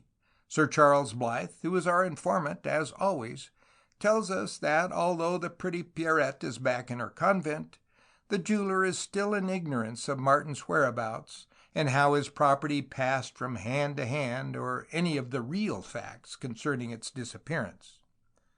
One thing is quite certain: he will never see any of it again, for every single stone has been recut, and so effectually disguised as to be beyond identification. Honesty spells poverty, Bindo always declares to me. But some day, very soon, I intend, if possible, to cut my audacious friends and reform.